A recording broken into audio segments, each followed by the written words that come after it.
need to take a break.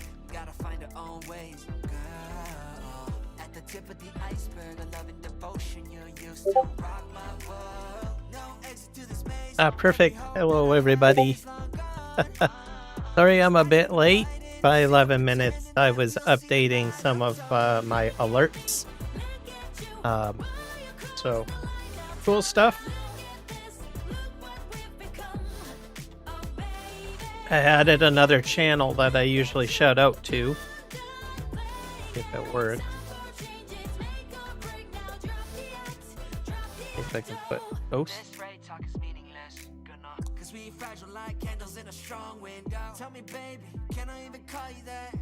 See if it works.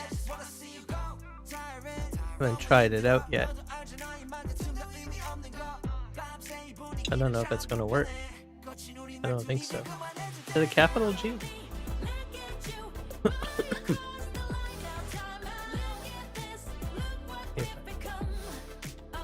Nope. It should have worked. Let me try another one. I modified them all. Okay.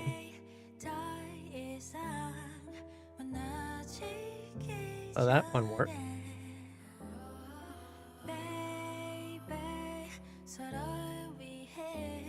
I'm going to try them all. So, free promotion for everyone on my list. So, 3J's Farming Simulator and other games. Should subscribe to them. Let's see if Argsy's work.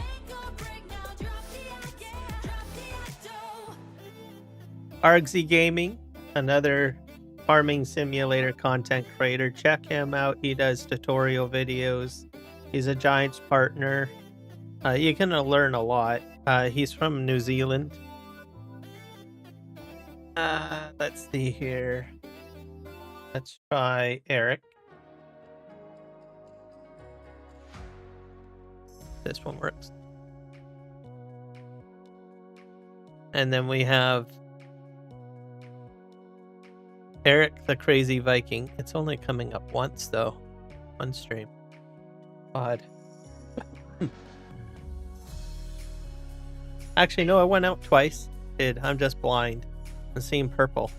So Eric the Crazy Viking, another content creator that folks should check out, especially if you like multiplayer and heavy equipment, logging, and construction, and you want to see multiplayer of all that kind of stuff, right? As you know, when I play Farm Sim, I generally have a lot of heavy equipment. I think I do a bit of everything, really. I do farming, I do forestry, and I do construction. But as you know, I like to do a lot of construction and logging. So that's one of the reasons why I watch Eric's channel. He always has the good toys in there.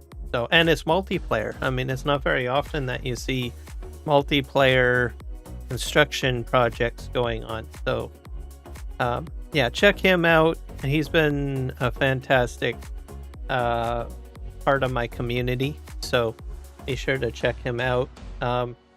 As you can see, I like heavy equipment, so I'm shouting him up the most because of the fact that he does a lot of construction stuff on there. I just like sitting back watching him take a piece of land and then just scope it and chip it and turn it into something. So yeah, that's Eric. I've got another New Zealander as well. Kiwi. Let's try Kiwi.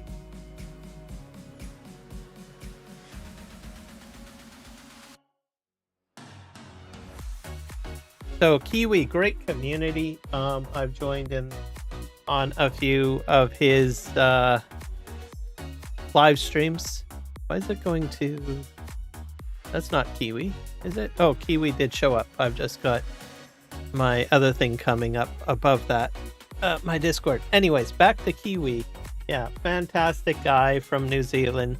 Started his channel and has been growing. Has phenomenal people in the community joining him on multiplayer stream. And if you're on console, he's usually the go-to guy that I usually suggest going to. He tries out different maps. He has different challenges. Yeah, just a overall fun guy. So be sure to hit him up with a subscribe as well and say hello. And then let's try Ghost. One that's not working. I don't think it's gonna work. Something's broken. If I yeah, it's not gonna pop up. See if I can figure that out. I must be missing a setting.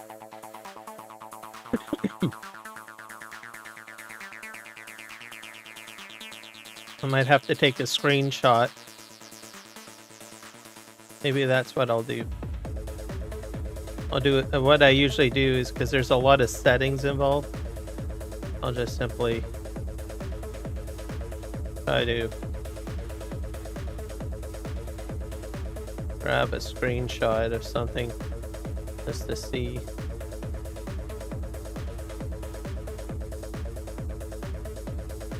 Just how do I grab that?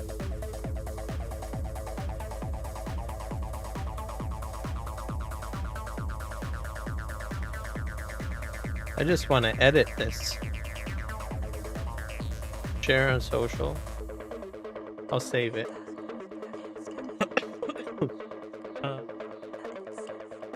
This piece.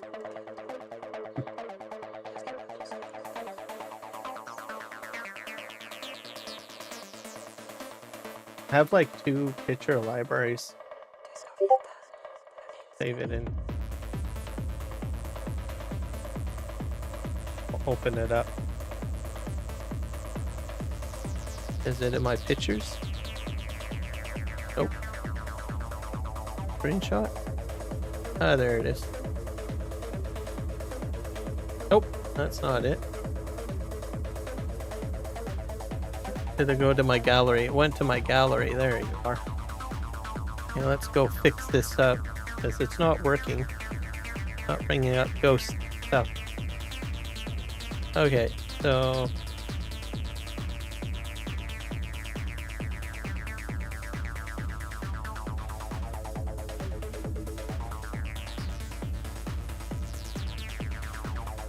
that's all fine. Oh, sources. I bet you it's my sources. Let's see.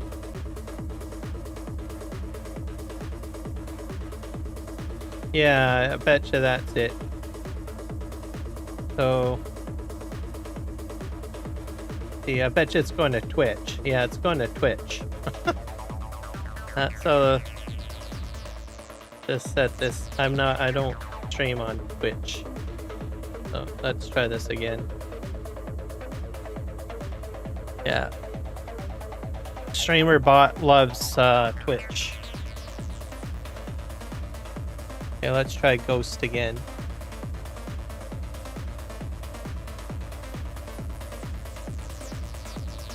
There we go. Hot dog, it's working. All right, so yeah, phenomenal. So Ghost has been a part of my channel. He's promoted my channel a few times. So I decided to add him to the list. Whether he knows it or not, he actually taught me something. So if you look at the URLs, I've updated them all, by the way.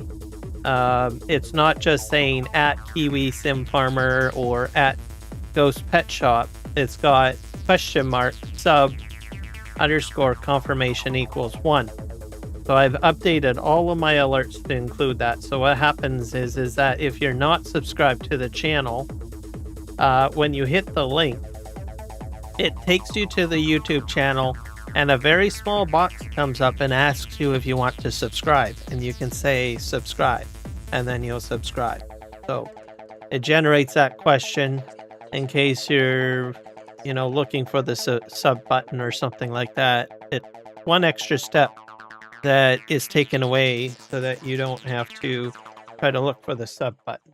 So I only determined that when I was looking for a URL for his YouTube, and I noticed, why is it not just at Ghost Pet Shop? And why does it say !sub_confirmation equals 1, right? And well, logically I thought, oh, I wonder if it has something to do about subbing. So what I did was, for every one of these channels that I've shown up there, and if you are Eric or Argsy or 3Js or Kiwi, if you're seeing a lot of unsubscribe and resubscribe, that's just me, because I was testing out every single link.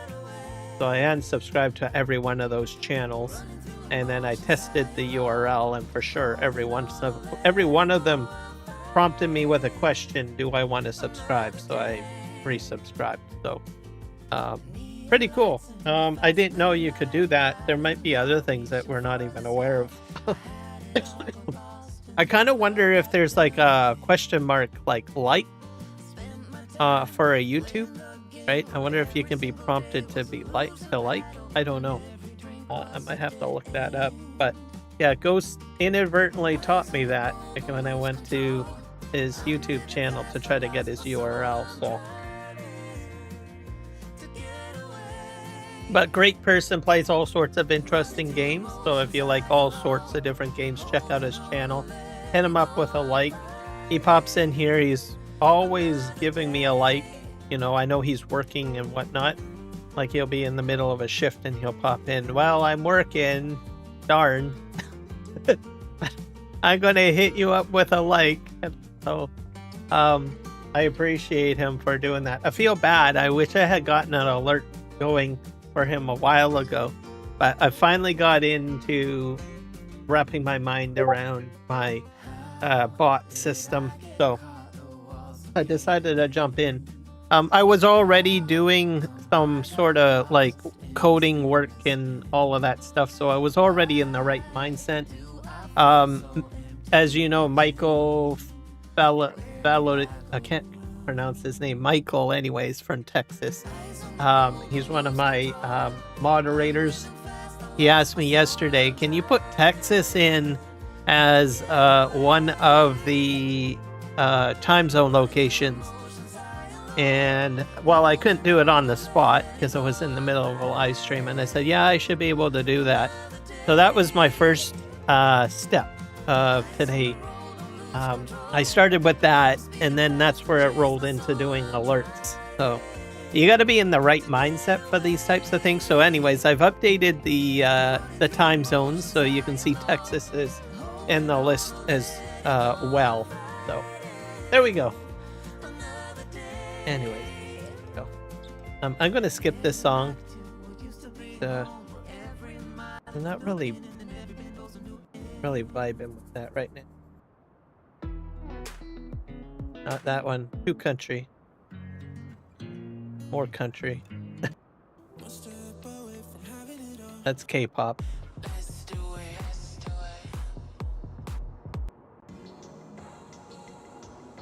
This one's probably a little bit better. Alright. I can jive with this. What are we? We're in the game here. We're gonna do some logging today, boys and girls. That we're on the map. Also, guys, if you want, and you're just checking out my channel for the first time, hit me up with a like on my video or my live stream and subscribe. Why not, right? I've even can do that. There we go. Oh, it really spat that out, didn't it? I don't know why it went out 4 times. I might have to look at that. Probably a 10-second delay, maybe. Let me double check that one. I don't like it spitting out spam. No. Give me a sec.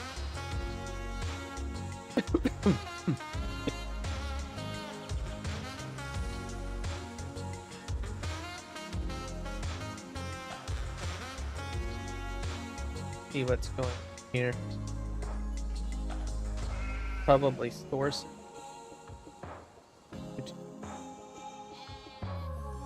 Cool down 10 seconds. No, that's fine. Oh no. Do I have more than one command for that? Discord's up there. It's gotta be the timing. It's gotta set it up to. Yeah, I sent it out, what? 1, 2, 3, 4. Let me see if it went to the actual chat that many times.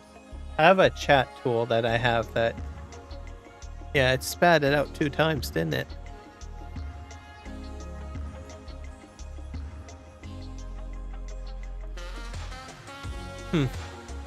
Maybe if I up it to 20 seconds? See if I can change that to 20 seconds. Or 15. About 15.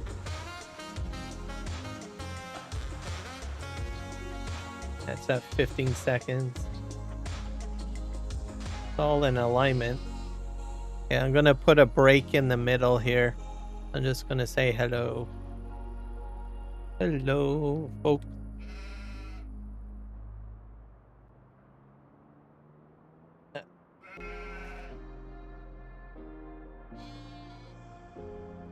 It's a capital K or lower? No, it's lower, right?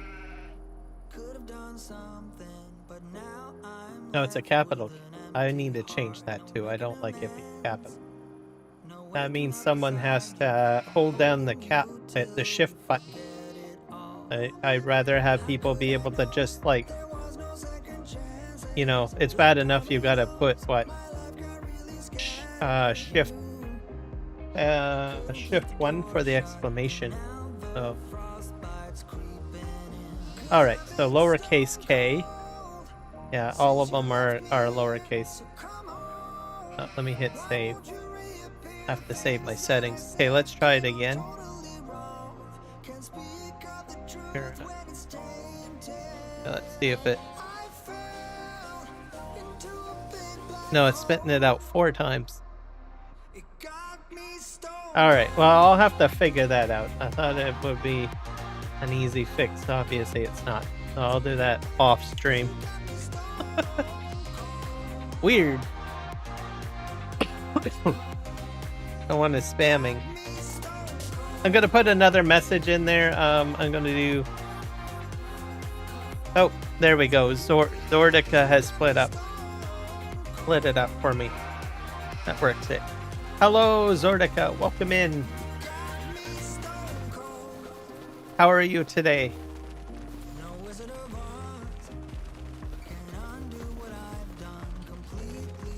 See if we can empty this out.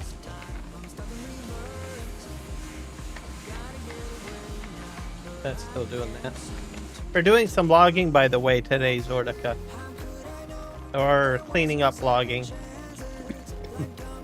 Have to go down here. I don't know if my logging truck is down here. Because we are into November. Oh, I'm doing fantastic. Thank you.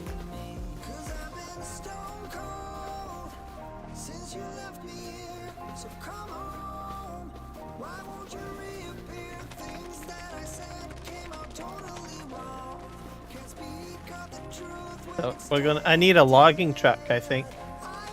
I think I left the logging truck back here. We're probably going to do some farming work today too, because I need to prepare my fields. So I've got a few different things that we will be doing on the live stream, which will be fantastic. I'm taking a bit of a break from where winds meet. So I had like a couple of live streams. I'm taking a break from that. Some farming simulator today. Is that my logging truck? Yeah, that's it. You know what? I need my I-beam tracker turned on too. Library.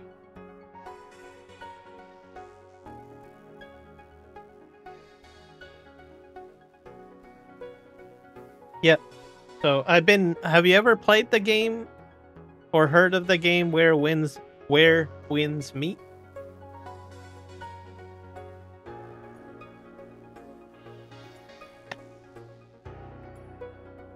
I'm enjoying it quite a bit. It's like an Assassin's Creed, but it's in China.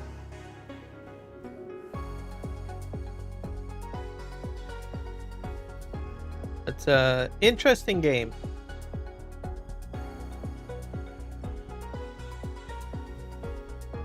It's also free to play as well. I'm not sure if it's I'm not sure which systems it's on.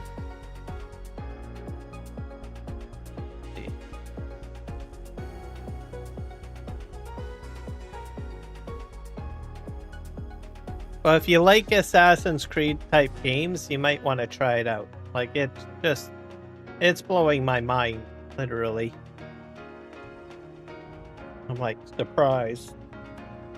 Alright. We're gonna go downstairs. So I got quite far with it, but I decided today I would just take a bit of a break from it and do some farming. But I enjoy what they've done with the game, that's for sure.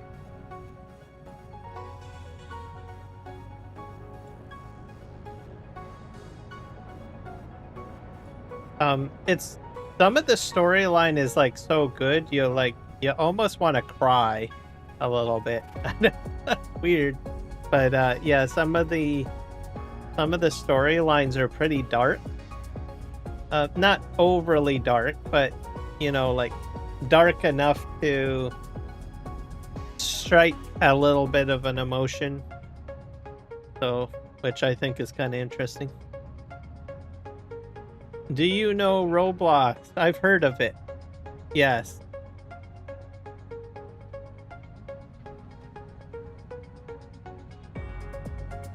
I have heard of it. I've had a few people come to my channel and watch my farming simulator content and talk about it. It's never been a game that I'm really interested in, though. I've never really decided to get into it. I think this game is more or less my go-to for making changes to the environment. And then if I want more specific storyline games, I'll usually go to an RPG or something like that.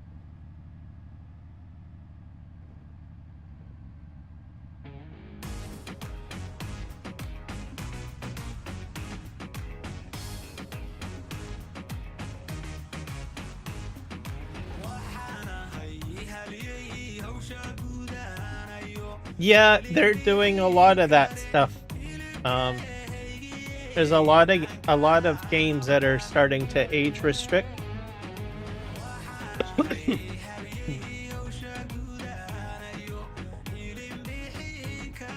So you'll probably see more of that with different game titles. It'll age restrict interactions and stuff like that. So.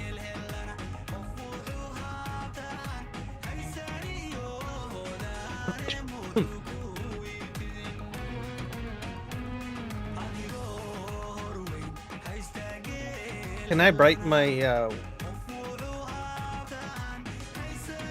very dark?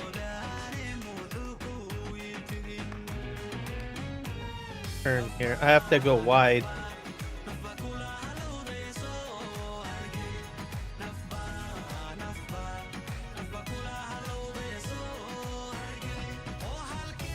Don't know if I can make the turn.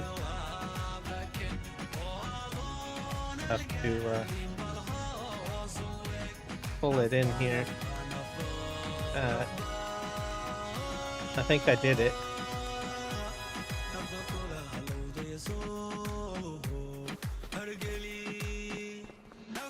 I'm 9 to 12 and I'm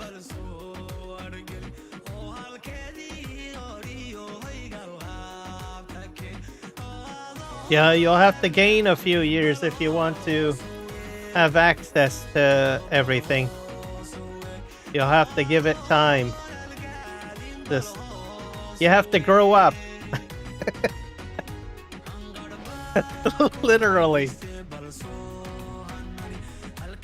You'll get there at some point. Just be patient.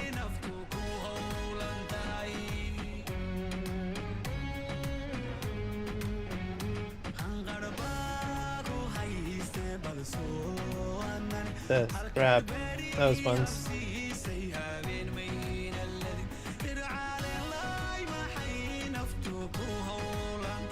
Wonder if I have to push that forward. No.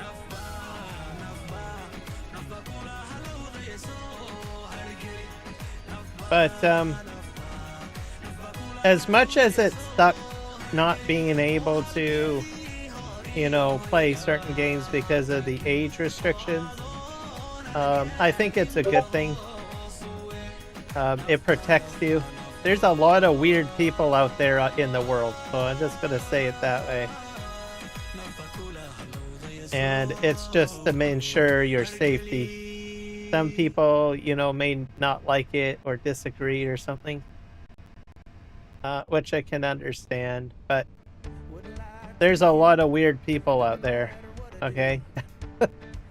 I'm not going to get into specifics, but there is. I'm just going to put it that way. And I think it's just, you know, better for your safety at the end of the day.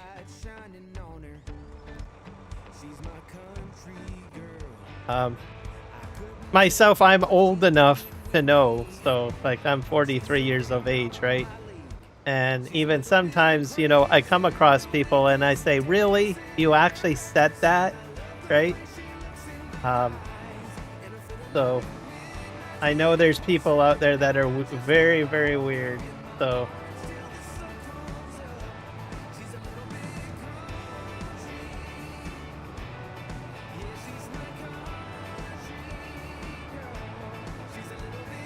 %,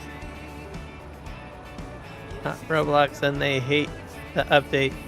Yeah, I can see that.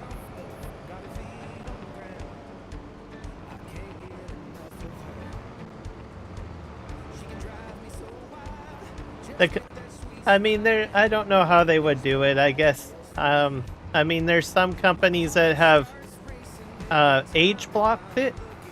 Basically, if you verify your age, you know, some companies have tried to say, well, we'll have ages, I don't know, 8 to 13 interact with just that age group, and then lock out everyone 13 and older, right? So then you got your 13 and older crowd in a different age bracket. Some companies have tried to do that. I don't know how well they did with it. So I don't know. But there's a lot of bad people out there. So most companies right now are looking to ensure that the safety of kids, essentially. Does it ruin, I guess, a younger audience's experience? I can probably see that, especially if they're used to, you know, doing that. So I don't know. All I can say is you just gotta grow up, I guess. I never saw myself ever having to actually say that. Well, just grow up. You know how people, adults will say, well, yeah, just grow up, right?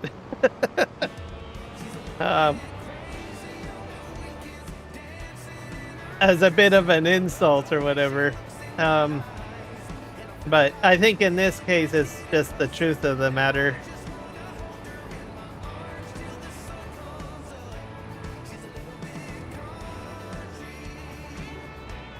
I don't usually play a lot of those types of games, like those open sandbox games, because I've been in those types of social I guess they're not really games, they're social communities, really. And I'm not really into that. I find that a lot of them tend to get very toxic. Um, and it just I've got better things to do to be than being in a toxic environment. And I think that's the key behind it. Um,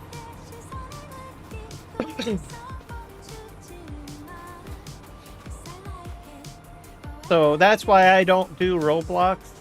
I did do, what was it? Horizon Worlds, which is for Meta. I went in there. I probably spent an hour and then I left that too. Those are not really games. They're more or less social hubs or social content. And most of the time, the experiences that I've had in them haven't been that great. I never had anyone insult me or anything. It's just people just have like very weird conversations, and I don't really have an interest in being in any of that. So that's why I don't play Roblox, and that's why I don't do a lot in like Horizon Worlds or any of these things. They're basically big giant sandbox social experiments.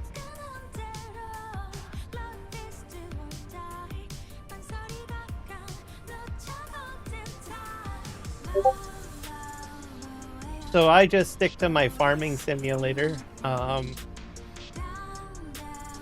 Even where worlds meet, it's a social experience as well. There's a lot of social dynamic to it.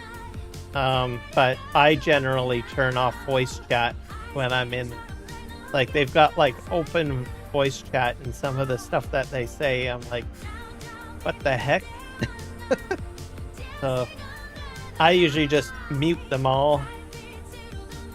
And I do a lot of solo play.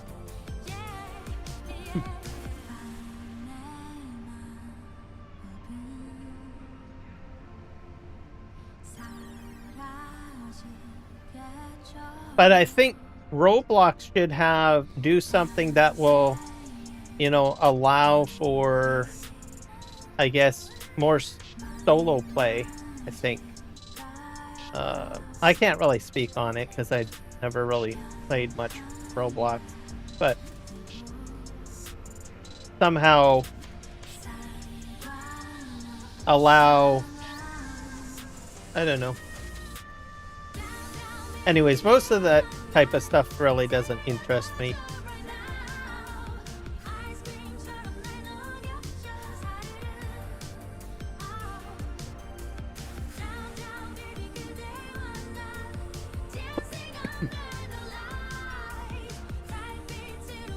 Just drop this down here.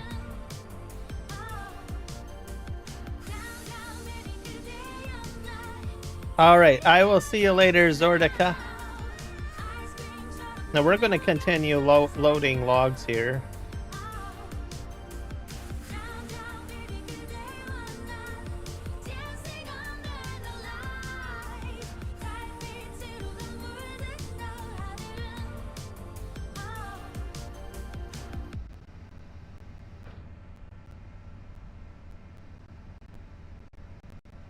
Bye.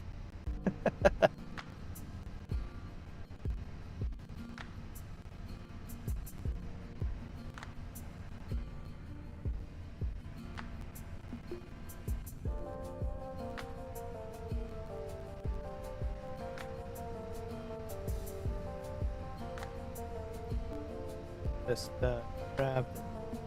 Sometimes when I try to reason, you don't seem to listen at all.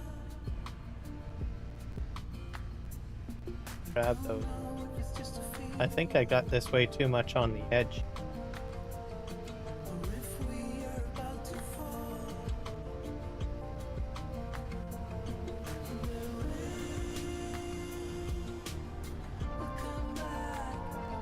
Do that over there.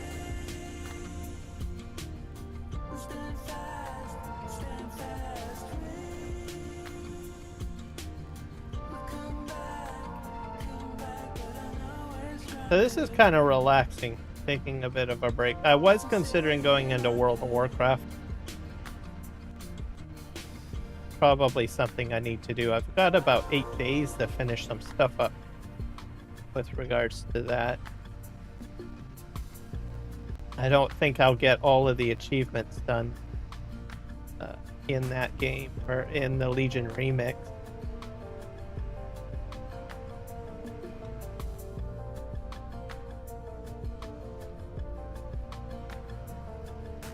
Making a bit of a mess here.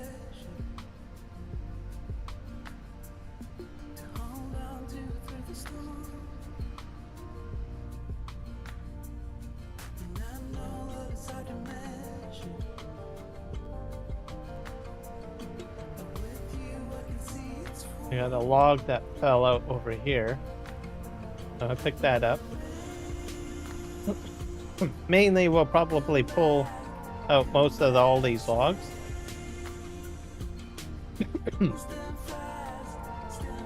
And we'll be looking at other things too.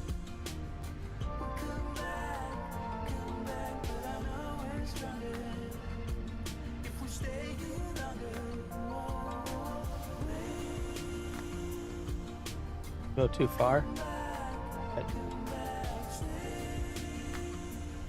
It's like an illusion a little bit. Oh.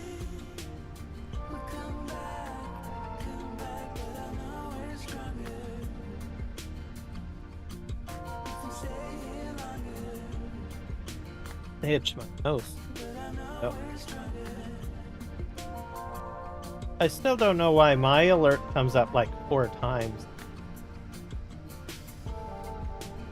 I'll have to figure that out.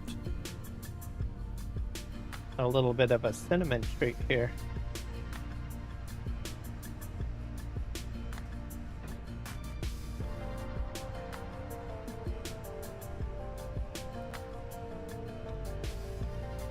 And we'll probably load up the dairy.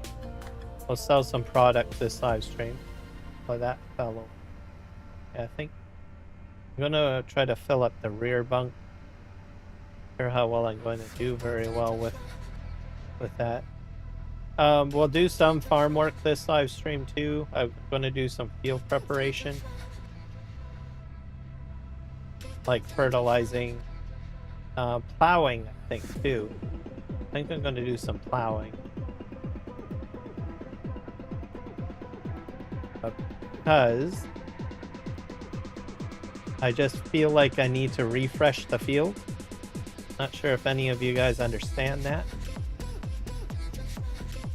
The next hat, or the next hat, did some weird stuff to the field. So, which I understand what I did wrong, because I somehow chose a wrong implement, stuff like that. The other thing I want to do is I need a large slurry storage, like a tank.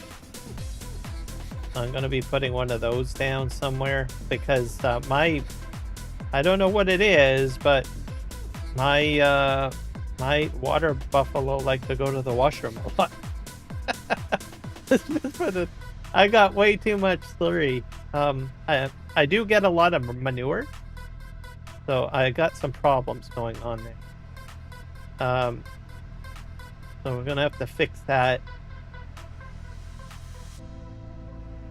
So that I'm gonna use FS Miner's storage tank, I think.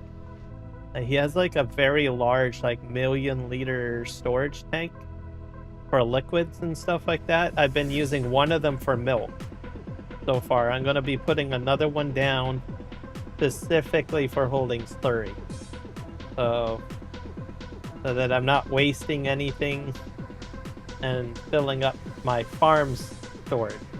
So that's the plan.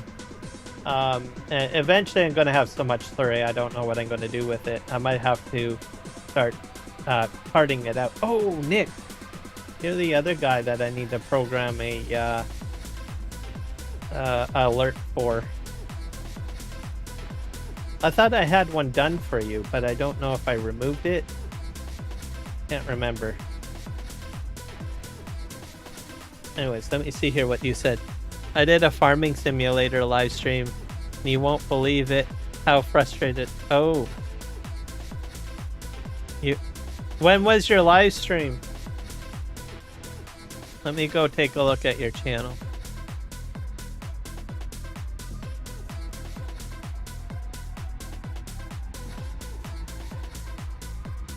I'm gonna go to the channel. I'm gonna get out of this machine here while I'm looking at your channel. I'm gonna also share out your channel too. Everybody, Nick has been like part of my channel from the beginning.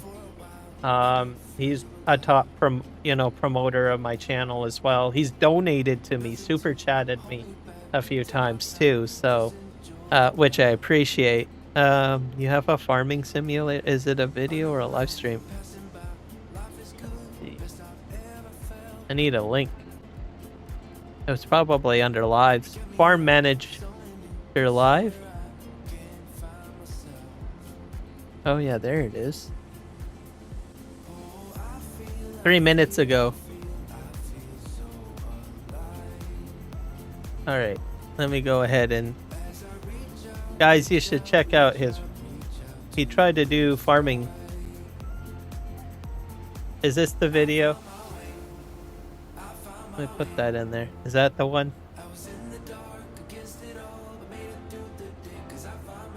Yeah, you got to be patient with it. There's a lot of with farming simulator. I think anyone can play it. The key thing is not to focus so much on winning, but more or less just enjoying and learning the game. So it's more of an experience. So don't expect to be perfect, is what I'm trying to say, I guess. Like other games, people are pressured to be perfect. They are pressured to hit a goal. They are pressured to accomplish certain tasks and stuff. Farming simulator doesn't really fall into that niche. It's more like take your time to learn the trades, I guess. And that's how you have to look at it. So if you fail, don't look at it as a loss, because realistically, it's not really about winning or losing. It's more about learning the trade, right? And enjoying the game at the same time. Guys, I'm going to give you Nick Kelly's channel. That's the video where he's farming, but I'm also going to give you his YouTube channel. So check it out. He does all sorts of other things. He has conversations. He plays other games as well. American Truck Simulator is in there too. He does some of that too. So let me see here. Check out Nick Kelly. I need to make a alert for you. See if I can do this. Ah, yes. Thank you, sir. Thank you for the super chat. Woot, woot, woot, woot, woot, woot.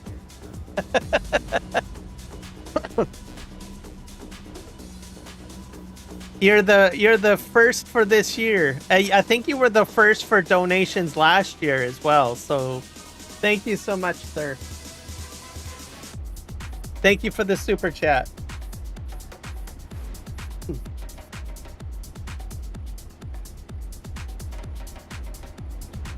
You like RPGs, Nick?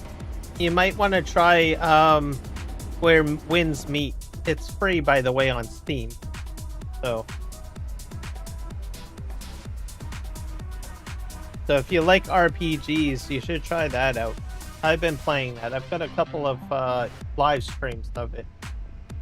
But like I said, on farming, just don't focus on winning, and more or less focus on just learning.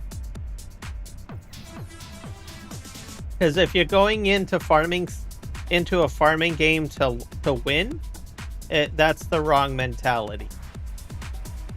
So that's the best advice that I can probably give you.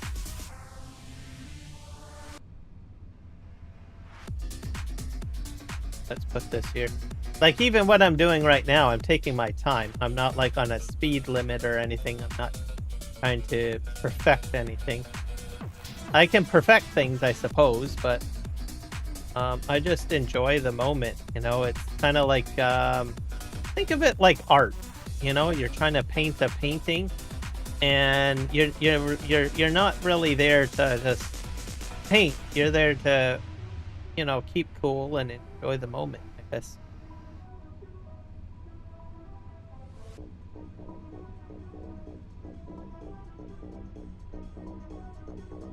Yeah, that's true. You can run out of money. I usually, when I started doing Farming Simulator, I usually focus on small things, simple things, right? So with Farming Simulator, you can do all sorts of things. You can do logging, you can do different crops. So what I do is I just see what equipment I have and see what I can do, and I just start with that. So if I got like mowing equipment, then I just start cutting grass. If I've got I don't know, harvesting equipment, I start harvesting wheat or planting wheat. And then as you gain more money, then you go ahead and you start buying other stuff, right? That's sort of the way to do it, I think.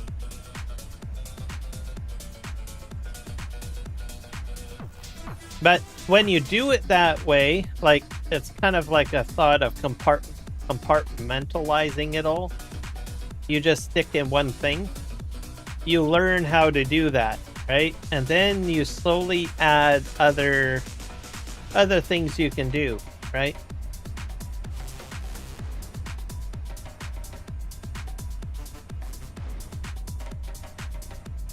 So, but everybody that gets into Farming Simulator, most of the time you just don't have a clue. And that's fine. That's to be expected. Everybody starts out that way. And then as you do different things and you play with the game, you kind of learn, right?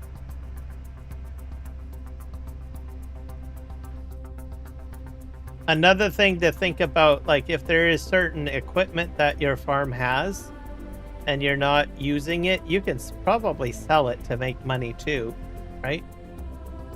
Building, selling. So if you're crunched for cash, right? What else would I say? I would not play on hard mode. So if you're playing on hard mode, don't do that. Play on easy mode. So that you learn how to play the game, and then you can switch to hard mode. Like, even this gameplay session right now, it's on easy mode. I could put it on hard mode if I wanted to, but I'm just not interested. I just play the game to relax, right? I'm not looking to earn a medal. I think for me in this game is what I can build, right? Or what I can put down is sort of my goal with this, my own personal goal. I'm not looking to focus on making money. It's more or less just having fun operating the equipment is what I do, right?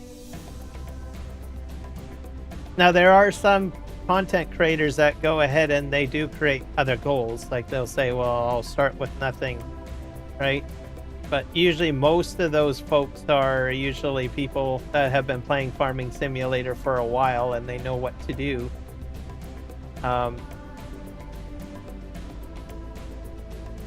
And I've done, I think, a few multiplayer role gameplays of that. Just hasn't really interested me. I like using the equipment is what I like about Farming Simulator. So I don't really focus too much on money. And I'm not really a big person that starts with nothing. I like to start with something. So you make the game what you make it, right?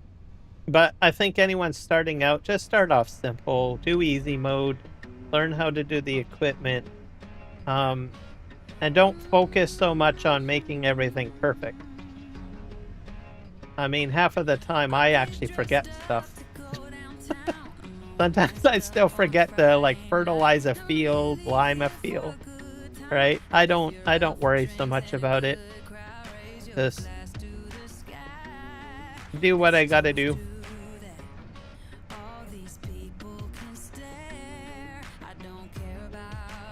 But it's definitely not like American Truck Simulator, because there's a lot more stuff you can do in Farming Simulator.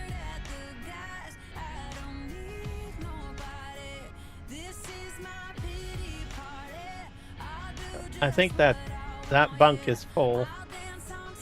I might be able to put a few more in the front bunk. Right.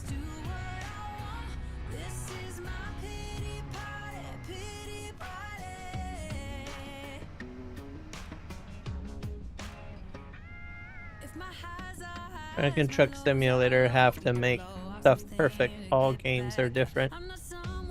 Yeah, that's true. That's probably one of the reasons why I don't play a lot of American Truck Simulator, because it is a goal oriented game.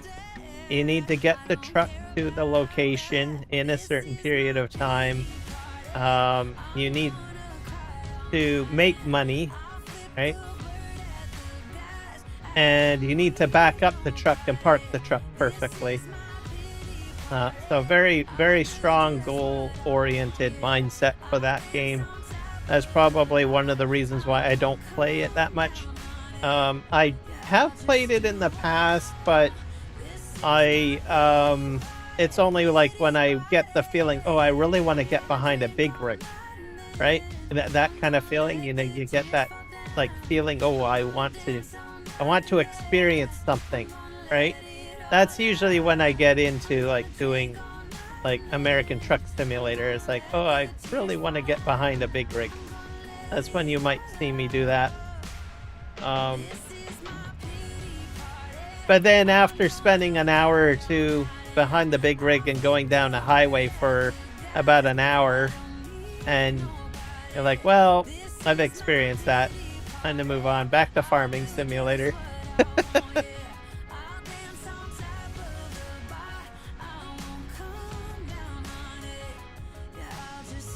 I will say I enjoy Bus Simulator. I have played that a bit.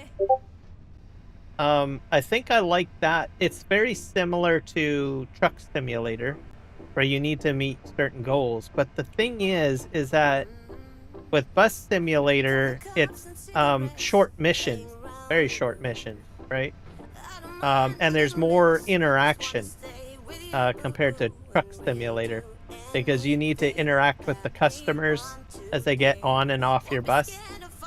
And you got to make sure that you get paid. So there's a lot more involved in Bus Simulator than American Truck Simulator, I think. I think that's probably why I like that. You build a busing company, basically. That's causing me a problem. Up.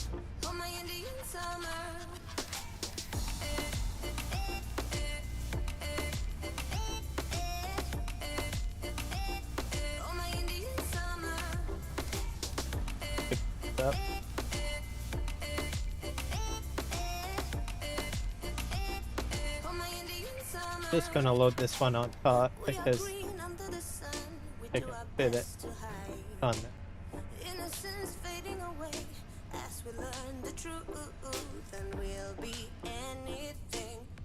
There we go.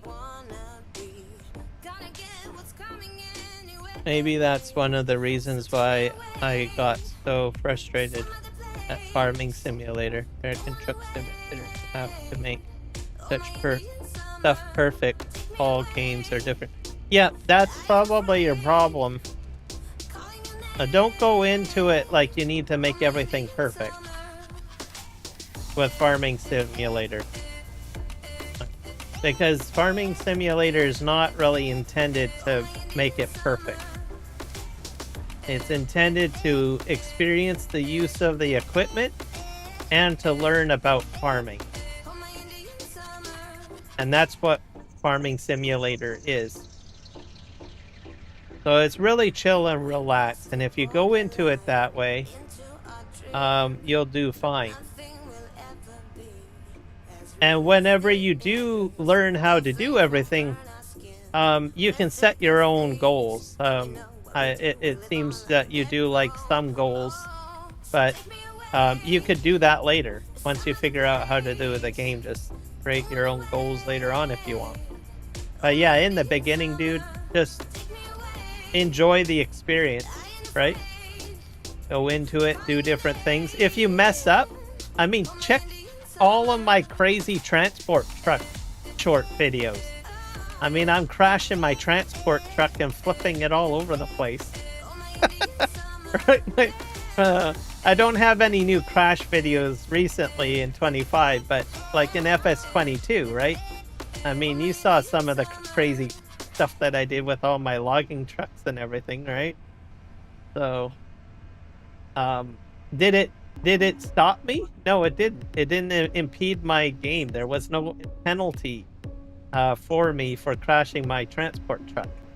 Other than having the sim guy come in and say, "Oh, you crashed, or you forgot to wash your tractor."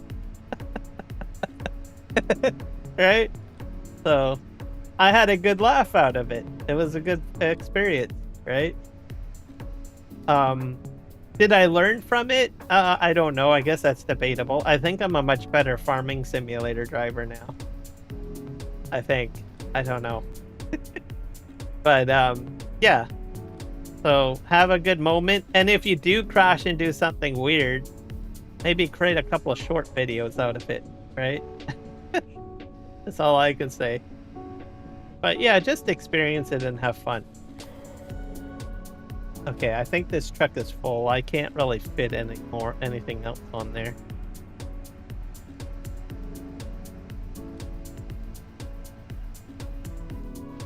Just move these over here.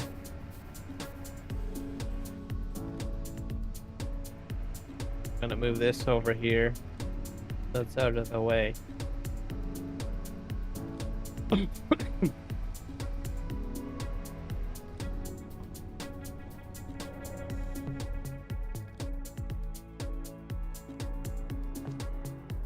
I don't know how I'm gonna get up this hill. I'm gonna drive down to the end and then come up the other side of the farm, I think. Okay, I need to strap down my load. Probably have to turn the truck engine on.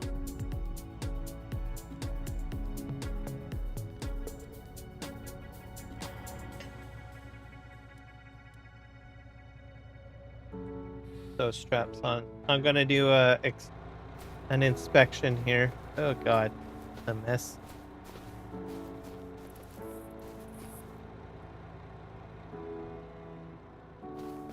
Over here. Oh, bugs.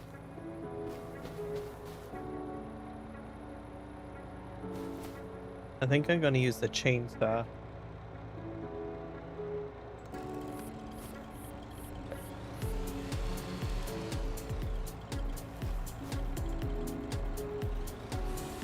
That out.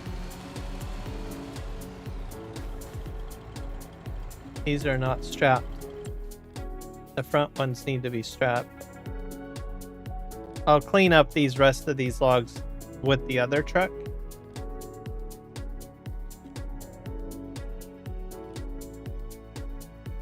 So the much smaller truck. I think we're good, I think. That one might impede me a bit.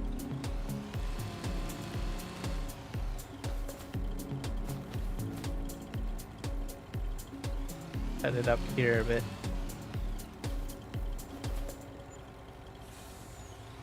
I think it's just falling out of the carriage.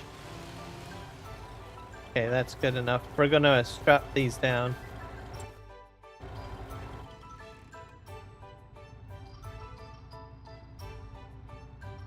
strap. Have it on. Yep. Rear bunk? Not so much.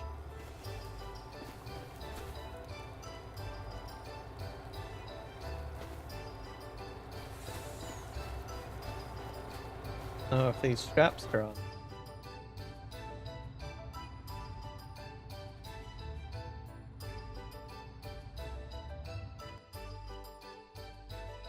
Oop.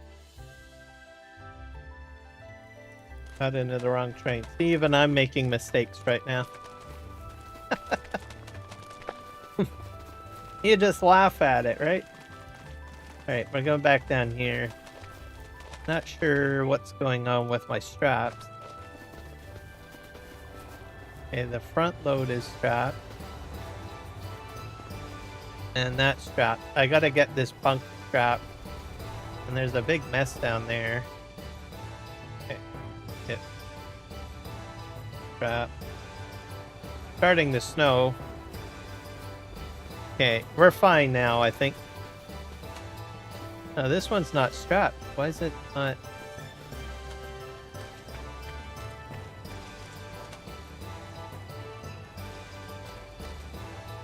For some reason, this is not strapped. I don't like that.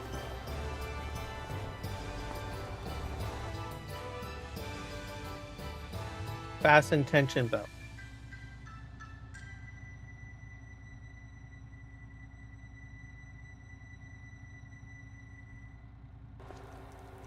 Okay. Nope.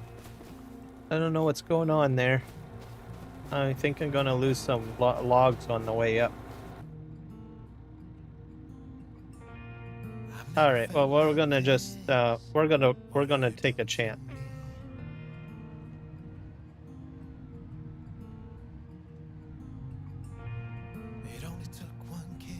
Straighten out here.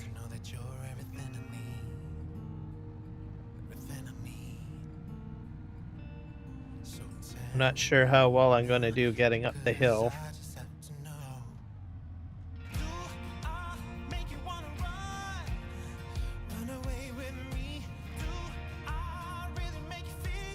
We're going to spin around here and then we're going to just take a look and see how our load is doing with the logs. Make sure everything is strapped down and that I'm not losing anything. So just turn around here.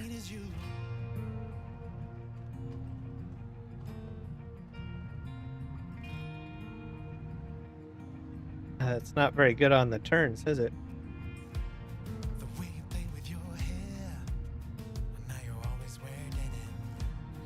I'm gonna just pull ahead and then do another inspection. See how our logs are.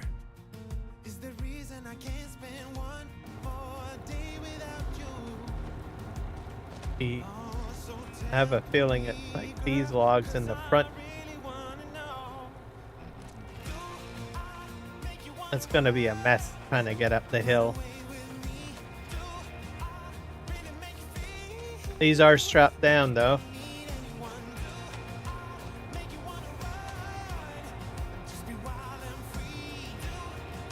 Just gonna cut the ends off of here.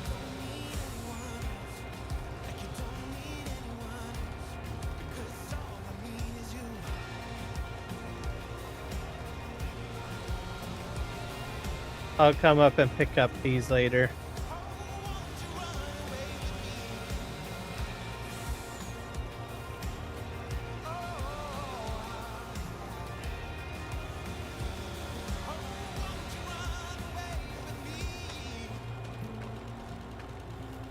This one's a problem.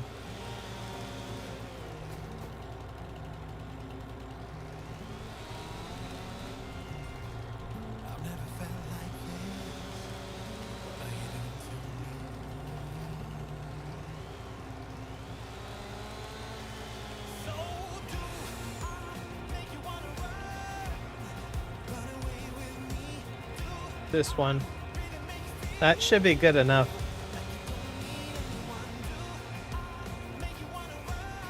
We have like this sticking out.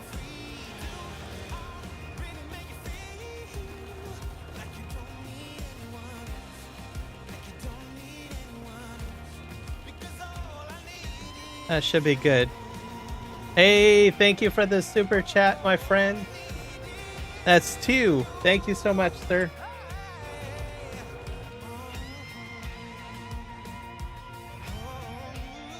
That's like you're the first one for the year too, by the way. I think you were like the first for the year last year for super chat. So I appreciate you.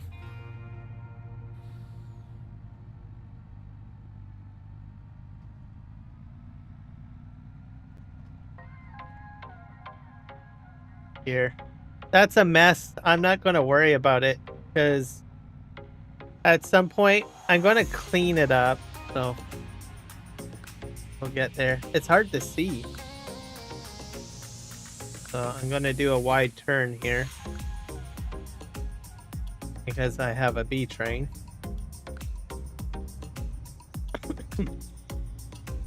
All right. That's 2 super chats. I'm gonna add you to my. I'll have to update my my thank you items on my stream.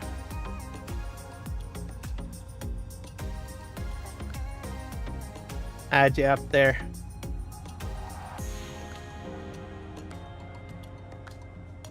So I usually do that, like, what I think on my credits theme. Yeah, that's where I usually thank my contributors. So I'm going uphill. This is going to be harsh.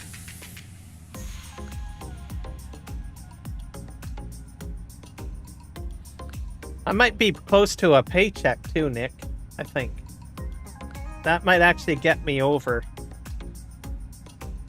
That might get me over the limit because I think I'm like at like $93 or something like that. So that would be great. Get a check, a YouTube check.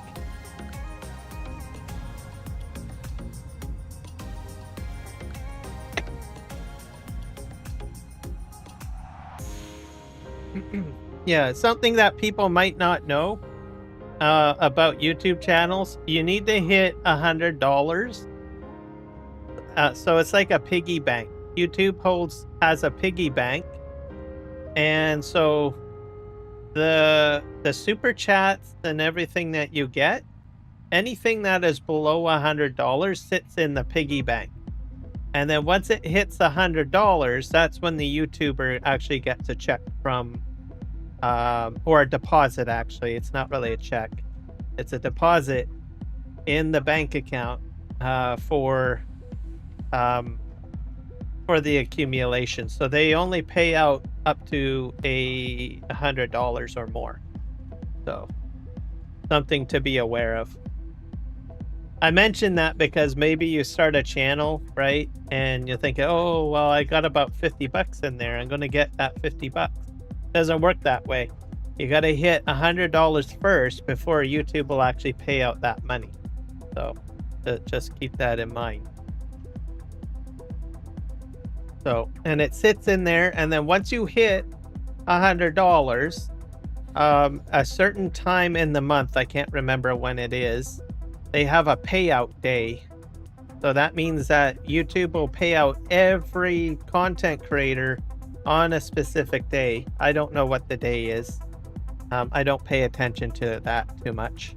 But there is a time in the month when that happens. And then they do all of their analysis and all of that. And then once they check all the accounts, make sure that they're at like $100 or more, and they pay out and they empty that piggy bank out. So that's sort of how it works. Just so people are aware, in case they don't know. That's for YouTube. I don't know how it works for Twitch or Kick. They have an entirely different system. Facebook, I don't know how that works either, as I'm not a partner for those two groups. Man, I'm slowing down here. But anyways, in case anyone's wondering.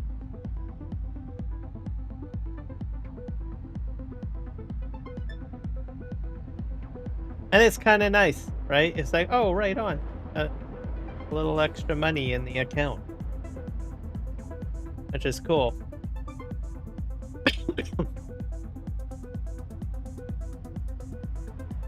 And that's all generated from, you know, like super chats, which Nick has done, or people subscribing to the channel, right?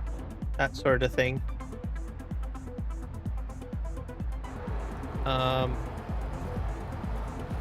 One day when I get like 1,000 subscribers and enough watch hours, I'll probably start getting ad revenue, which what I'm working on. So, but I think this, as I understand it, I think the super chats and what else? The subscriptions is probably where you probably make the most money. And maybe not so much the ad revenue unless you put out a lot of content, like videos and stuff like that.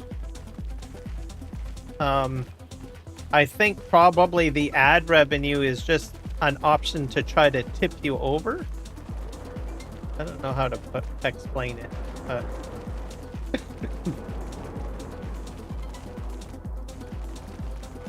But yeah, it's pretty cool.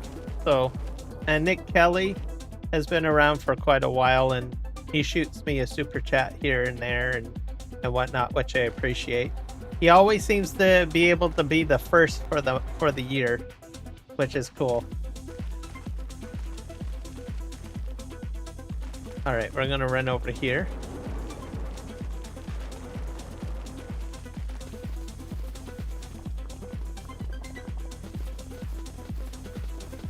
I'm gonna get into my other logging truck to kind of clean things up. Get paid on YouTube the 21st through the 26th. Okay, so that's when I would get paid. So we're on the 13th.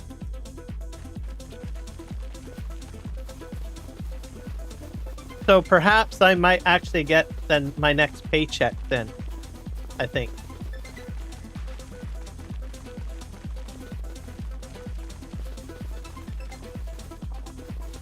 Also, it's American money too.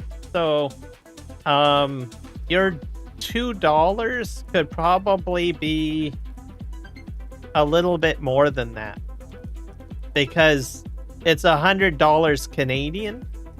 So they will convert your $2, and it's probably like almost like I don't know. I'm gonna guess. I'm gonna say you probably gave me about maybe $2.50 Canadian. I think. I don't know. Something like that. Just to give you perspective.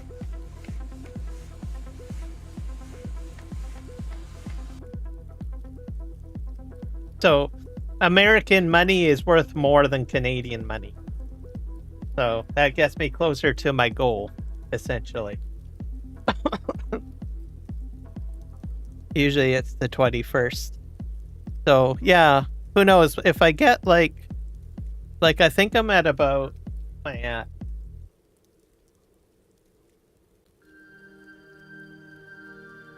I have to go into my studio here because I don't pay attention too much about it. See here. Oh, and I got a subscriber too, so thank you for the subscription. Let's see here. I probably have to look it up on my phone. Where's my phone? Phone. I got it over by my house.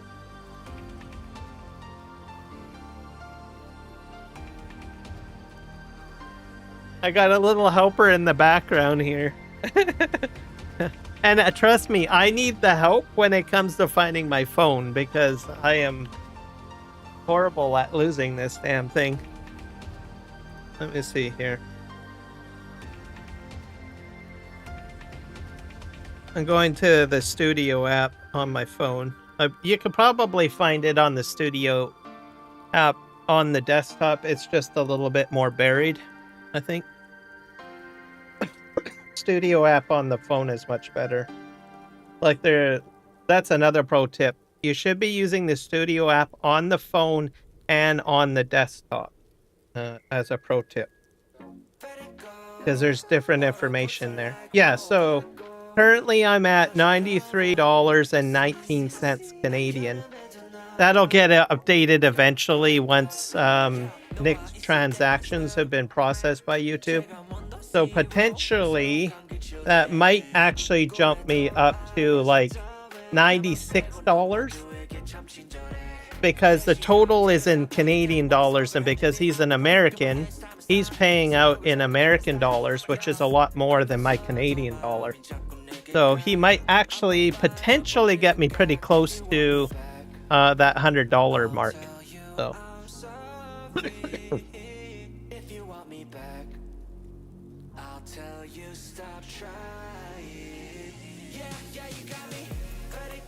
yeah, that's true. Yeah. So I'm probably going with what Nick's done. Got me pretty close to a payout day. So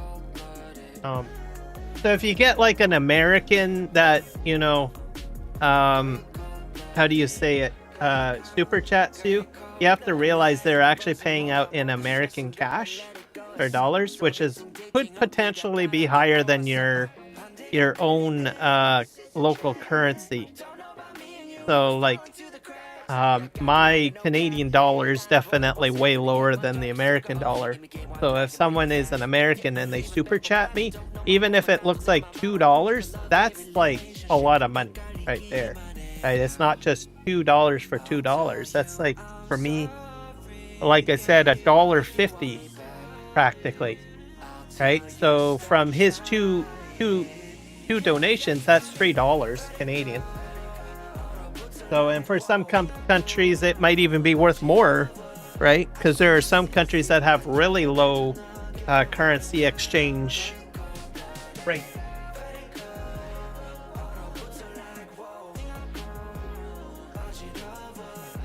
Oh, wow. Thank you. That's another $1.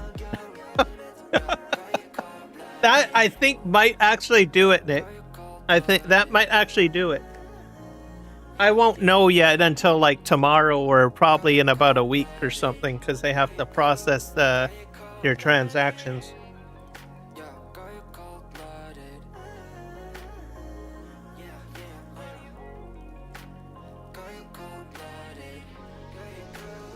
That's Nick's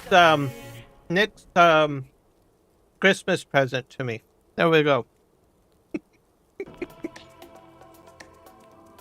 Sorry, guys, I'm eating a little bit of a treat here while I'm talking. I got distracted by my treat and my conversation.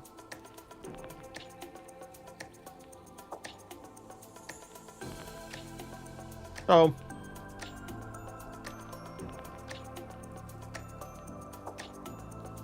if you're in another country and your currency isn't that great, and you get like a super chat from an American, right? Even if it's like $2 or something like that, or $3 or $4, that adds up, right? So just kind of perspective for people. Because when you're in the game, you're interacting with people across the world, right?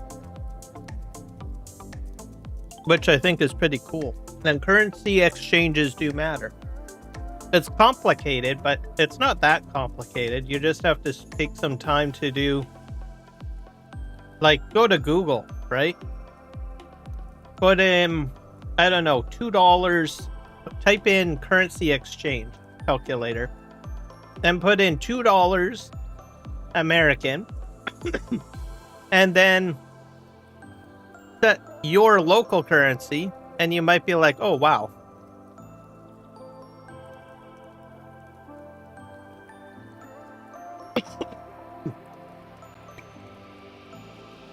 Yeah, exactly. It's a little less. So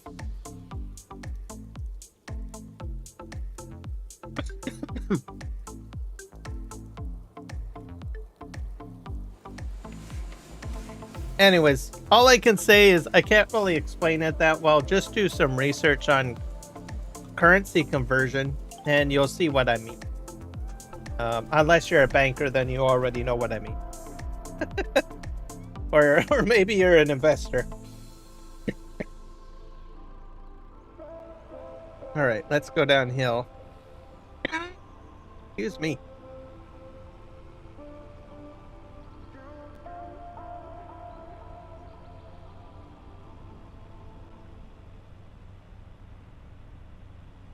Yeah. I think last year, I think there was a couple of times you gave me, I think last Christmas, not Christmas that we just had, but Christmas 2024, because I had just gotten monetized at that time. And I think we were just kind of playing around with it. And I noticed that you gave me like, what was it? Like a couple of $5 super chats. Or someone did. I don't know if it was you or someone. But anyways, I digress. I thought, oh, well, it's cool, $5. Then I went in and I went into the studio. And it got me like well over like $15 or something like that. Or up to $20 or something. And I was like, well, how come it's so high? And then I started looking that because the amount is calculated in Canadian dollars. And then I kind of thought, oh yeah, because the individual, I don't know if it was you or someone else. Anyway, someone was American. And I realized, oh, so currency conversions do have a stake in it, or a matter. So I'm blabbering here.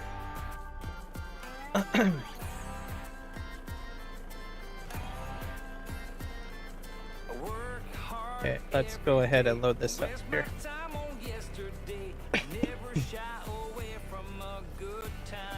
I think so. You might even have me over. I won't know. I think for at least about probably 1 to 2 business days. Because every super chat that comes in, I think it takes about 1 to 2 business days to calculate. So I have a feeling you've got me pretty close, or you may even have me over, for all I know. So we'll have to see. So we'll check in a couple of days, and we'll see if I am over the $100 limit, or pretty close to it.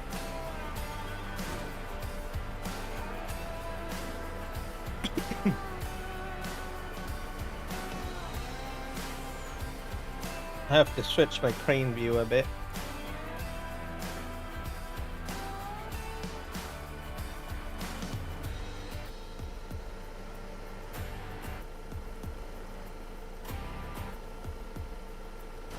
So, because YouTube takes, I think, about 1 to 2 business days to calculate this kind of stuff.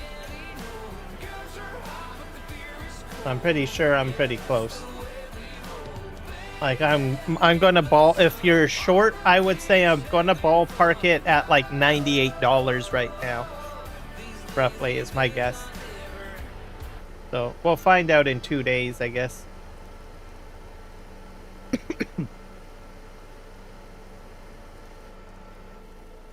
And then I'll have a nice payout.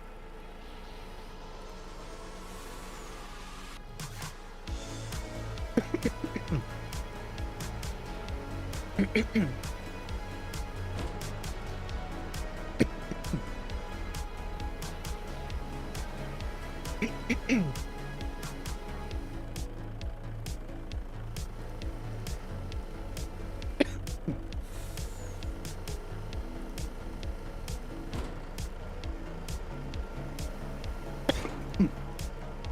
think I'm gonna need a glass of water pretty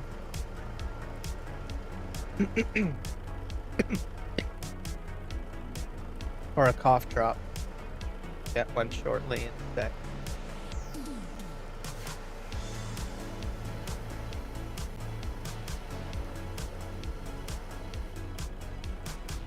So hopefully that is educational for people. In case anyone's interested in starting a YouTube channel or give you kind of a rough idea of how things work. But you do have to be 18 and older, so there's no getting around that. You need to prove how old you are, and that you pay taxes, right? And there's a verification process and everything like that. So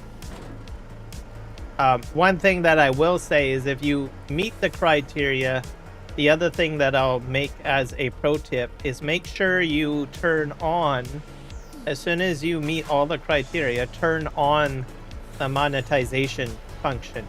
Because if you delay it, it doesn't go on right away. You need to go into the studio and you need to turn it on. If you don't turn it on, it just delays you.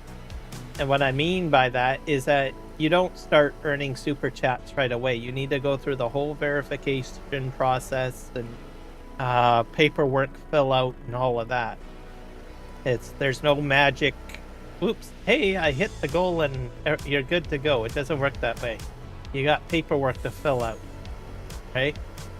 And verification processes to go through. So if you don't turn it on, it doesn't start that process for you until you turn it on. By default, it's off, right?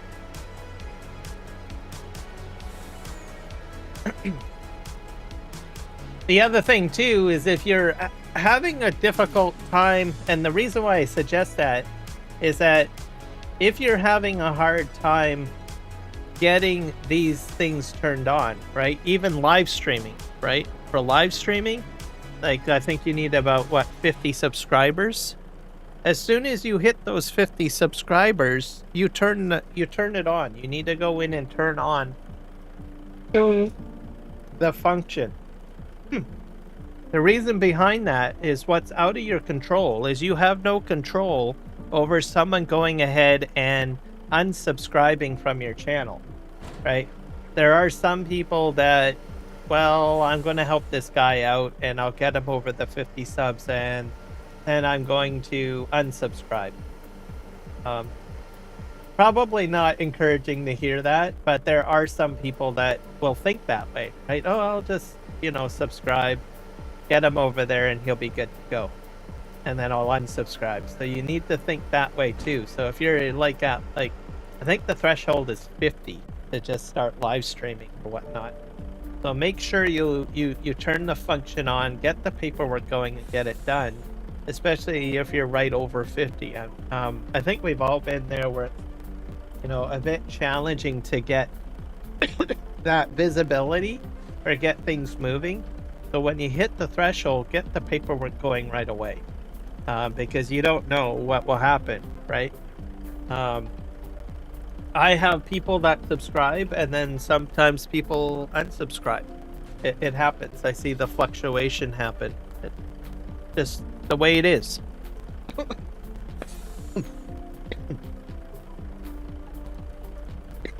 But I appreciate everyone that stays and says subscribe. Okay. I was gonna point that out. Okay, I need to get a cough dropper or something. I'm coughing here a lot. I'm not gonna put it on a break scene. I'm just gonna walk away.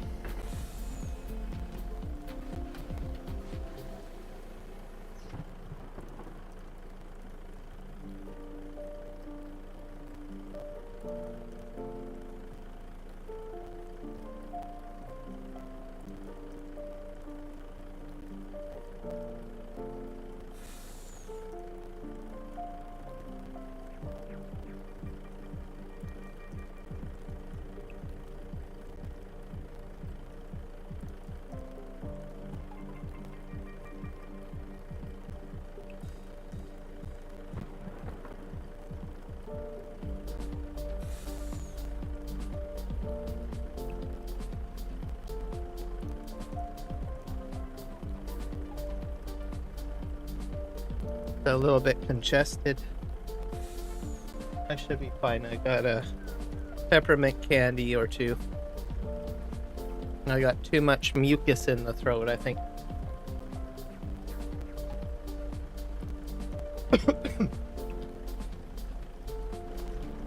All right, but I'm better now.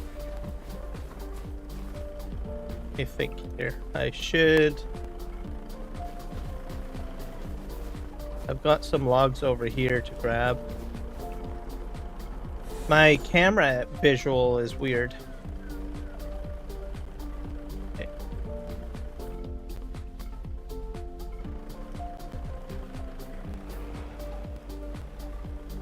Just turn around here, I guess.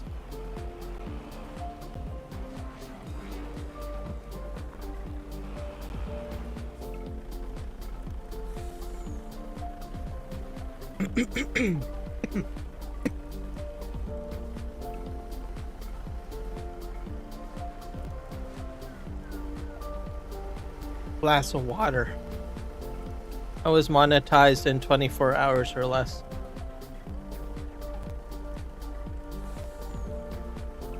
Yeah, you got monetized pretty quick. Like, I was amazed. It's like, poof. Right through the roof.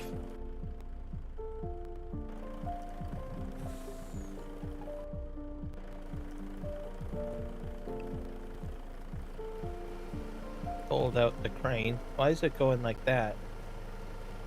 Confused.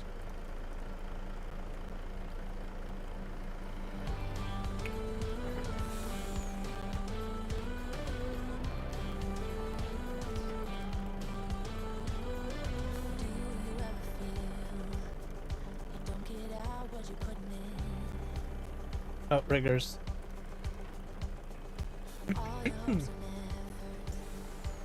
And you can get like any channel really monetized. You can do anything, right? Like my channel as an example, I could probably get it probably monetized a lot quicker if I put my face on the live stream, but I'm just not interested in putting my face on the live stream. So my process is probably a little slower than others. Like, I've seen channels past me. They just put their face out there and they get more of the subscription. My approach is a little bit more challenging, I suppose.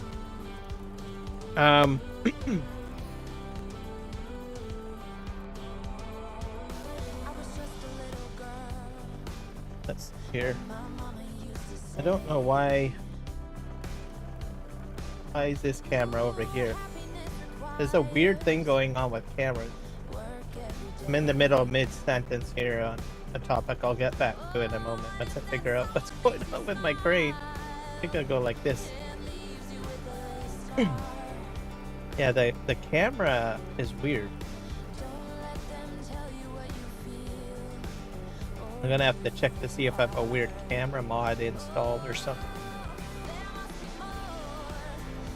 Camera is weird.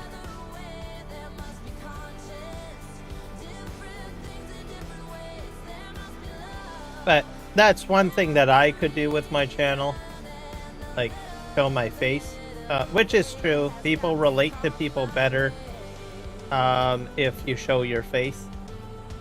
But it's not the end all be all.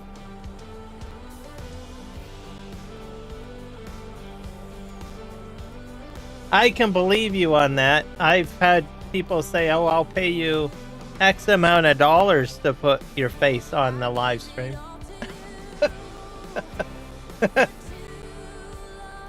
But I don't go for it. Like, I have other reasons behind it. For one, that's the other topic that I'm going to talk about. YouTube is now putting out an option to protect your face on YouTube. So I would encourage everyone to do that. I have seen basically what it is essentially is that there are some channels that are getting spoofed with AI. And it's pretty darn convincing. Sadly enough, there are some content creators that have, I don't know, gotten out of the game. Like, they're no longer doing content and they step away. They say, well, I'm no longer passionate about doing YouTube anymore or content creation, and they've stepped away, right? Or maybe they've passed away for all we know, or they're having health issues. I don't know. Real life situations change, and they get out of the game. And because they've been so successful in their niche, there are people that are creating AI versions of these individuals, and it's pretty darn convincing, to tell you the truth. And it's happening on YouTube. I've seen some channels, right? There are some channels that I've been subscribed to, and I know that they have stepped away. They're no longer doing content. They've shut their content down, and then all of a sudden, there is a YouTube version of this person because they've been successful in their niche. Okay? So it is happening.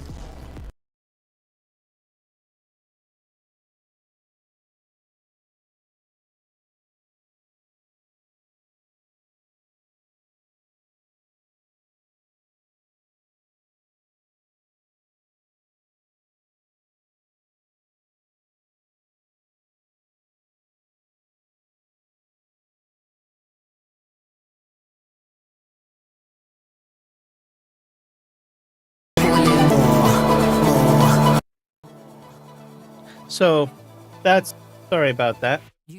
That's why I tell people to, I think that's probably one of the reasons why I don't put my face out there. I've seen it.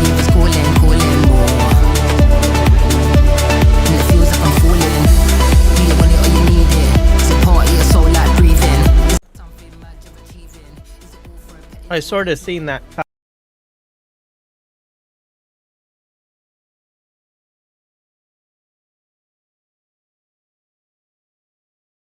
My audio. There we go. Audio's back. I don't know what happened. Anyways. Sorry. Back to the topic. Basically, to summarize, YouTube has an option where you can register your face in YouTube so that no one can duplicate your face on YouTube. So that is something that's happening. I have seen a couple of channels where there is an AI generated version of a person, right? Of a channel. So it is happening slowly, and it's pretty darn convincing. But if you watch, like, the look and the audio is usually correct, but you just start watching, you know, how the face moves, like the blinking and everything like that, right? And you can tell that it's fake. So anyways, my point is that that's probably one of the reasons, but that's only on one platform. You know, you got other platforms. You've got biometric authentication that happens with banking systems, right? So if they find out who I am, does someone try to access my bank account? Right? or anything like that, right? Or they take out a credit card in your name or something like that, right? So biometrics is very important. Even your fingerprints. I don't think anyone can get my fingerprints from an online but anyways, facial recognition apps and stuff like that type of biometrics, anything with your face, probably even your audio. There's some banks, teleprompters, right? You go to a bank or whatnot, or you do online services over the phone, sometimes they authenticate with your voice.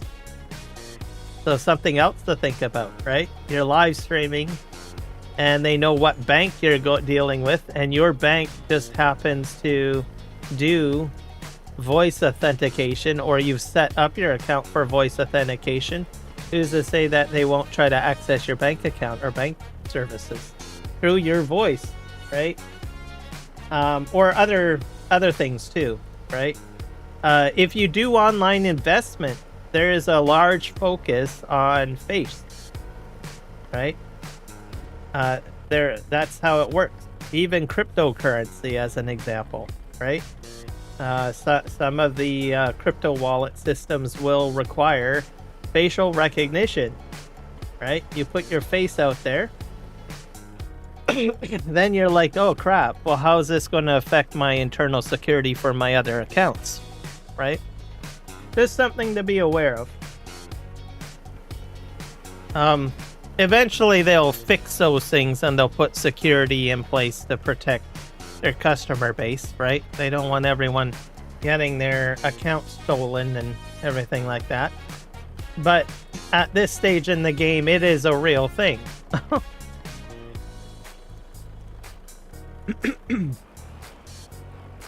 Anyways, I'm not trying to scare people or anything like that. I'm just putting the information out to, you know, advise people of this type of stuff. So, and it's very real. So, anyone that works for a bank or customer service with financial institutions will understand what I'm talking about. They'll probably say, yes, Pyram Gaming is correct, right?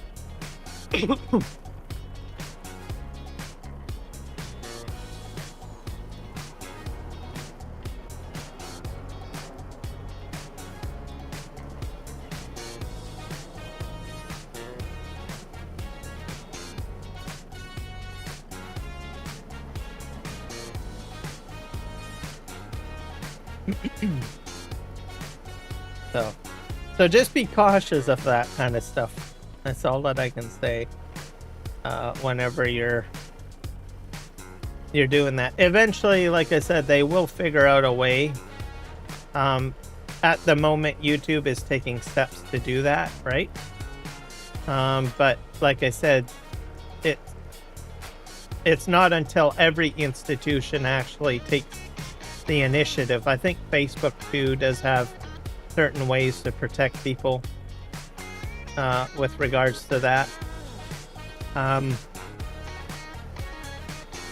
think right now it's a little bit a lot of stuff happening right now with ID, right? There's a lot of people that have to submit their IDs to verify that they can even set up an account, right? Like you see that with some of the younger folk. It's like, well, I can't access my account, right? I need to submit some sort of face to prove who I am, right?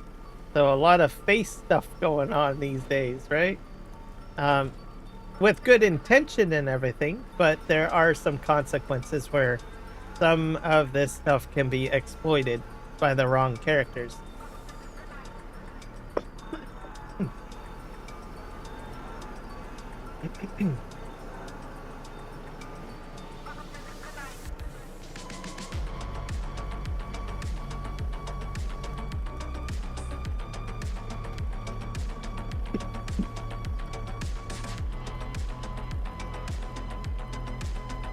And most of the time when these exploits happen, it's not your next door neighbor.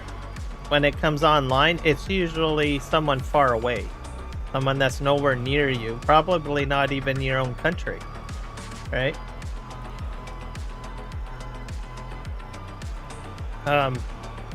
The other thing is you can't really guarantee whether or not these large companies will actually protect your information. A lot of these companies have experienced data breach, right? Facebook, 2 years in a row, has experienced data breach, right? They don't tell you what information has been breached. They just say, hey, by the way, your account has been compromised. You might want to go ahead and change your password, right? But they don't tell you what information has been, you know, stolen, what database it's been in, right?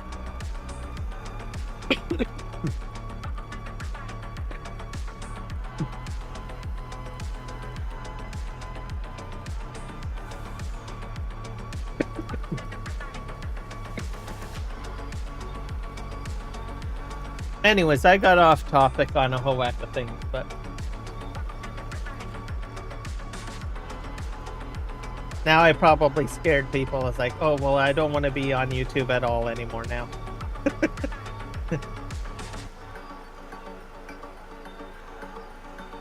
You just have to be smart, right?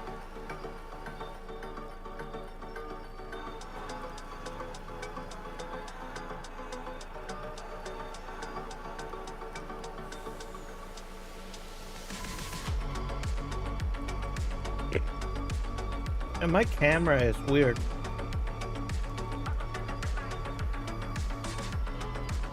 Either that or I'm just not used to doing the crane stuff. I should check to see if I have like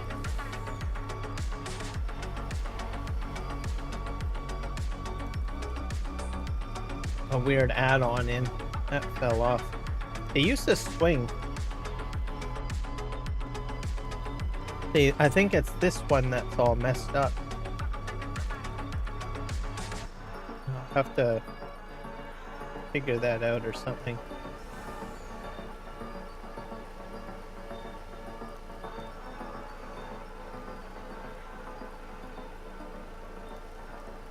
I know my crane's double.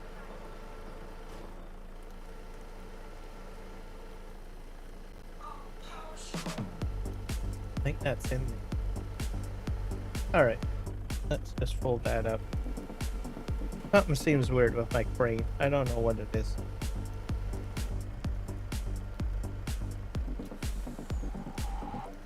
Okay, I think I got that cleaned up. I've got probably a few other trees somewhere over there. I'll get those later. I've got those little bits. I'll get those later on.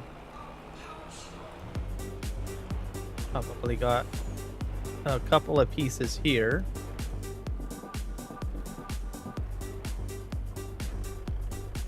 These up.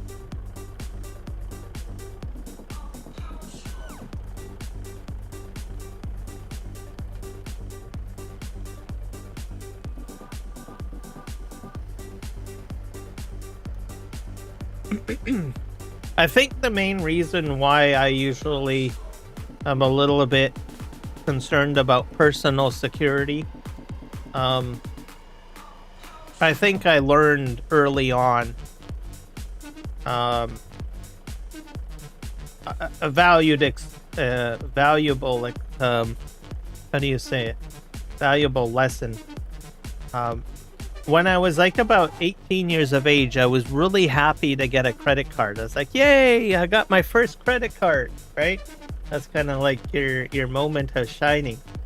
Unfortunately, I had some people that had stolen my mail, and they started causing me headaches with regards to credit cards, right? There's a lot of things I had to do. I had to get credit reports done, and it was like a mess.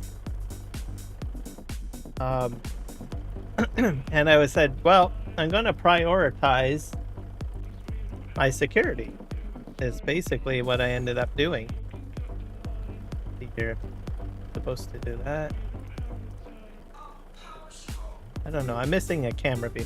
Anyways, and I had to learn some lessons. One of the big things that at the time that I had learned is that convenience is not a good thing. I became very paranoid of convenience. I'll explain what I mean by that. One of the things back in the day that credit card companies did was they had these stupid credit card checks that would be shipped out in the mail, right? My card never got stolen. It was these stupid paper credit card check. Literally. Can't stand them. They were the most stupidest idea that they ever had. Basically what it does is it was a check that's tied to your credit card. It has your information filled out, and all you need to do is put a dollar amount in it. So someone steals your mail, they get these credit card checks, and they get a free check. Literally. That was a thing. Back in the 90s, and late 2000s. So someone, basically what had happened, stole my mail, got one of these stupid checks, because I went and I said, well, how come this is happening, right? What the hell, right? I called the credit card company, and I said, I have my card right here. I don't give it out. What the hell happened? So they did the investigation, and they found out that these checks were being used. And they said, I have no interest in getting these stupid checks. Why are you giving them to me?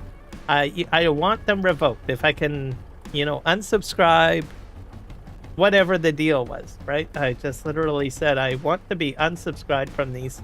And it says, sir, we can't do that. It's just company policy. You signed our terms of service. You're getting these checks regardless. She didn't use those blunt words, but that's how I saw it anyways. And it says, you're just going to have to live with it, right? It's like, okay, well, that's stupid. So every time these checks get stolen, right? This is what's going to happen. And she didn't really have an explanation to help me. So I ended up having to get a post office box to fix that problem. Because I think I went through it about four times in my lifetime, right? And it's annoying, right? Because what you have to do is you have to call Equifax. You need to call everybody, right? To get a credit check done on you, right? You have to go through all these processes, which takes time. I was like, I'm not going to do that. That's a waste of my time. I don't want to be stressing out over having to have some idiot get access to a bunch of checks that I don't want, right? And that's exactly what had happened, essentially. So, and that was when I was probably 19 years of age or something like that, through my first experience of dealing with that, and then a few times throughout the years, I guess. But the credit card check was what really got me paranoid, because it was a lot of work. And then you need to prove that it wasn't you that didn't make the transactions. Because earlier on, in the late 90s and early 2000s, the companies basically blamed you. Oh, well, it's your fault, right? Eventually, they loosened things up, because they started realizing, oh, well, it's our own stupid policies that are causing these problems for people. And they started realizing, well, they're losing money from it all, right? Because of their stupid policies. Eventually, they got rid of those checks, by the way. I think there was enough people running into the same problem. They literally said, look, you need to get rid of this. This is not making you money. There's a few things going on. One, you're printing paper. You're mailing it out. So that's an expense. And most of the people aren't even using it. They have no interest in using these stupid paper checks. Right? Because most people just use their credit card. Literally, right? I mean, I've never used one of those stupid paperback credit card checks or whatever it is. And plus, they charge you a ridiculous amount of interest on too. I mean, it's crazy. Anyways, that's my rant and my reasoning behind it. And then you just basically learn, right? Just realize, these can happen.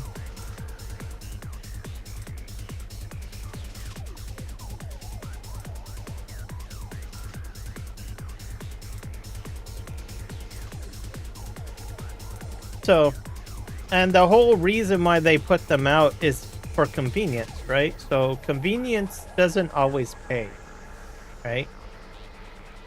Same thing with on the mobile phone. I do not buy, as an example, you get your Samsung Pay, you got your whatever Pay, Google Pay, get all these apps where you put your account on, right? I don't use any of that. I shut off the what is it, the NFT function on the phone. I don't use that at all because I don't know. I walk by the wrong person and they say, "Oh, well, this guy's got this asset available," right? I don't know. Keep it simple, right? These conveniences have their own costs if you don't know how to use them properly, right?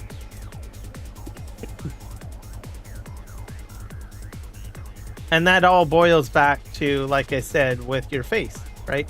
There is a lot of convenience that's happening right now with your face and your fingerprint, right? And with those conveniences, you may run into some problems, right? Is what I'm saying. So that's probably one of the reasons why I don't do webcam. Um,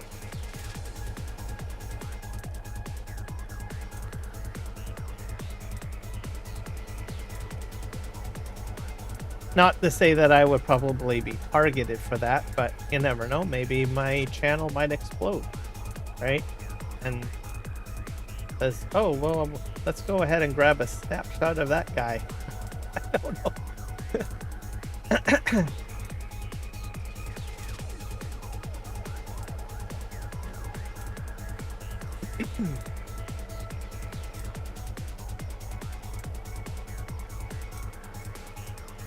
So just something to be aware of, and you don't need to show your face on the on YouTube, or you don't have to do webcam. There's some people that have been very creative. They will have interesting avatars that represent them. I've watched a few channels of that as well. So they add like an artistic flair where they put an avatar so that'd be like a furry. Usually the furry community does it a lot. It kind of actually goes quite well for the furry community, to tell you the truth, because I don't know much about furries, so I don't want to talk too much about it because I might offend people because I misunderstand the concept of it. But I think, you know, the basic premise is that they believe that it's a part of who they are. I think that's what the furry community believes, I believe. Or that's what I understand of it. And I watch a few of the channels and they feel they're very happy people, and they, you know, do their live streams that way. I've been to a few conventions too, and they're dressed up in the furry outfit and everything. And to my understanding, when I talk with some of them, it's like a part of who they are. I think it's a little bit more than that, but that's probably the safer way of explaining it. I don't want to exacerbate it, right? I just want to speak on my personal understanding of it. And I think that works quite well, where they have a digital avatar of themselves up there representing who they are and whatnot. And I think that works quite well for the community. I think that's great. I've watched a few channels like that. I think it's interesting. I don't understand it 100%, but it's intrigued me enough, because I say, well, that's a different way of looking at life, right? That's the one thing about me. I really do like learning about different ways of doing things, you know, different cultures and stuff like that. That's probably one of the reasons why I play Where Winds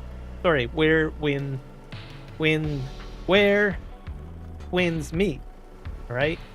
It covers a lot of Asian and Chinese lifestyle, I guess, to a degree. Maybe not entirely, but pretty close anyways. So I learn a little bit of the culture, essentially, from that video game, which I think is interesting, right?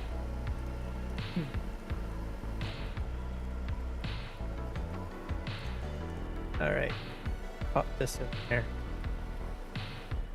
Yeah, my camera is all messed up. I really don't know why. Confused. Either that or I just haven't used this very much, which is possible. Maybe it's working the way it should. Just so used to going into that other machine. I don't know. It's been a while since I used this. But I'm pretty sure there was another camera toggle. Oh well. Turn that on. Yep, some more of these logs here.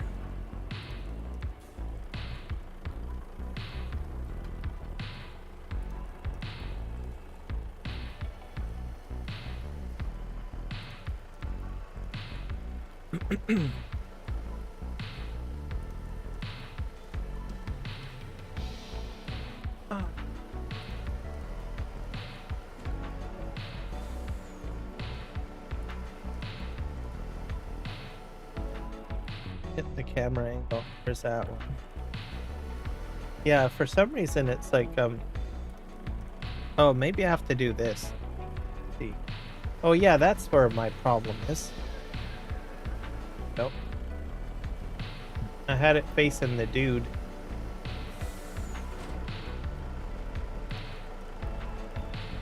Just had to move the mouse.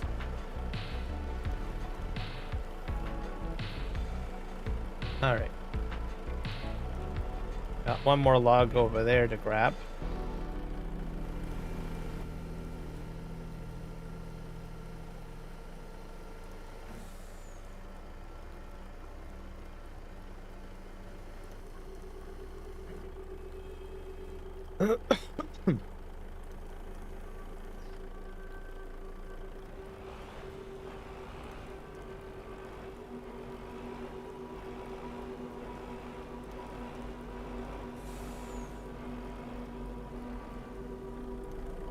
Alright, let's see if my latest command worked.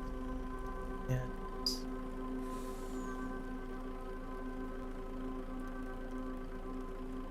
Some of these. Try the newest one, is Ghost. Yeah, that works. Let's see mine.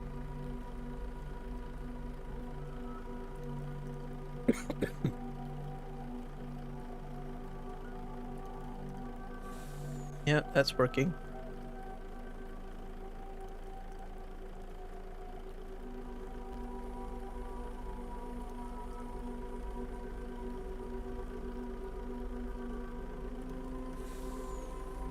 I got some interesting emotes too.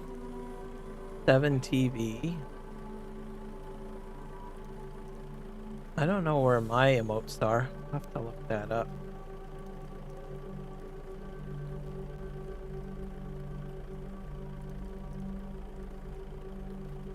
They don't show up in here. I have like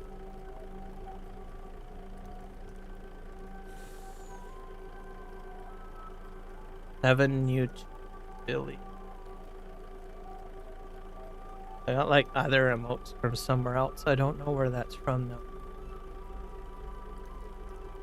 Angel thumbs up. Let's try that. I'm not sure if it shows up though. Live stream. Kind of like messing around here. Nope, it doesn't show up. I don't know.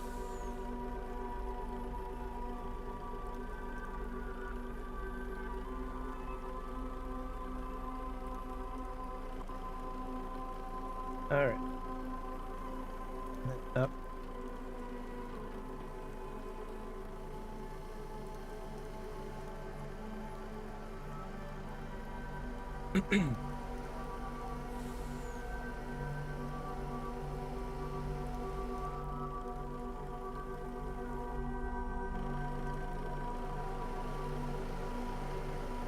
Oh, pick this up here. Put it in.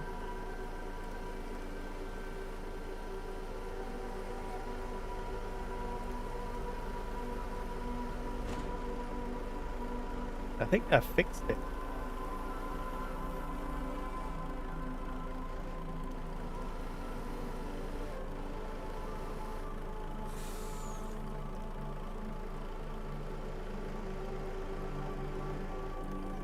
I'm not sure if I have any more to pick up.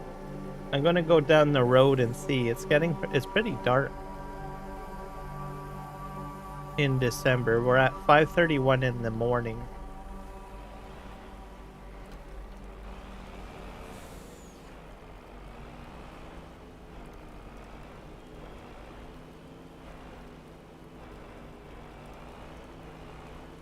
There's like other pieces of logs here and there that I will eventually pick up.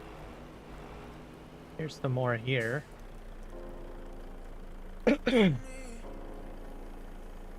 So what I'm doing is the little scraps are going into my smaller mills.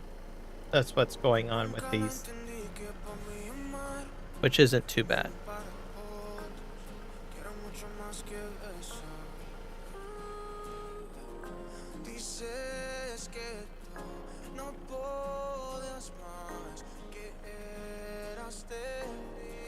Anything show up? Oh wait, maybe I have to fix my vertical.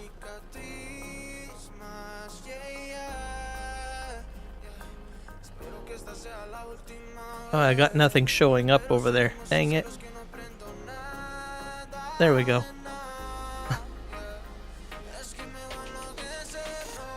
There we go. Oh, that fixed. No wonder why things were going all bad. Nobody wants to watch that. Alright. We're fine over here.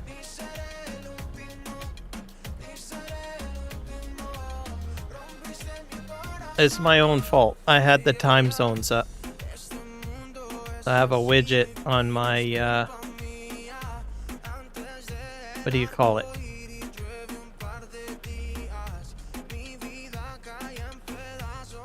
There we go. That should fix my problem. I thank everyone for 10 views at least. Or how many? Yeah, 10 views on my vertical. So thank you. People are like looking at a black screen. Crazy. There, I fixed it.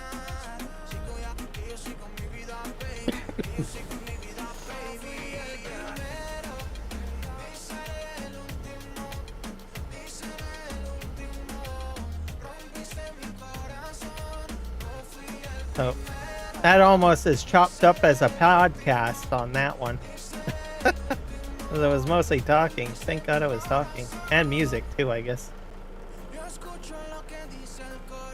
Oh, well. People will now come to the short speed and actually see some gameplay instead of hearing me rant. Alright. There we go. That's better.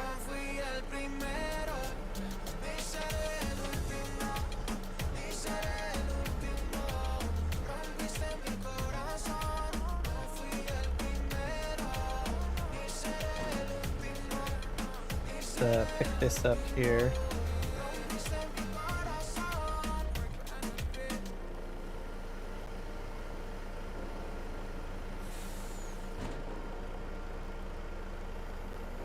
I might actually edit most of that live stream, I think. So it'll probably end up being shorter. You can edit live streams, by the way. In case people didn't know that.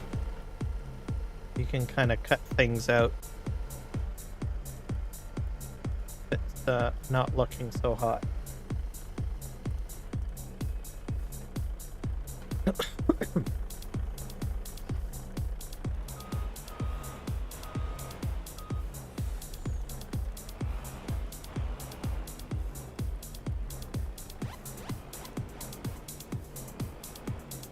Just spin around here.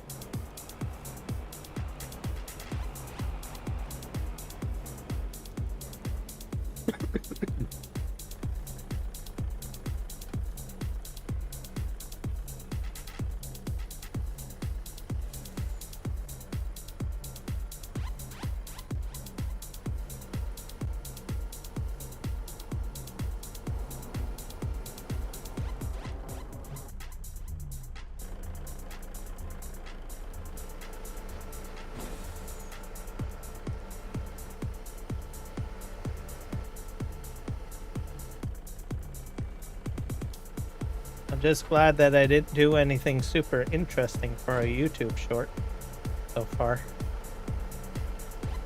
So I usually use my short form content or live stream for generating shorts. So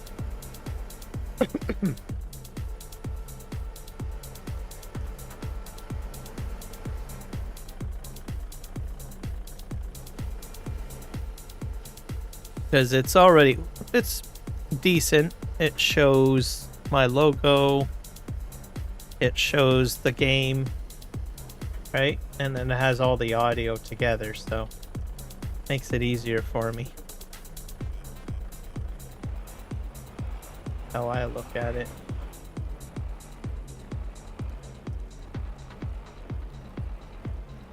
My short form content has been lacking lately. I don't know. I don't like repeating the same stuff over and over again, right? So like I don't do boss fight, every single boss fight I probably could. I mean, there are some people that repeat the same stuff over and over again, right? But I'm interested in doing stuff like that. Usually try to find something that is interesting. So if I feel that something happened in the live stream has like meaning, then I'll usually generate something.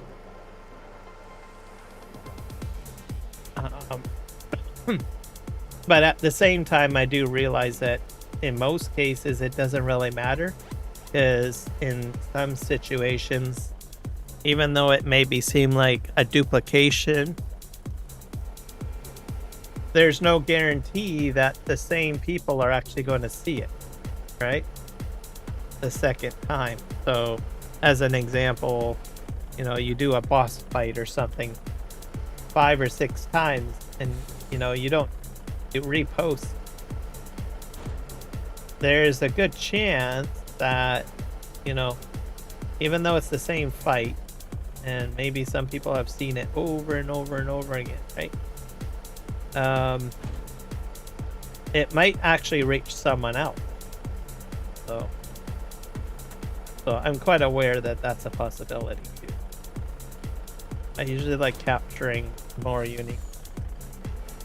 I don't like posting the same thing over and over again, is what I'm trying to say.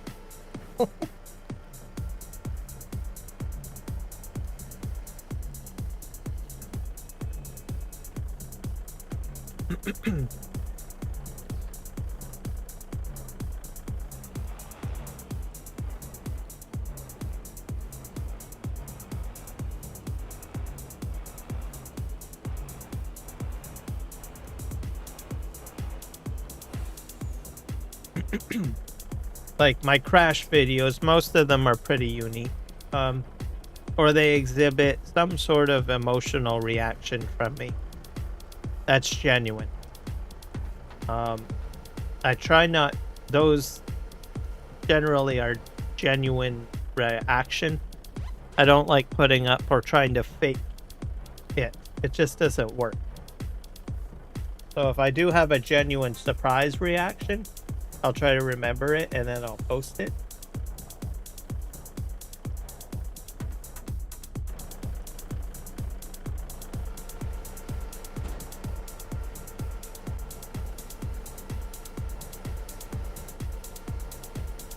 And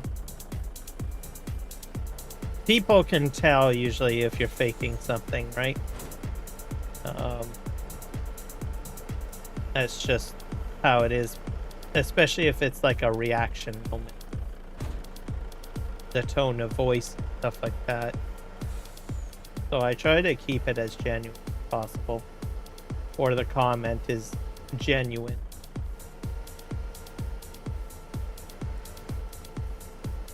Some people are really good at reaction videos, right? They can do it genuinely.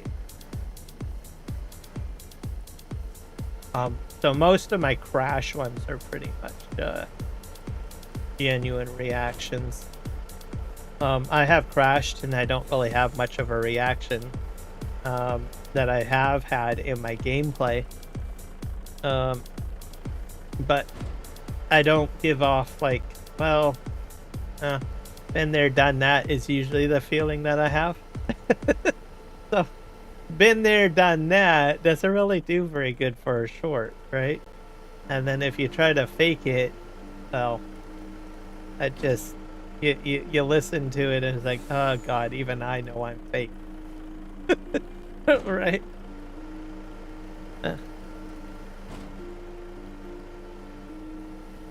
So I usually, to tick my box off, if I actually felt happy in the moment, or shock, or surprise, or some sort of emotional response from the situation, like genuine, right?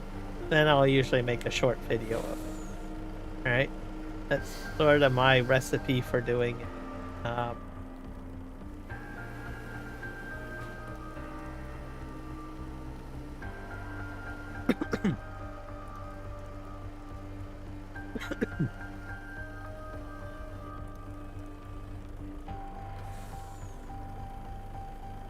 I think even my latest video with the, what was it? My latest short video. I'm trying to remember what it was. Let me go to my channel again. Go to YouTube.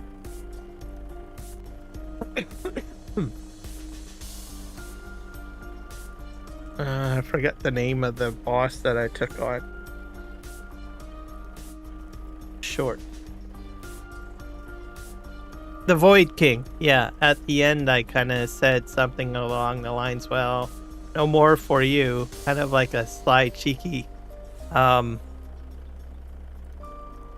response, because the whole premise of it is that he was trying to get souls, and once I took him out, there's a small cutscene where he says just something along the lines, I just won more, right? And I just, out of the blue, sarcastically said, well, no more for you. And I thought that was pretty funny. So it's like, and I was pretty much on the inside laughing at the guy. Is like, well, nope, it ain't happening, right? So I thought, oh, that's probably a good video. So I put that out, and it did fairly well, I think.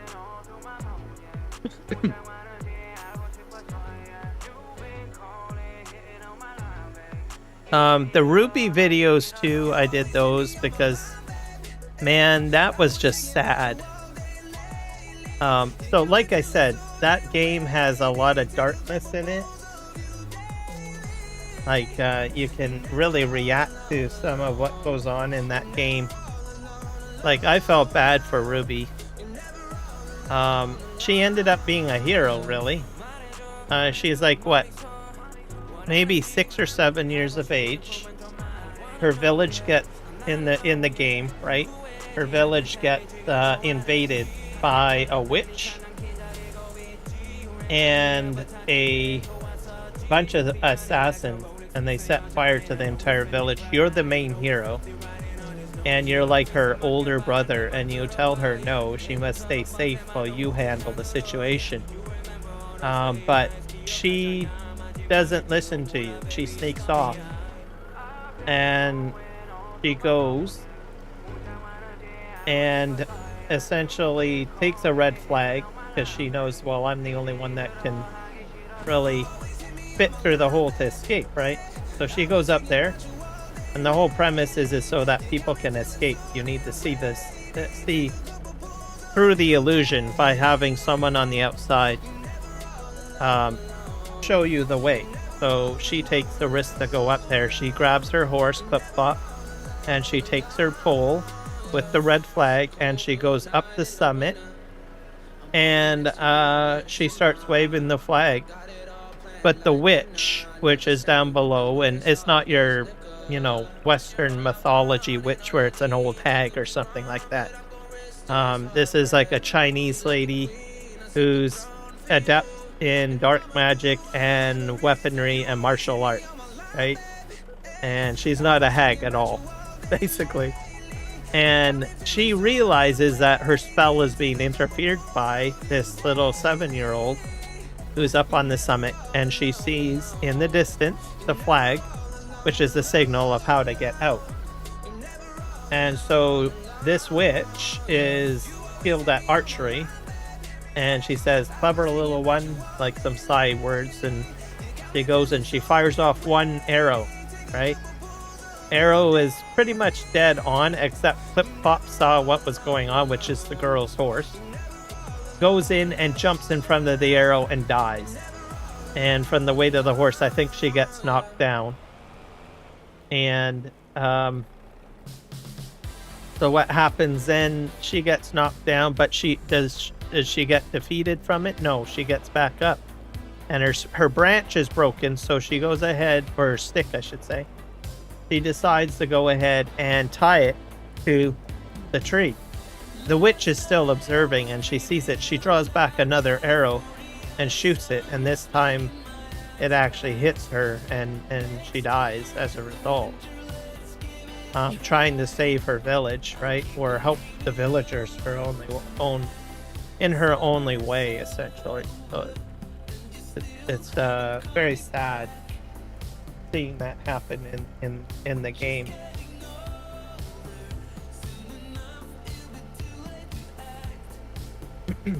And then you as the hero realize what happens, and there's nothing that you can really do about it.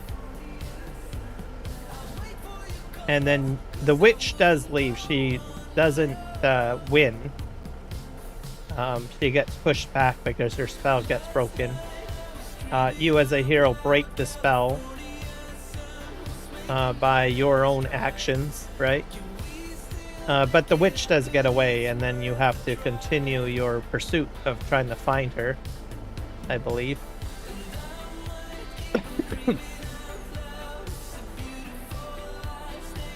Kind of like, I think the spell is kind of like Sauron from the Lord of the Rings a little bit. Because as you know, the ring is a part of Sauron, right? He put his magic into the ring, and that's why he dies at the end, right? Because the ring gets destroyed, right? And if you watch the Ring of Power, you understand that he did have like a human body. He had a few different humanoid bodies in his life, I guess.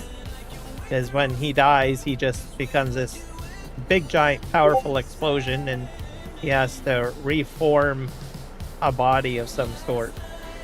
Watch the Ring of Power on Amazon and you'll see. But anyways, the ring is a part of Sauron.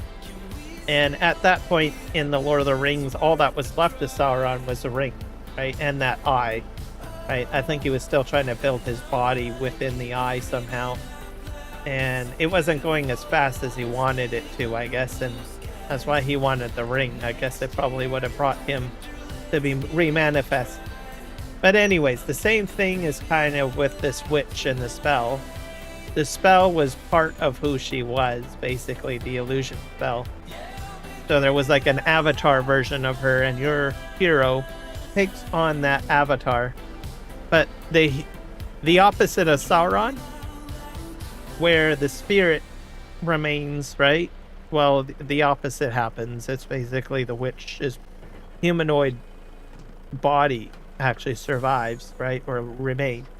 It's the spirit or the vessel or the spell avatar of her that got destroyed. Which I think she could probably make another one if she wanted to. So as the main hero in this story, you're continuing your I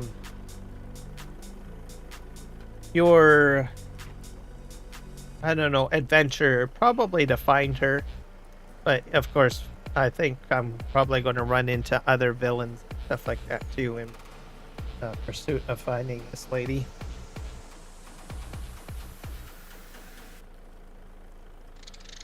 So we'll see what happens, I guess.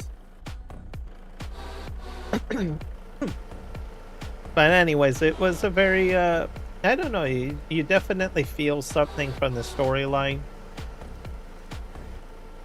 in that game.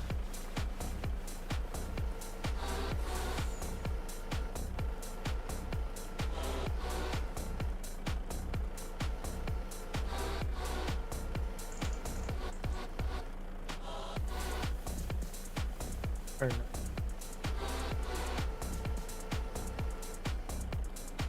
That's like the crane game here. Maybe I can get it now. It's on the side. Oop. There we go. Pick that up.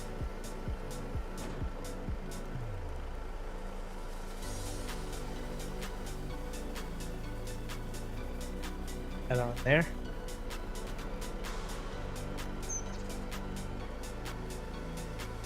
Let's see if we can handle this one.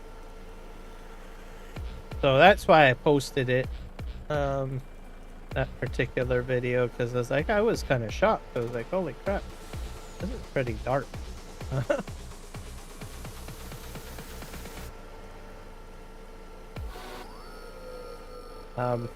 The story content in there is not, like, it's very mature. And I'm just gonna say that. Most of it in there is very mature. Maybe a little bit close to Grand Theft Auto, but maybe not so much. It's a little bit more tamer than that, but it does cover a lot of like really serious subjects and stuff, like on the in some levels. Like there's talk of slavery in there, right? With some of the villains and stuff like that. Which in the time period, that was just the way it was, right? There was, you know, people captured in war and treated as slaves, right?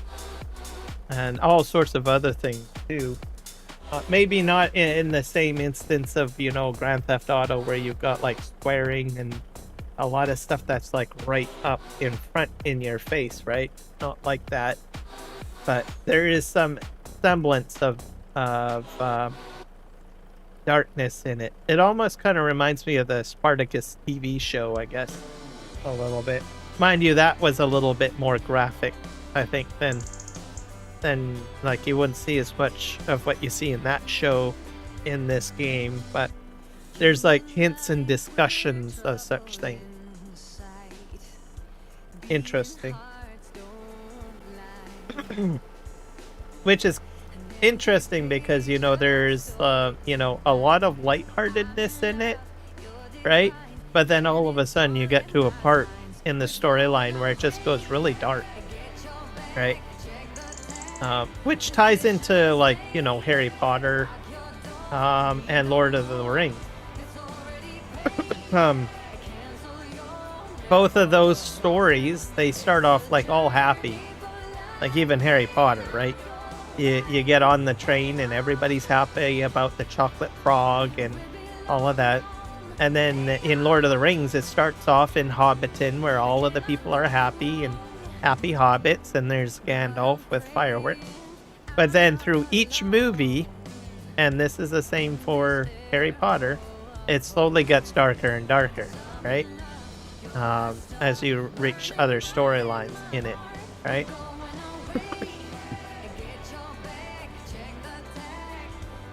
So you get that kind of feeling from it, essentially.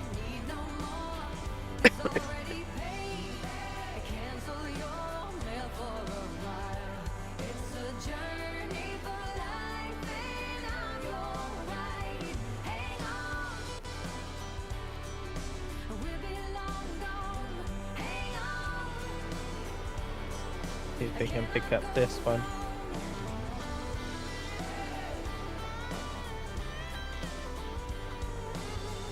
So, but I think the story, like, I've seen a lot of games where there's story, but I think the writing is very well done, I think. Because when I play the game, you really feel for the characters, I guess. and the different people that you come across. I think they set it up that way because in the game you actually, you start conversations with some of these people or these characters, right? They've incorporated AI into the NPCs basically. So if you have a very long, in-depth conversation with, one of these guys, and all of a sudden they die, like, oh, what happens to my? Maybe you have a cooking recipe that you're passionate about, and you start talking about it. I don't know. Maybe not a cooking recipe, but I'll just spin around here.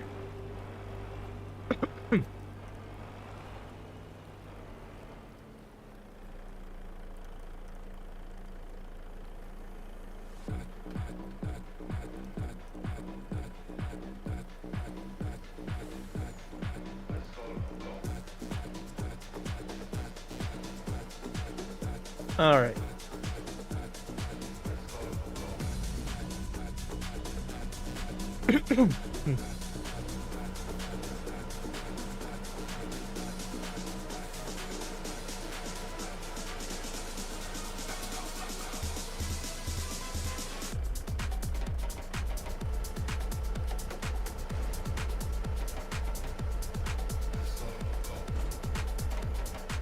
Just drop that off there.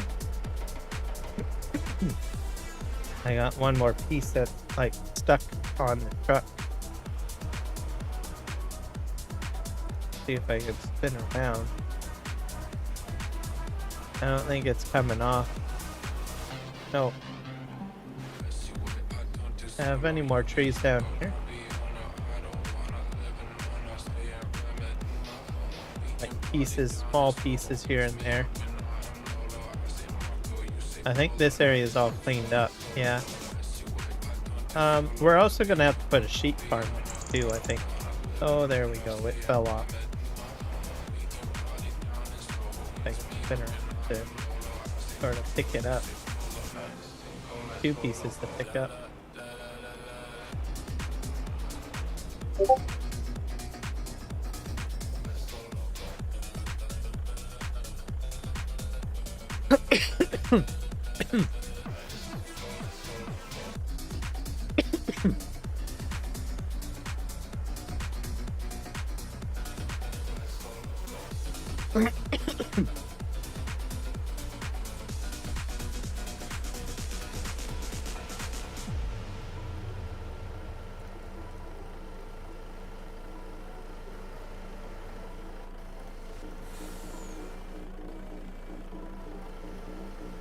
I don't think I'll ever get rid of this truck setup.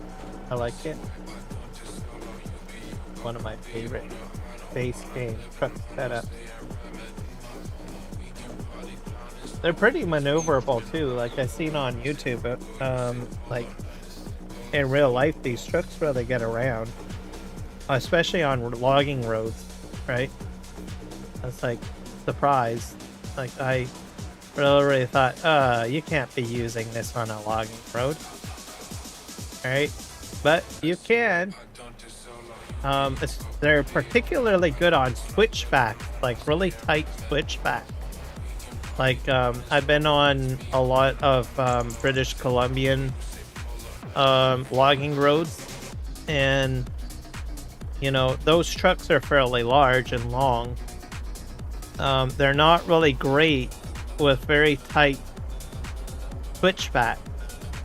Switchback is you go up a slope on an angle, and then you reach a point, and then you have to make a sharp turn and go in the opposite direction up the slope, right? We have switchbacks in BC, where I live, British Columbia, and those roads are pretty wide. A lot of work that goes into making them accessible for large logging trucks. But this truck setup can get into like tighter areas, I think, based on some of the videos that I've watched. So means that you can do less road preparation for this type of truck setup compared to a large logging truck setup.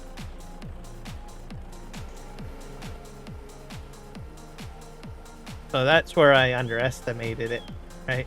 Because I never really watched any videos from other parts of the world. And then one day I saw a video.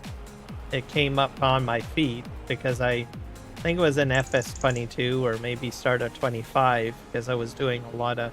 That's the other thing with YouTube channels. What you watch, sort of what you, I don't know, live stream, you'll start noticing things pop up in your live feed for recommended. Another topic for another day. Anyways, because I do a lot of logging, or I've done a lot of logging, I got like some real life logging videos popping up, and I saw a video similar to this. The forest was very, very thick, right? And the roads were the roads were narrower than what I've experienced for logging roads in BC, and very tight. And they had this truck going in and running with this type of crane, picking up logs. And I thought, oh, that's not going to do very well going through all that. Nope. It handled the roads, and it was able to do the switchbacks, very, very narrow switchbacks, a lot smoother than what I had thought. And I thought, okay, well, now I understand where this is a practical logging truck.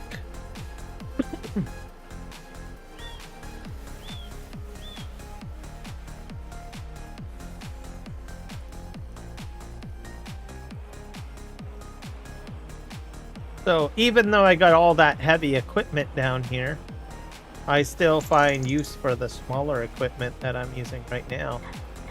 So I find a practical use for it still. See if we can pick this up. These little knobs up. I think I've almost got everything picked up, and then we'll switch to something else, because I have been at this for about 2 hours. Probably took a little longer than I anticipated. I've been doing a lot of talking. Not really focusing 100% what I'm doing. Well, I am focused, but just not as focused as sometimes. I'm more relaxed, just put it that way.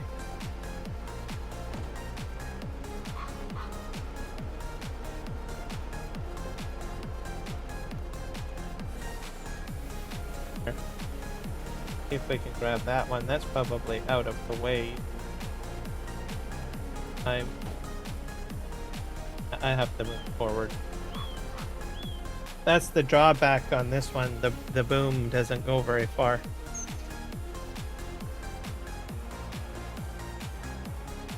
Just right here. Always make sure, I think the best thing is having your logs in between the two trailers, or closer to the back of the truck.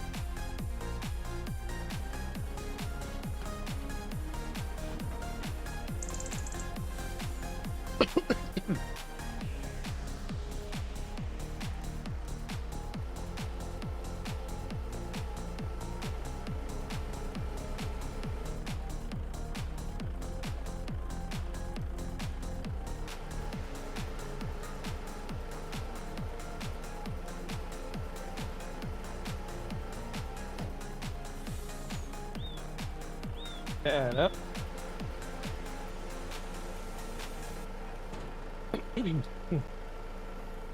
Put that down.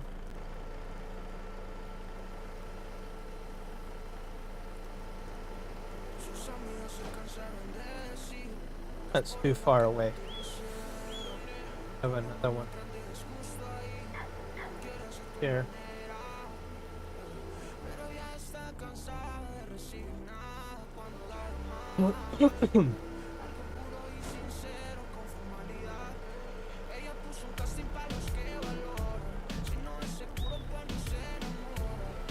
Nice and relaxing. Oh, is that falling off?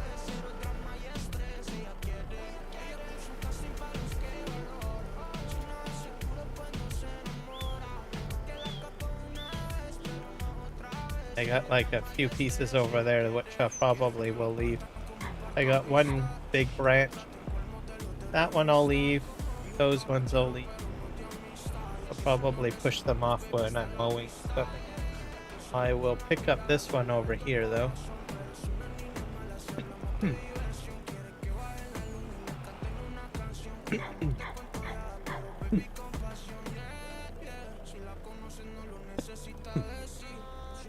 And we'll have to clean up most of these stumps, too.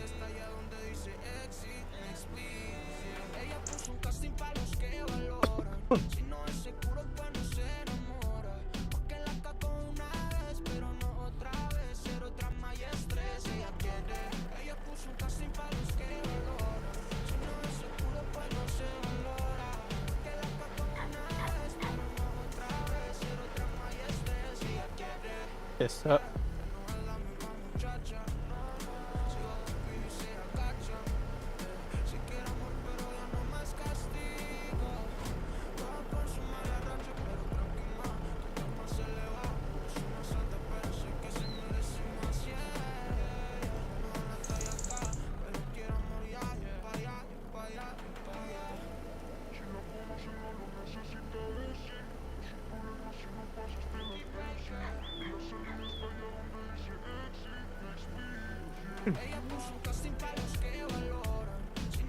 So it's not completely cleaned up, but we're getting there.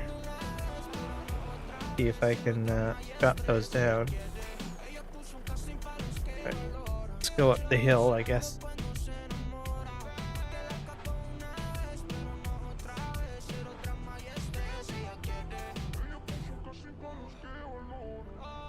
All this mountainside over here will be cleared out. I will be logging on this. I want to put, I think, orchards on the left-hand side. So probably what I'm going to do. That way I'm not doing so much destruction. I might even put rice paddy fields here on the left-hand side, because they don't really need to be big rice paddy fields, right? So there's a few ideas that I've got when I take those trees out that I've got. Kind of like in South America, like they kind of work on the hilltops. I think even in parts of China and Japan, they kind of put stuff on the hilltops, right?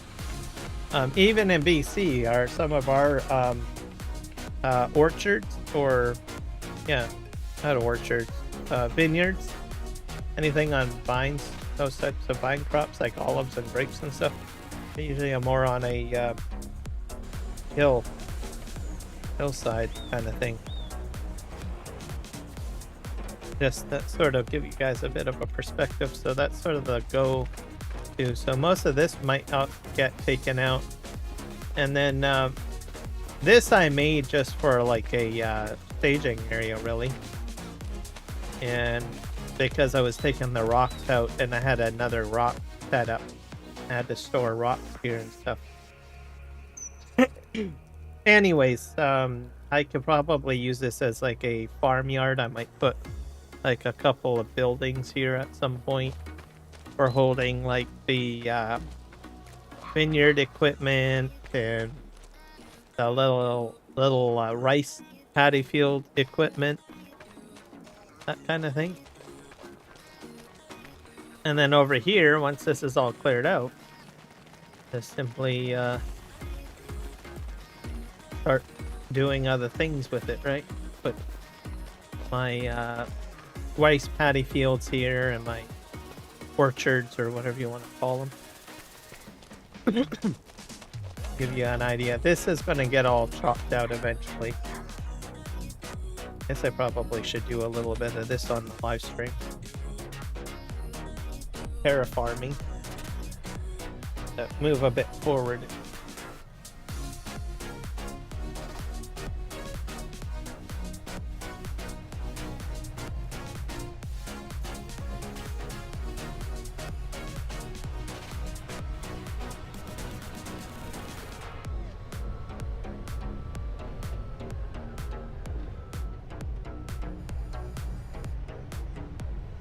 So this is going to be for my railway.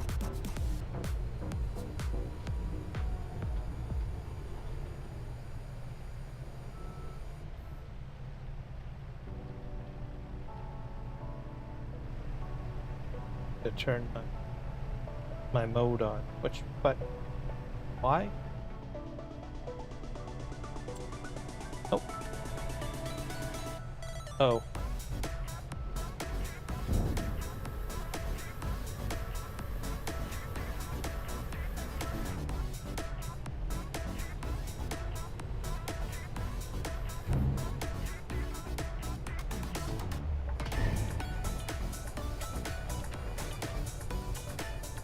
Fill this up. Hello, Nick. I see the pink can. Oh.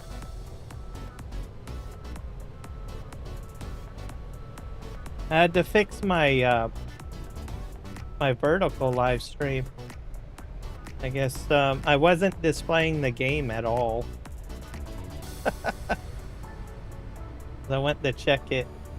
I think it was about an hour ago, and like, oh, it's not showing up over there.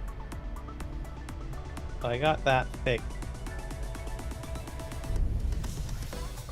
Cause I was like, how come I only got like 10 views? Yeah, I got a lot more.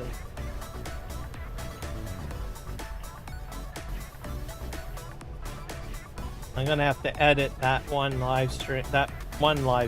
Because it was wasn't looking very good. Yeah, I'm gonna cut out probably the beginning of it, and then just leave the part that is relevant.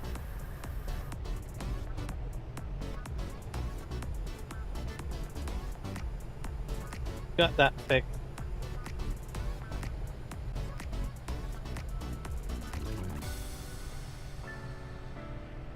And then I know YouTube has that dual profile for what do you call it? Thanks, Gary. A dual profile where you can make your horizontal into a vertical. I'll be honest with you, I don't really see as many views on that than what in comparison to setting it up separately. So I have a separate vertical live stream, and that always outperforms the horizontal, even if I have the vertical profile set up. So I have a feeling YouTube has got to do some more work on that. Like, I don't think it's promoting the live streams as much as it should, is my opinion. There's something missing with it. I don't know what it is, but I know for a fact, based on numbers, my vertical, except for today because I kind of messed up, but because it was a black screen. Well, my logo was showing up and people were hearing what I was saying, but people are probably like, well, I don't want to watch this. There's no game being shown, right? It's just a logo and some music, right? But normally I would get a lot more views on just setting up the encoder separate for vertical live. And that gets more numbers than the horizontal. Not always, though. I mean, it depends on the game too, or whatever you're doing, I suppose. But I have a feeling YouTube is not fully promoting the vertical dual profile function. For some reason, I don't know why or the specific reasonings on that, but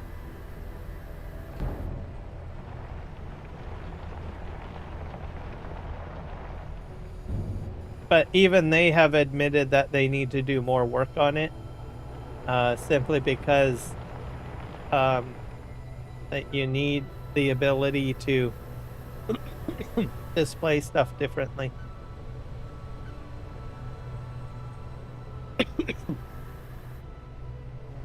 Which is probably a fair thing, because in all honesty, there's parts of the world that don't even get the dual profile yet.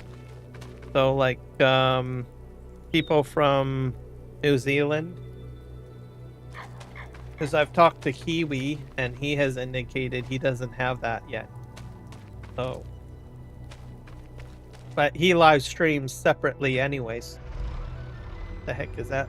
Says rear camera offline.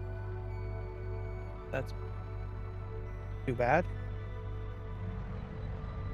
No internet connection in this thing, I guess. Alright, let's back up.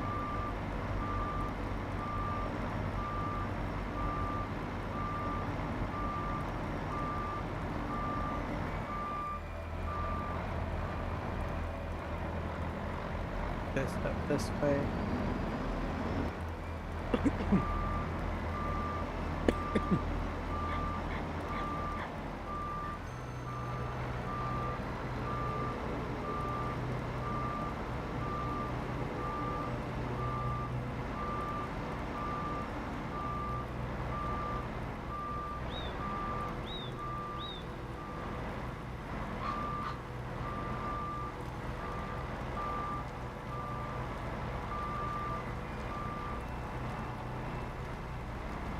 Back this up.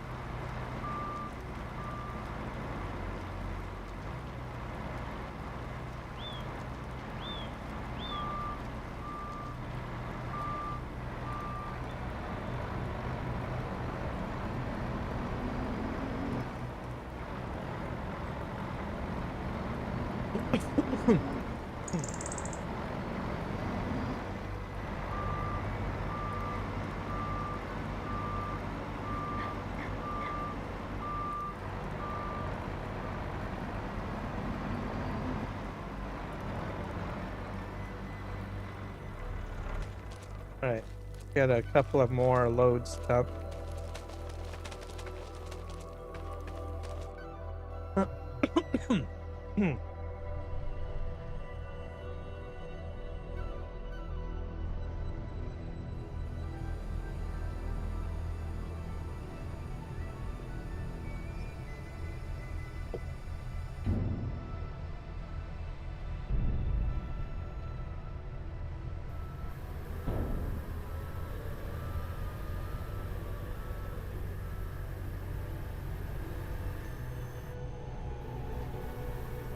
Yeah, I'm definitely congested a little bit.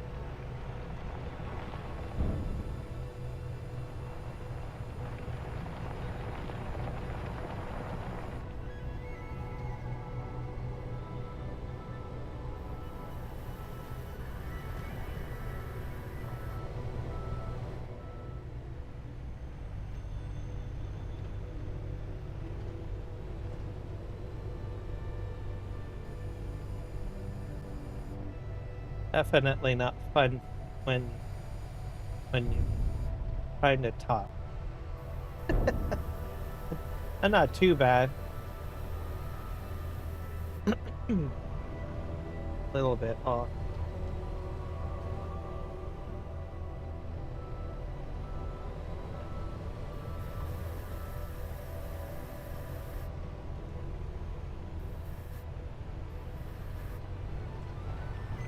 What?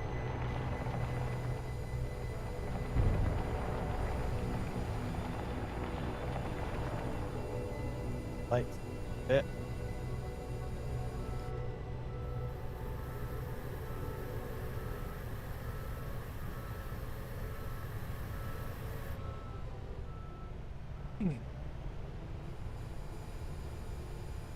This is a bit sensitive on the brakes.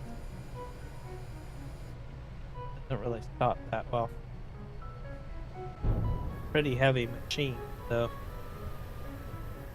Usually, as soon as I go forward downhill, I'm like braking. or else I'll run right into the back end of that thing.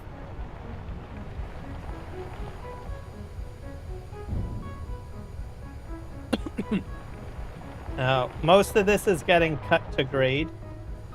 Well, it is, but I will be going over it with the bulldozer. Simply because I have a feeling like the ground is a little bit rutted. But that's fine. I will probably, like I said, go in with the bulldozer later on. Smooth it out. At least what the plan is, anyways.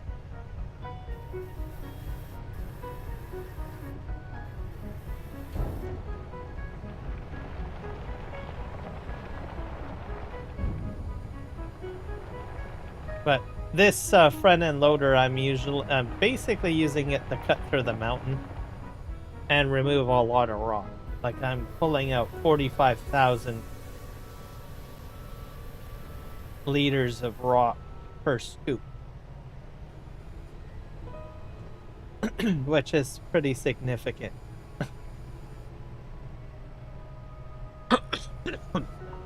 And then I'm putting it into the back of this truck.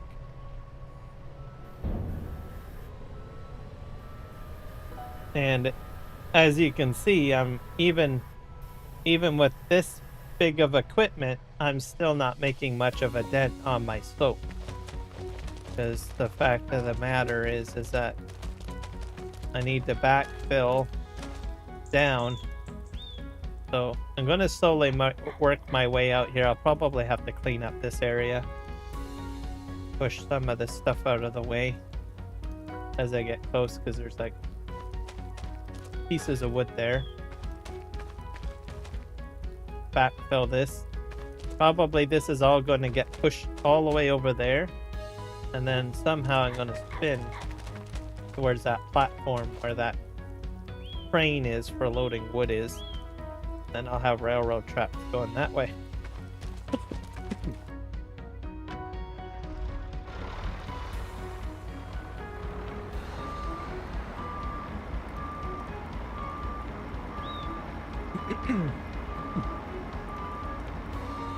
The track system I probably might pull up again and relay the railroad.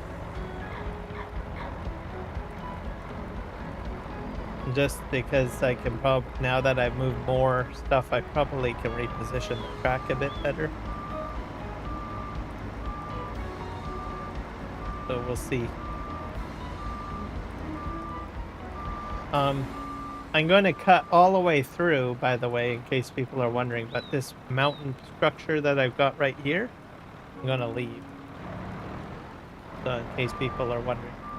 So part of the original mountain will remain, and then heading, I guess, north or east or whatever, towards the Doosan excavator there.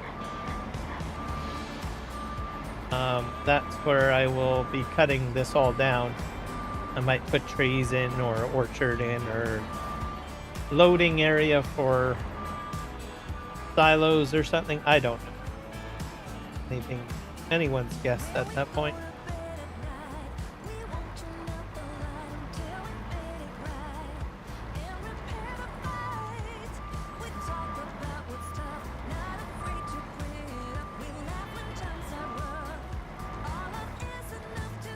So this will backfill a little easier because it's a little higher.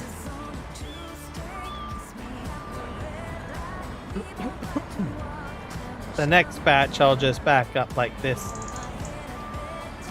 and then I'll probably do another there because I'm getting spikes that are showing up.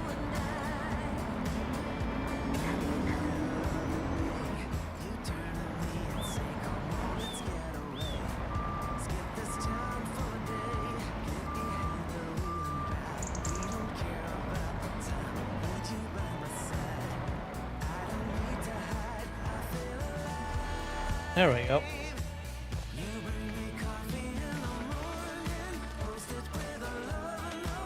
Jump in here. Ah, thank you for another $1, sir. I appreciate you. There we go. That's gotta definitely get me over, I would think. I'm pretty sure. I'll have a nice paycheck, which will be nice. Alright, let's dig in here. Yeah, if you guys like casual conversation and gaming, you guys should check out Nick Kelly's live streams. So he has quite a few people that watch him and stuff like that. So if you like conversation, he's definitely your guy, that's for sure.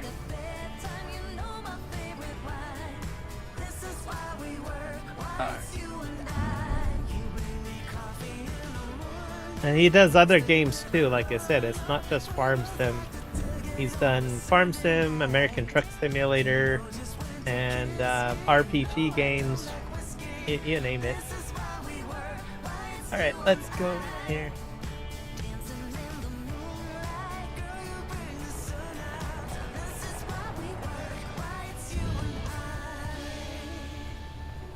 Yeah, I'm pretty sure that one definitely has gotten me at least up there now, for sure, with the conversion rate.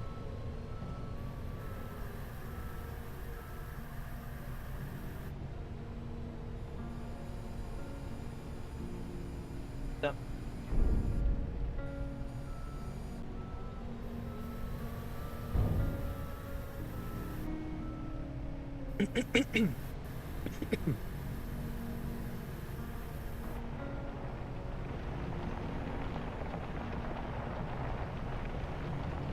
Because conversion rate matters. This game here is Farming Simulator.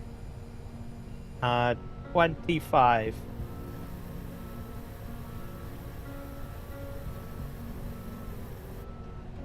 And on PC, I need to clarify that because it's this one is not available. Well, the stuff that I'm doing right now is not available on console. Back up. Why this game actually looked kind of good. It's a pretty good game. If you like simulator games, you should try it out. Do you need a website for the game? It's on Steam too, by the way. But I can give you the website. Ooh. Yeah, Mon, thank you for the subscription, sir. Welcome in. Let me get you a website. I'll get you Giant's website and you can look at it and see if it's something that you might want to get. Give me a sec here. Let me get you a link.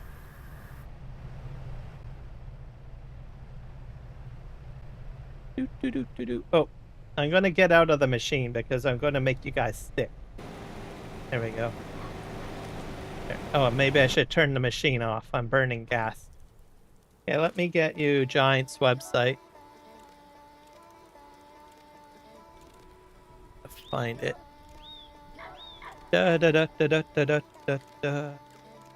I'll find it. Giant software.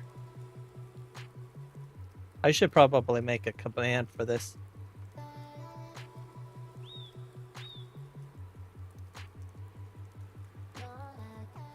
Farm Sim.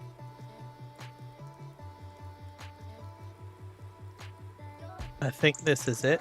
They have some other games there too, but I'll put out FS25. Here we are.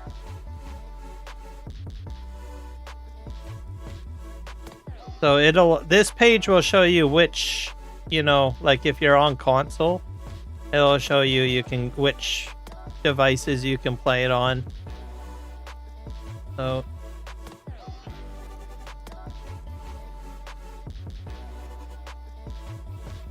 Farming Simulator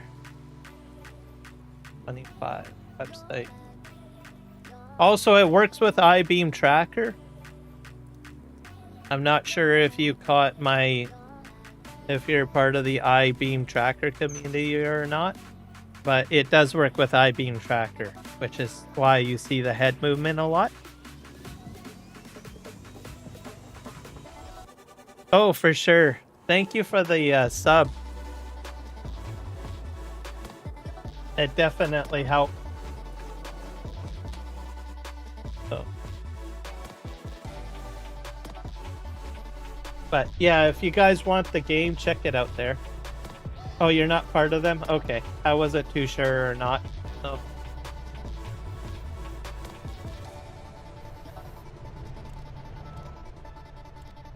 That's what I'm using right now. Like, you can see my camera, like I'm turning my head in real life. That's why you see the camera moving that way. I'm not going to do it too much because I don't want to make people sick. But I started using that quite a bit in my live streams, which is pretty cool. It works with other games too, like racing games, the IB tracker. That's a separate software, but excuse me. You can even use it in American Truck Simulator, I suppose. There we go. I know. Oh, wait. Yeah, let me check that. Yeah, I'm trying to get up to like 800 subs. So if anyone wants to help me out and likes what I'm doing, please sub. I don't know what I'm at right now. Let me go to my channel. I'm like really close. Like, I'm like... Let me see here. I'm gonna view my channel.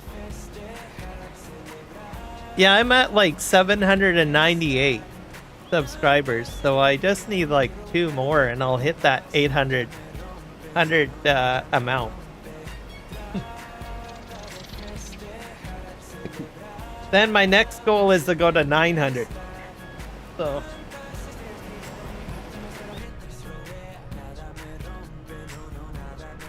it's 798. Yeah, 798. So I'm happy about that. It's like great. It's like I get like a couple of subscriptions here and there, and it's fantastic. So yeah, anyone that can do that, please help me. I'm so close.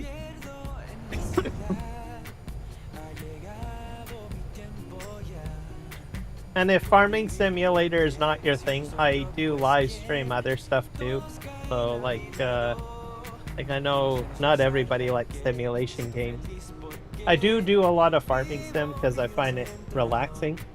But I have been live streaming Where Winds Meet, and I do a little bit of World of Warcraft, and Dune Awakening, and Starfield. Oh, that's full. Crap. I back up here. Switch up. Uh-oh. Why can't I reverse?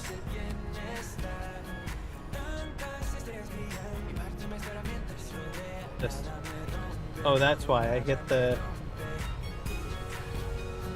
reverse out of here.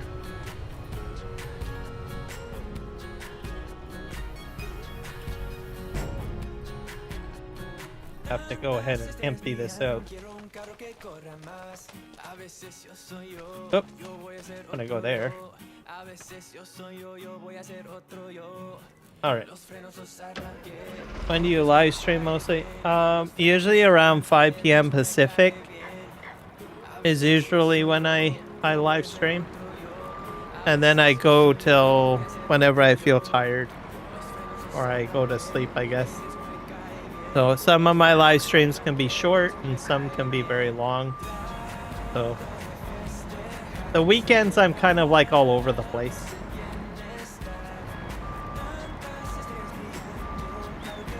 So just make sure you hit the notification bell.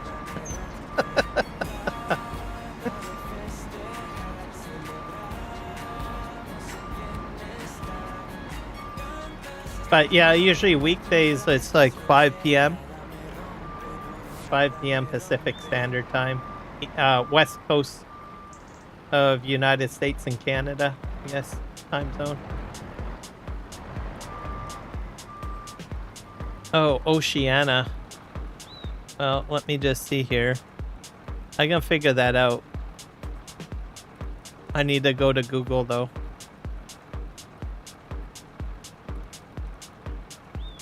Let's see.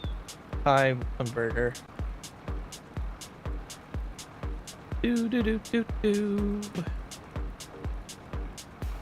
That one's too complicated.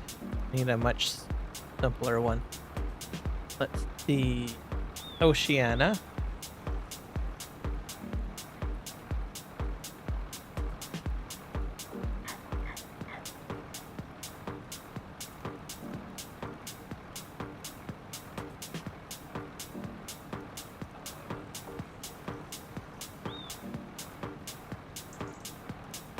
Oceania.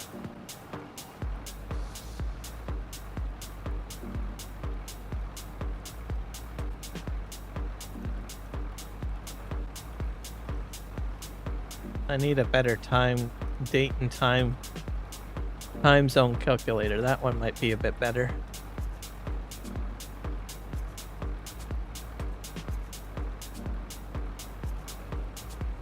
Can I just type in Oceania?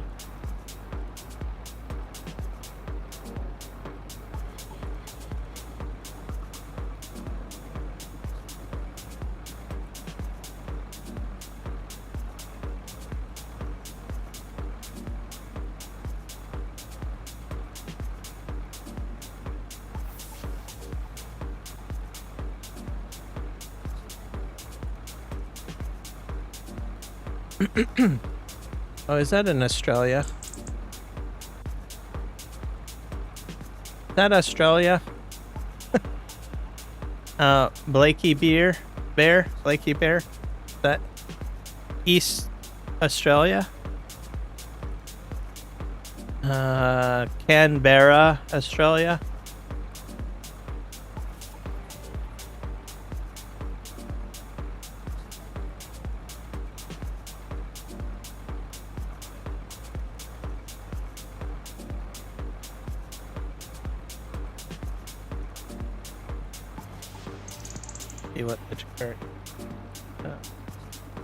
Australia and New Zealand. Oh, okay. That works for me. Okay. So that makes it a little bit better. Okay. And then we'll do a conversion. Let's see.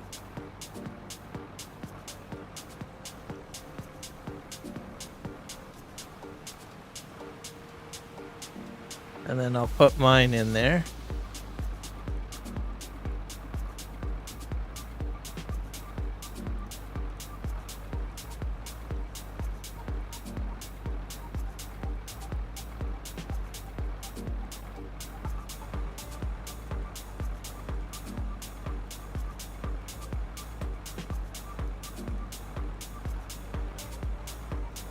So that would be about, I think, 11 a.m. your time, I guess.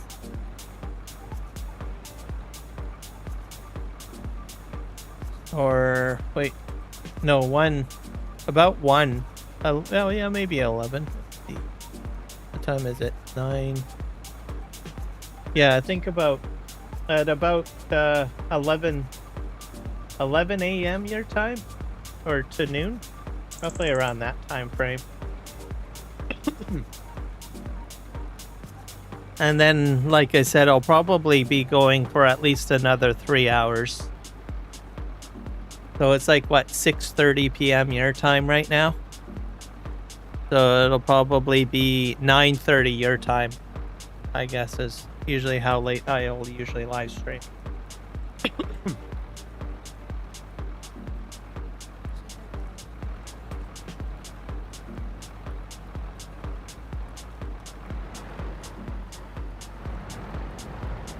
So, and I do get a lot of like New Zealanders and Australians watching my live streams.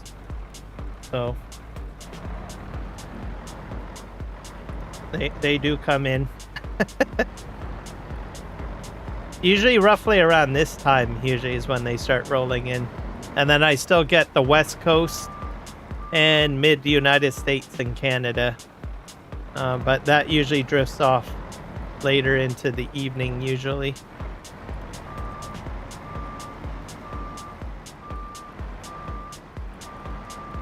Yeah. Yeah, that would be correct. Roughly around that time.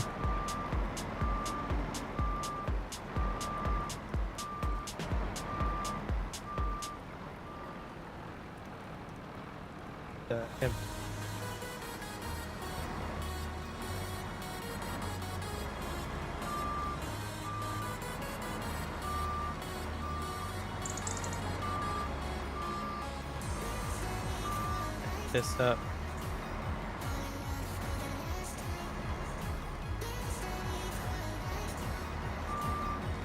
Yeah, in the morning for you, Nick. Yeah.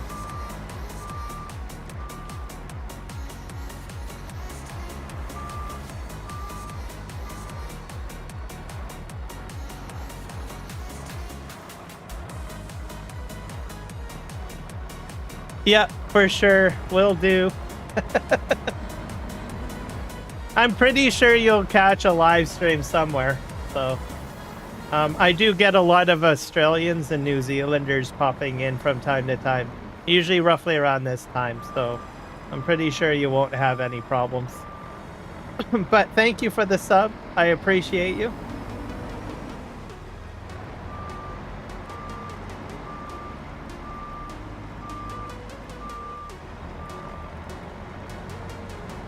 All right, I'm gonna roll down here and fill up.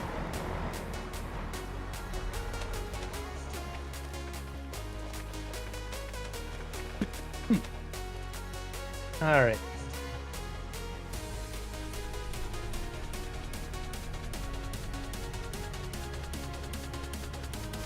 I can't wait. I'm like 2 away. Maybe by the end of the live stream, I'll get to like 800 subs. That would be fantastic. You never know. Anything is possible. That's all that I can say.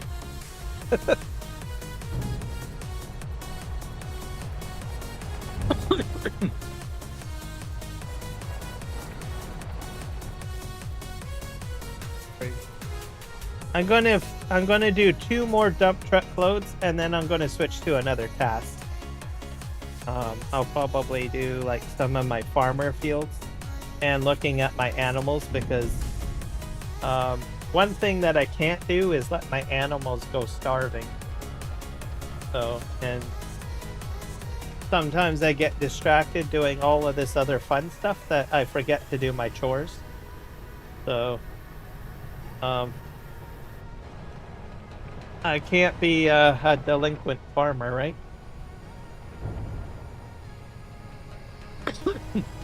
When I first started the map, I had like the realistic animal mod on, and my animals started dying. So I can tell you I turned that off.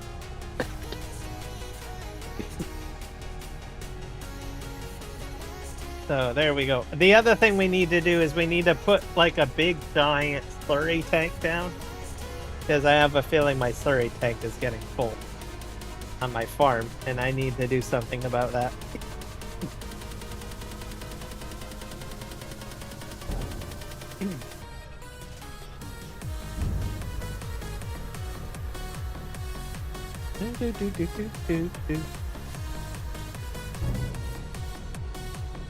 Pick this up.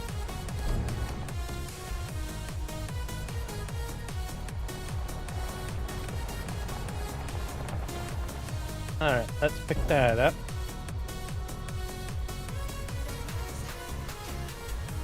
Do do do do do do. Do do do do do do.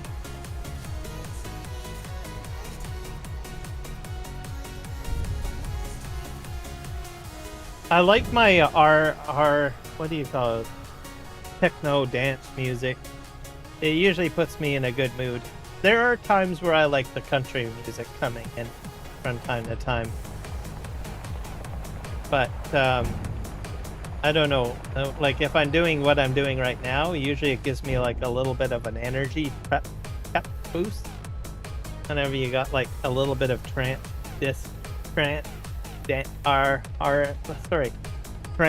techno music going. So most of my music consists of a lot of that. But I do add a little bit of other flavored music into at times. Okay, I got one more dump truck load left.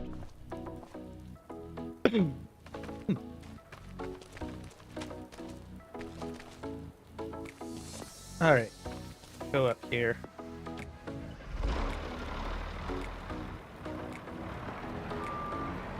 I don't know what my next task is. I think I'll focus on probably the animals. I'm a little concerned. I might do some milk deliveries.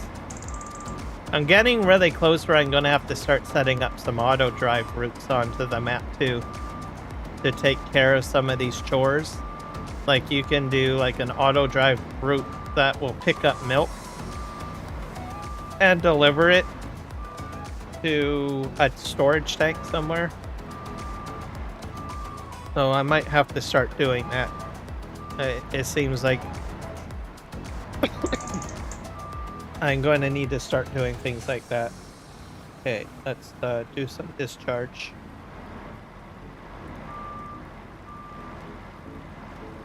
Fill this in.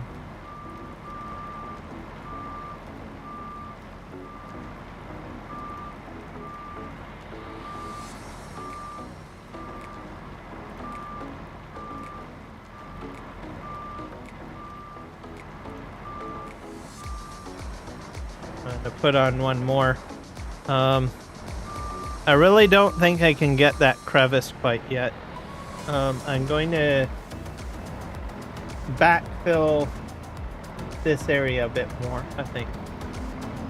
I'll do one more scoop of rock here. Alright.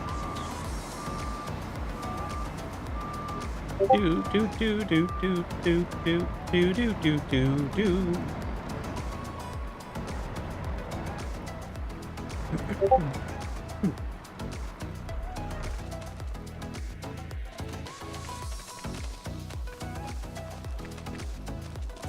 I don't know what happened here. That's fine. So like you get these like little divots, stuff like here. That's stand. It'll all get fixed. Like even here, little divots here. I'll fix that with the bulldozer at some point. Probably not right away, but it's like once you've got most of the work or the topsoil out of the way, that's when you start like a little bit refinement done.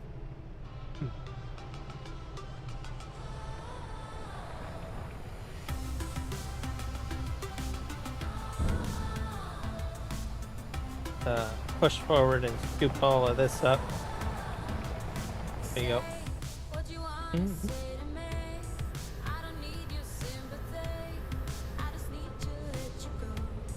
Out of here. Gotta remember to start looking backwards a bit.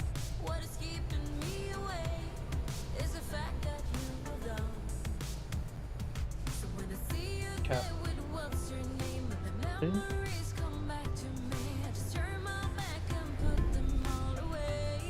This is fun.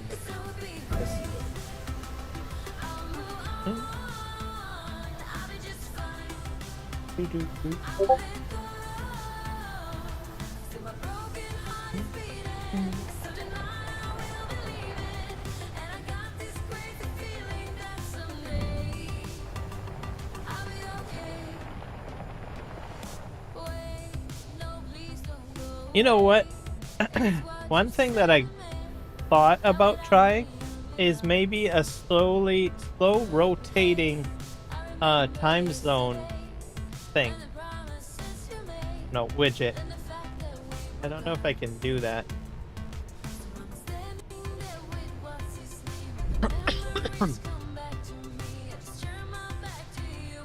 Like right now I've got like New Zealand up there, India, Greece, UK, Toronto, Texas, and Vancouver.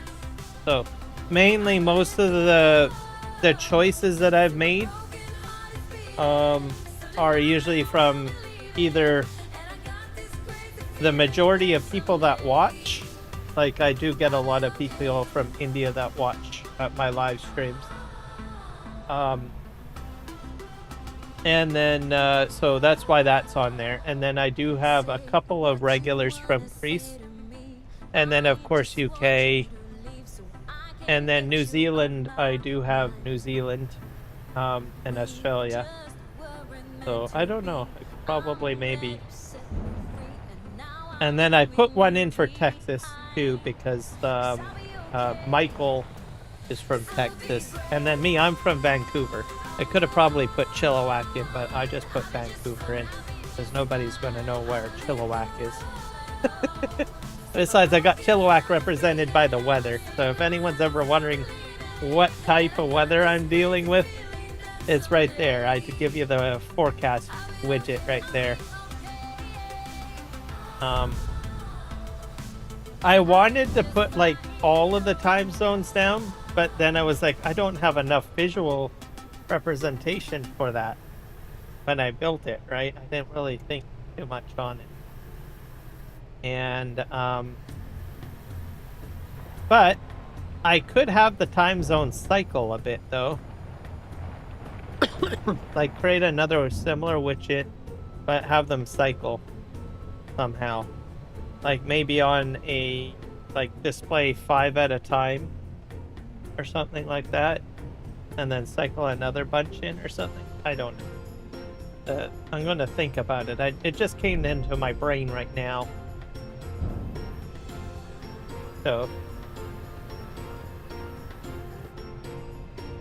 I only started thinking about that because Michael had said, well, can you put Texas up there? And I said, yeah, I can do that. But then I started thinking, well, honestly, I would like to have all of them in there. So, and then, I don't know, my mind kind of went all over the place. But I just sort of thought, like, well, maybe I can somehow sort of, you know how my text is scrolling at the bottom? There I got... Maybe I can somehow do something like that. Where it's like temporarily displayed for a short period of time. So, I'll have to see. Gets a little bit more complicated when you add more like bells and whistles into widgets. So I'll figure. I don't know. I'll try to play with it. No guarantees. But I would like to have more time zone represented somehow.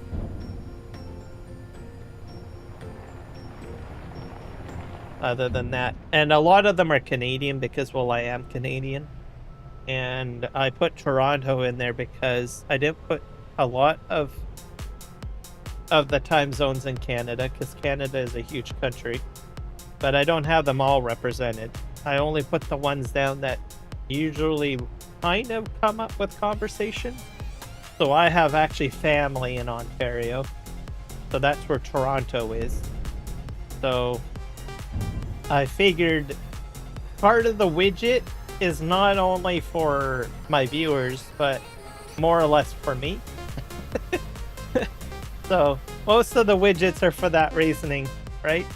The weather widget as well, because on some live streams I have actually gone and said, well, let me bring up Google and find out what Chilliwack is doing today, right? Or what our weather looks like in the forecast. So that's why I created the weather widget. Because I thought, oh, well, I kind of want to know my weather, so if someone wants to know what my weather is, they can just look at the widget, Chilliwack widget. So it's like 9 degrees Celsius, foggy, and yeah, kind of clouded. Even gives you the wind speeds too. And then the widgets, what I've done, which is clever, is I put them in as OBS dock, which was part of my dilemma with the vertical live stream, why things weren't showing up, because I had the time zone showing up and not the vertical live stream up. It wasn't until I checked my live stream that I realized, oh, the game's not showing up. So I'll have to remember to adjust my behavior a little bit, I guess, on that. But anyways, yeah, I have them as docked, which is handy too. So widgets are fun. Okay, put that on. I'm trying to figure out if there's any other useful widgets that I could probably make. I'll have to think on that. Because I look at widgets as a way to help me do things. So, mainly on a live stream, right? So if someone wants to know the time, right? I got a widget for that, sort of. Not perfect, but it's pretty close. And then the weather. There might be other conversations that come up that I might think of something. Anyways, I'm blabbering on.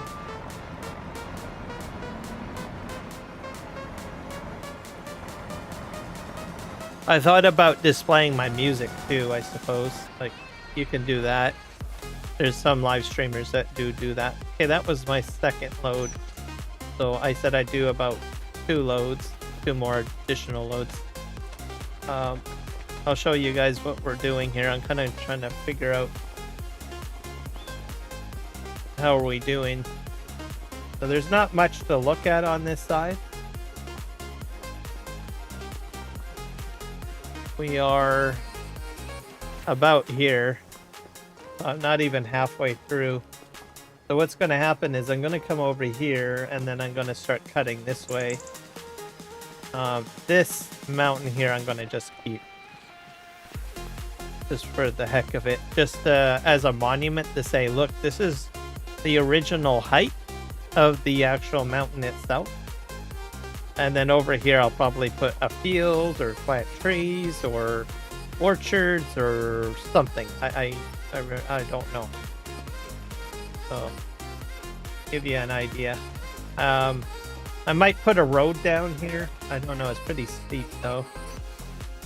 Probably maybe not a road, but anyways, we'll see. Alright, let's go down here.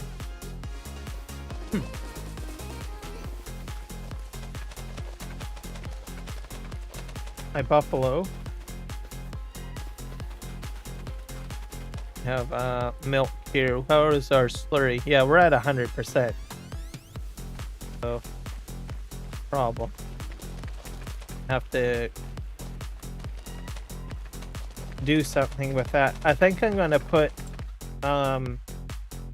like a storage over here. Saving. I'm gonna put a slurry storage over here.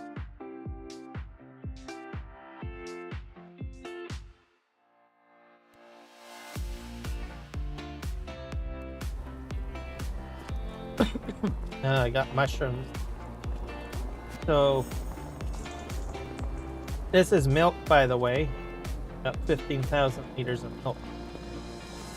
Might put like another. No. Have to move this out of the way. Here. This is sugar cane, by the way. So I'm using that for fuel.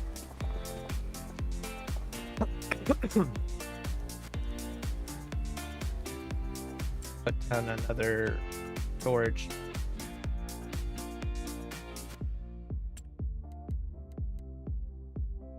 Up here.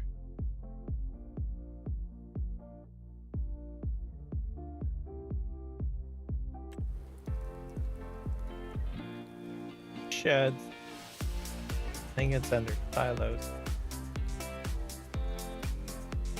Nope. Silo extension.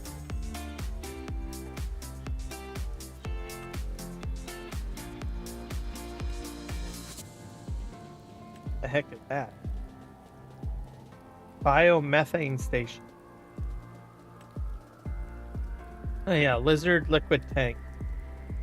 Yeah, that's the one.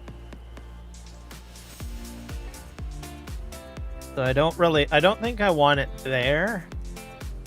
I'm gonna put it somewhere else. Probably put it here, maybe. There. So that'll be my slurry tank.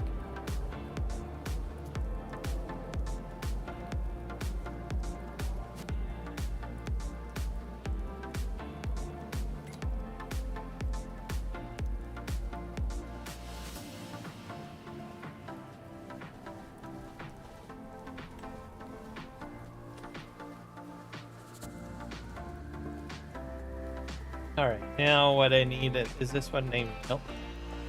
Yeah, Milk tank. Okay, now I need a truck to haul it. Right there.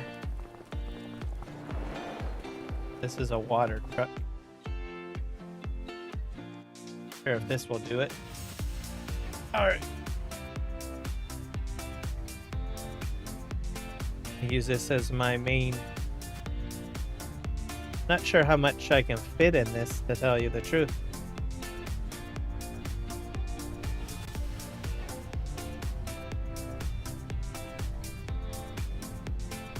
My access point for the slurry is a bit tight.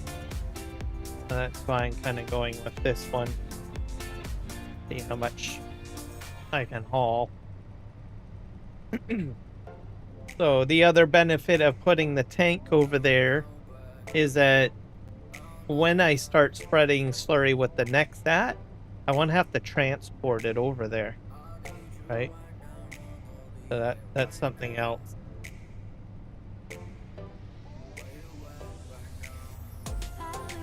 Now, what I might end up doing, if we get pumps and hoses for, I don't know, FS25, what I might end up doing is, depending on how that works for 25, I might hook up some pumps up here. So I don't know if we're getting pumps and hoses, so that is not like a, don't take that as a, you know, spoiler alert or anything, okay? I don't know if we're getting pumps and hoses in 25. Alright, so what I could do, but if we do get pumps and hoses, the robot is out, I could string a pump system out here to the main road and fill a tanker truck, like a large one. See if I can fill this up.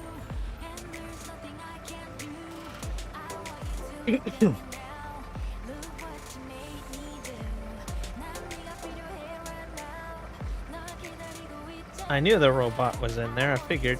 So I got about 22,000. But yeah, if I somehow set up a pump system here out to the road, I could take like a much larger truck, essentially. So for now, hauling with this.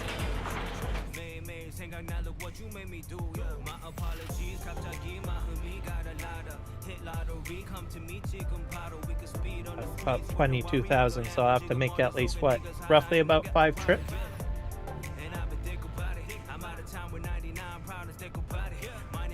I think so.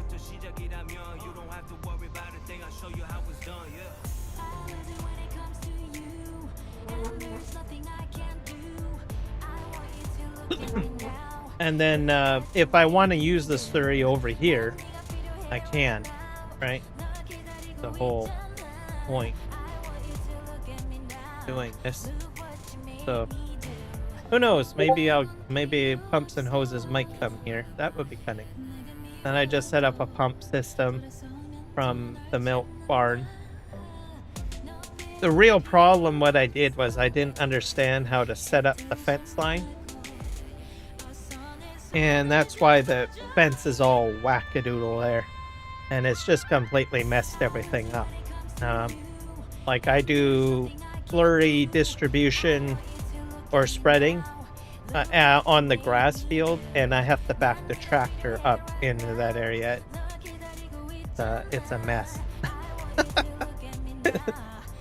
I gave myself torture, basically. What the heck is over there? What did I...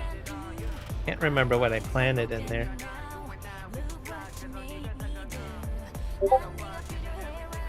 Is that all weeds? I think that's weeds. Oh, yeah.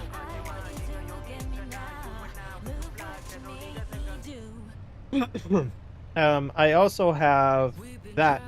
I could probably sell that slurry tank unless I find another use for it.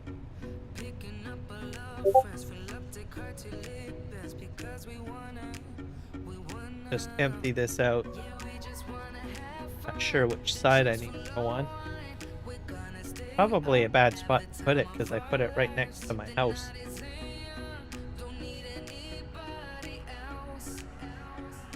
Well, that's emptying. I got my cement going here.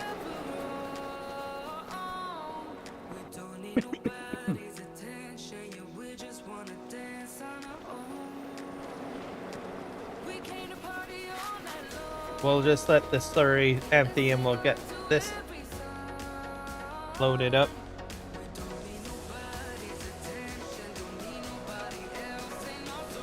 And I'm making a ton of cement because I need a lot of it for my bridges. I might, depending on if I get this filled up or not, maybe I might show you. There we go. Put that on. I'm using universal auto load in case you guys are wondering. I use it semi. So I just don't have I don't like the precision of trying to perfectly put it on the trailer. But I do like to use the equipment like I am. So my game style of how I like to play.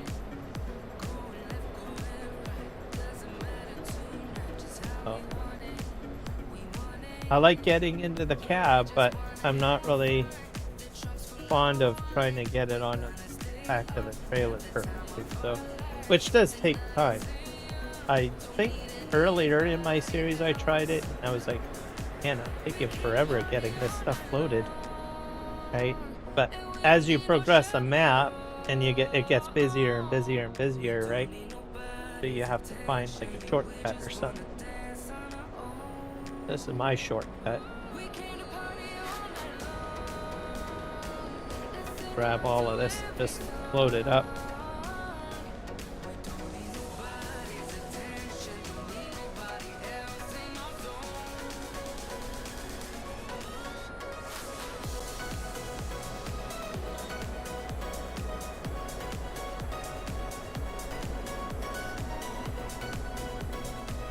But yeah, so that's kind of my style.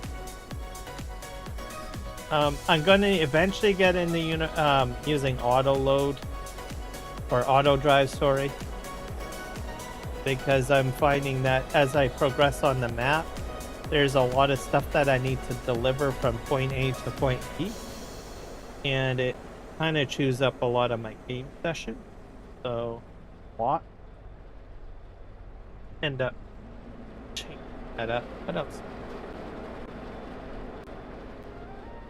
I did shut off all of the brick and the other stuff. Got that loaded up. I probably need to sell that trailer load. I'm gonna park this over here, I think. This isn't quite full.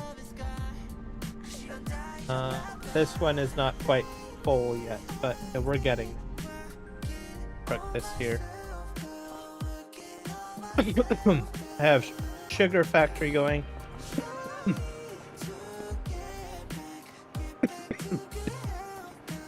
Excuse me. I have a dairy. I'm using the smaller dairies. Eventually I will get a larger dairy, but for now I'm just small potatoes. Small potatoes. Alright. We're empty. Oh! Am I full? What the heck? Can I... Am I full already? I thought this tank held a lot more. Recollecting memories of us that was. Paralyzed the cat on my tongue, there was. Dreaming possibilities, living in past fantasies. Now I got the eagle eye, couldn't help but Oatmeal. notice. Really caught me by surprise, you look different. Not like any other time, girl, I really can't. Oh, I can store resin in here too.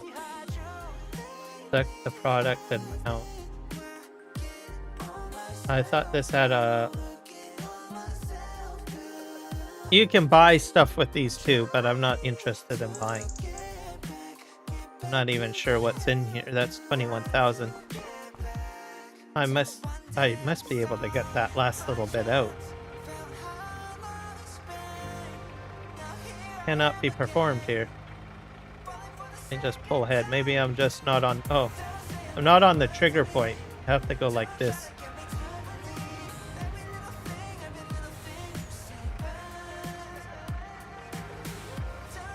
There, that worked. I'll have to remember that, I guess. Alright.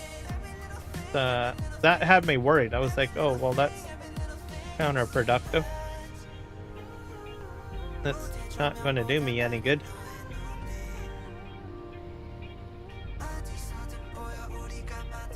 Need a spot for that equipment. I do have a sugarcane field right here. Probably needs some weeding or something done to it. I have to get it fertilized, I believe. So I'll probably bring the slurry tank over here. Tanker. Start doing the slurry field, I think. To spread slurry on it. And I need to do... It's a small field, so I can do that.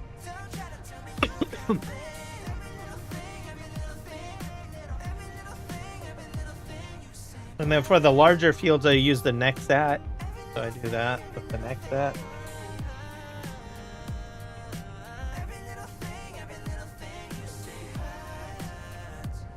I've got about 5 more loads, I think, to do of this.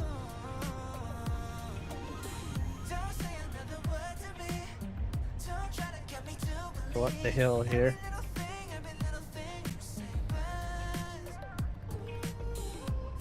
And I'll have to transport milk. That's another thing I need to move from this barn. And I'll have to start feeding the animals.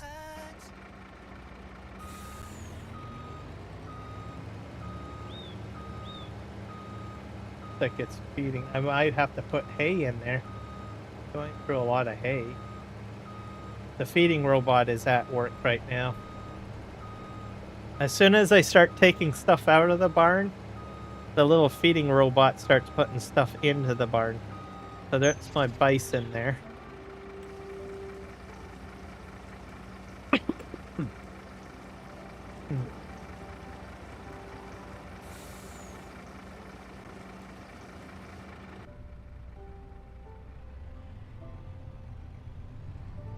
So what I should have did was square it up here, but I goofed it up in the corner.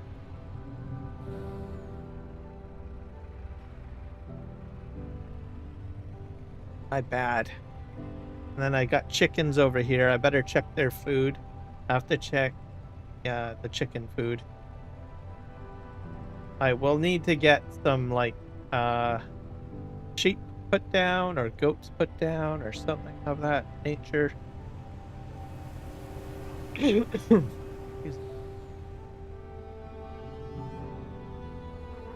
Alright, go up here. Oh. And this map, just so people know, it's PC only. So, and it is by Dajnet. So, I just have made it my determination that through Farming Simulator 25, I'll put my full focus on a Dajnet map.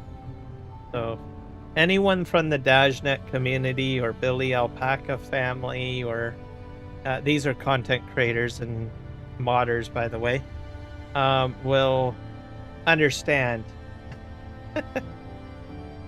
Especially considering I'm playing solo. So. And I guess the the type of play style that I have, right? I kind of semi-cheat, but not fully cheat. I mean, there's ways that I could totally cheat, but I kind of want to enjoy the map, and I kind of have my own internal goals that I've set for the map and the way that I want to play. And that's how Farming Simulator should be, right? You set your own goals, you set your own expectations, kind of thing. And you're playing.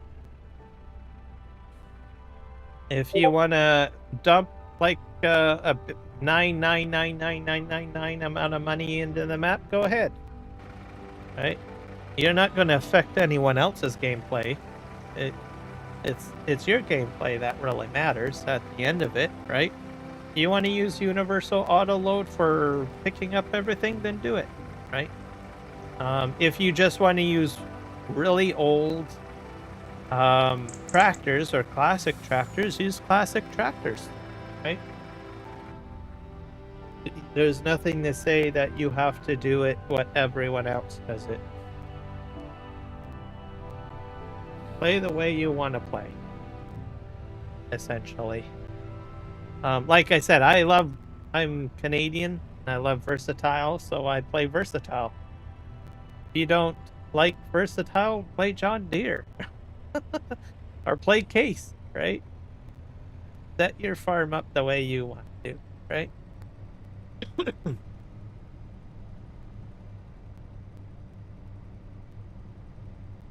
I pointed out the versatile tractor. So.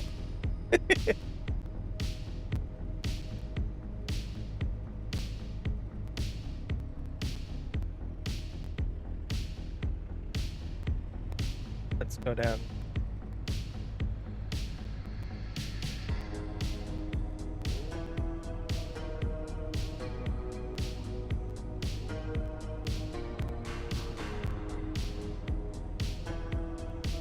Oh, we got so this is my second load, but I got like 3 more maybe, or 4.5, which will end up being 5 loads anyway total.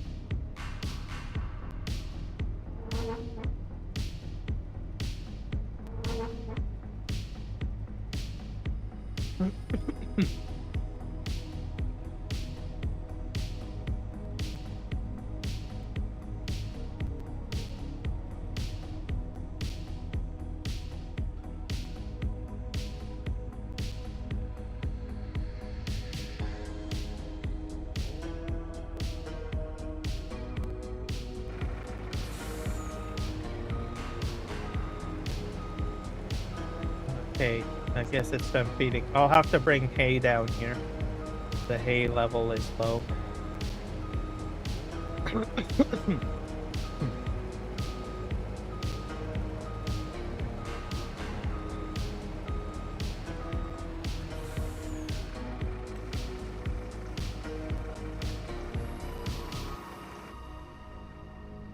We'll start transporting milk. I might do something a little different with that. I'm not sure how much milk I've got. I have to transport.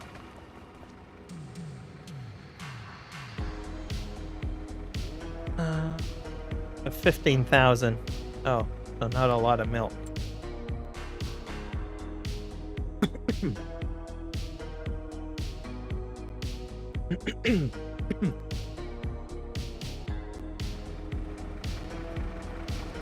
Part of it could be because I haven't been emptying the slurry out. I have to be on that a little bit more.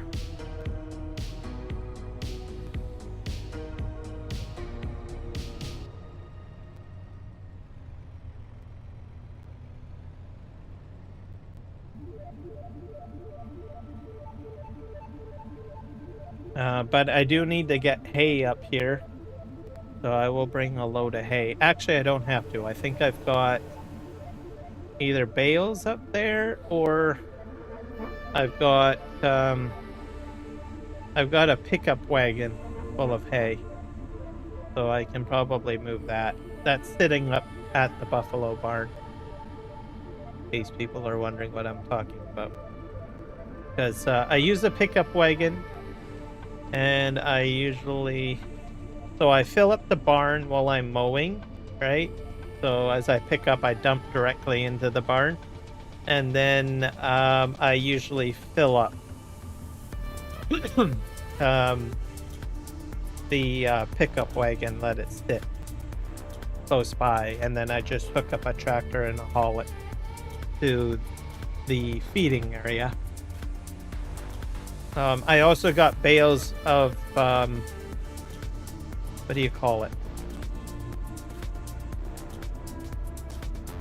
Silage as well, sitting off to the side, so I can move that as well. But I also have the silage pit to keep in mind.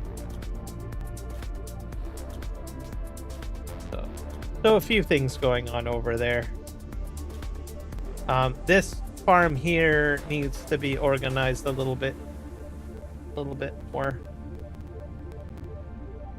because it's getting a little congested. So the cement factory, I might end up, I don't know, moving it to a more strategic location, which is in the corner over there. Because the only reason why I use that is for the building project. So having it sit over here is taking up space, and it's not really benefiting me very well over here, because I have to come way over here to pick stuff up. So we'll see. I have these small trailers. I can probably sell those. Don't really need them. They're just sitting there. I've got 2 of them on this farm, taking up space.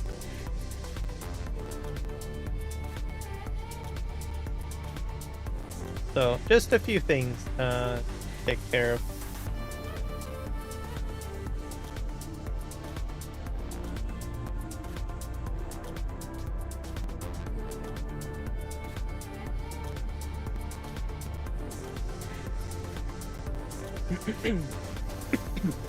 One thing I should do is check the Mercedes pack, because it has like a hook lift system. I don't know if there's like a hook lift tank, and if it's larger than this Mack truck, because if it is, I could swap this out for the Mercedes pack hook lift and use whatever tank it has. But I don't think it has like a liquid tank option to it.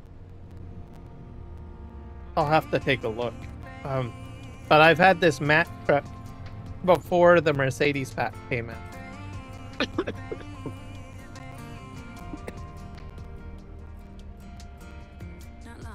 And I do use a hook lift. I use it to put straw or bedding into my barn. Because it has a Flegel trailer, basically.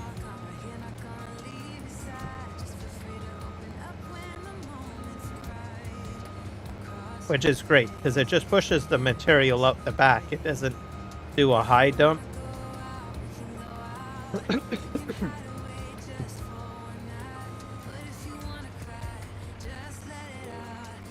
35, huh?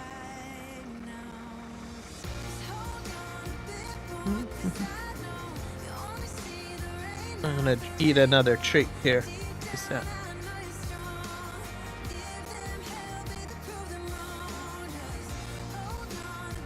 So overall, doing all right.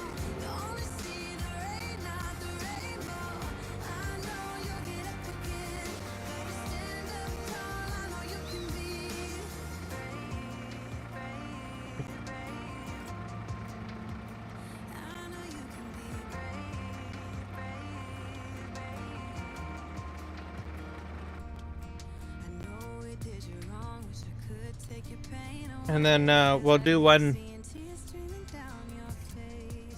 I'll leave the remaining amount of slurry in there. We'll make one trip of gas. Oh yeah, there's my spreader. We're going to spread on the which field is that? The sugarcane field. Slurry.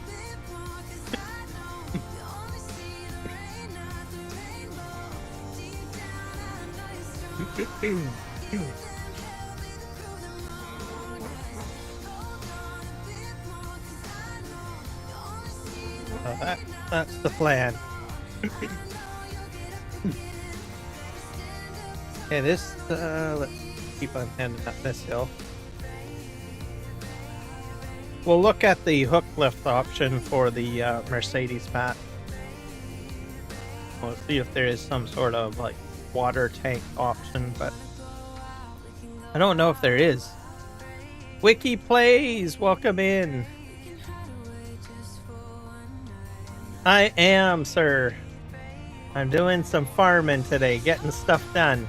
How are you today?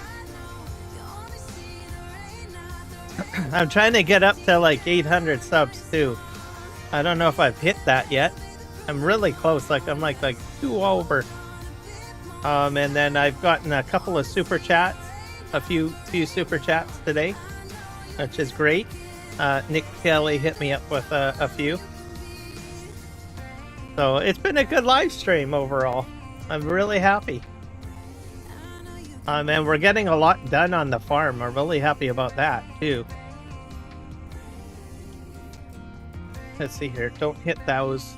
Don't hit those. Okay. All right. Dump this in there. Oops. I overshot that. That's another trailer that has to get sold. On my to-do list of things. And then those items probably on that other trailer can probably be sold too. I'll have to take those to the farmer market, but I don't think I'll do that during this live stream. Not really hard up for money. Hey, I would appreciate it if you could do that. That would be fantastic. I just need like 2. I need to hit that 800. But guys, you should check out Wiki Plays channel. See here. I'll post his in here. He does farming simulator, a lot of farming simulator. So if you're into farming simulator, he's the guy. And heavy stuff too, like logging and construction and stuff. The stuff that I like to do. Let me dump his in here for you guys. Hit him up with a sub too. Wiki Play.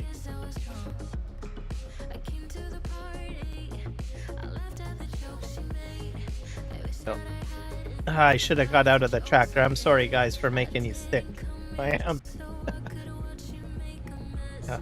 You guys can tell if I am actually doing stuff in real life or outside of the game if I'm going like all up and down, left and right. Well,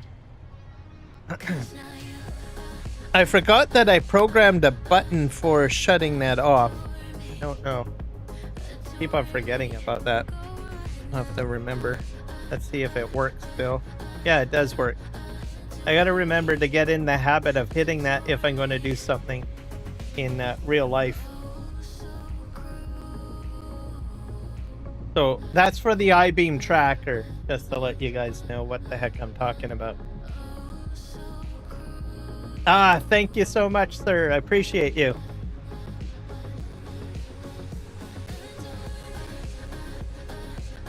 I'm certain I'm going to hit that 800. If I don't hit it tonight, I'll hit it at least, I don't know, tomorrow or something. I'm going to get there. I like so close.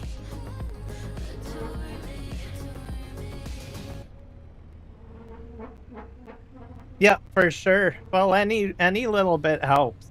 It gets my name out there a little bit.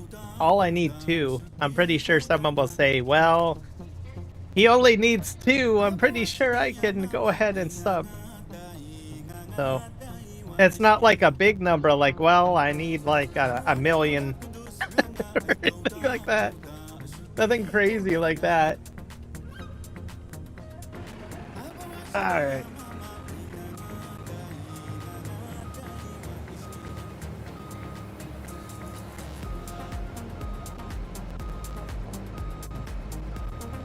And, you know, I do the terraforming stuff and logging quite a bit too. So I'm kind of like all over the place. So people that like that kind of stuff probably will enjoy my channel, pretty sure. Okay. Yeah, I originally, my first goal was like, I think like ridiculous, and then I thought, well, that's ridiculous. I'm not going to get that. Oh, I guess I'm taking another load of slurry, everybody. So I usually set my goals like 100. So I think my next goal, once I hit 800, I'm going to start shooting for like 900 at that point. So, which is good. But if I get that 800, you know, for January, that's a really good start for the year. That tells me, you know, I feel lucky.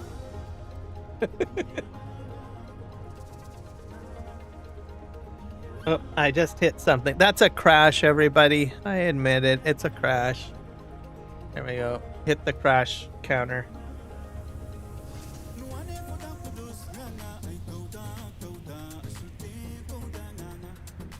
But yeah, we're gonna be a good start for 2026. I kind of like that, you know, adrenaline rush going on at the beginning of the year. Get everything going the right way that you want it.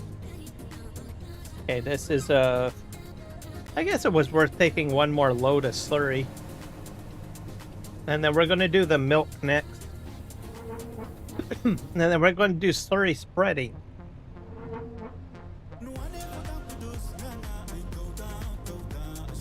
1K, make it 1K, you'll get it, I think. Yeah. Actually, you know what? I probably will do that. I'll just say 1K. Because I'm pretty close to like 200 off, right? So 800. So that's only 2 more 100 subs. It'd be kind of like weird, I guess, to put 900. So maybe I'll just put the next goal as 1,000. I think you're right on that one. So when I adjust the goal, I'll just set it to like 1,000. And then we'll get up there. Get her done, as people say.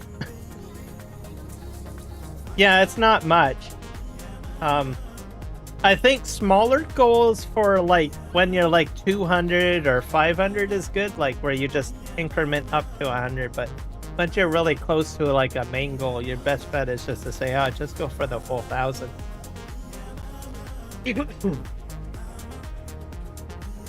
So yeah, I think you're right. I'm gonna just do it like as 1,000 at that point.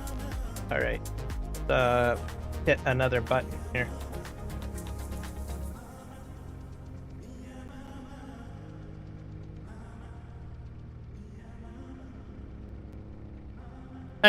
And putting a goal does help. Like I know there was moments where I didn't even have a goal up, but people that see a goal like to help out.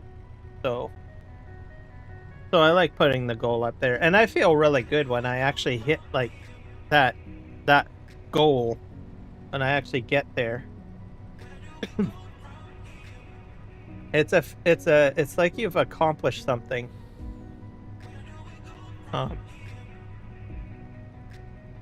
Because like with YouTube, they only give you really 2 goals. It's like 500 and then like, what is it, 1,000 for subs, and then there's the watch hours.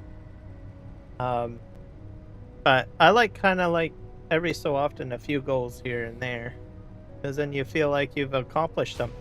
Yeah, it's not like a daunting task. It's like, oh my god.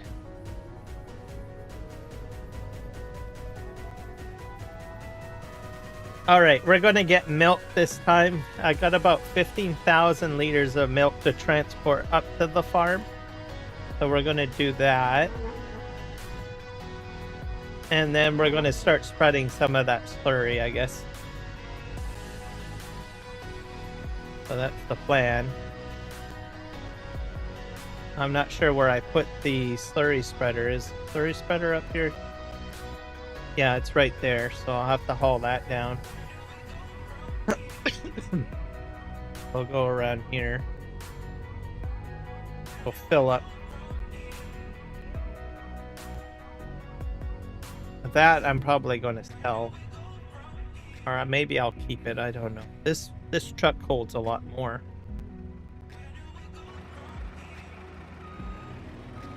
Why can't I fill up?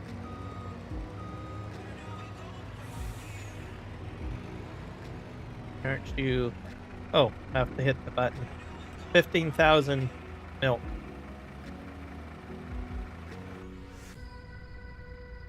And then we'll take this to my tank.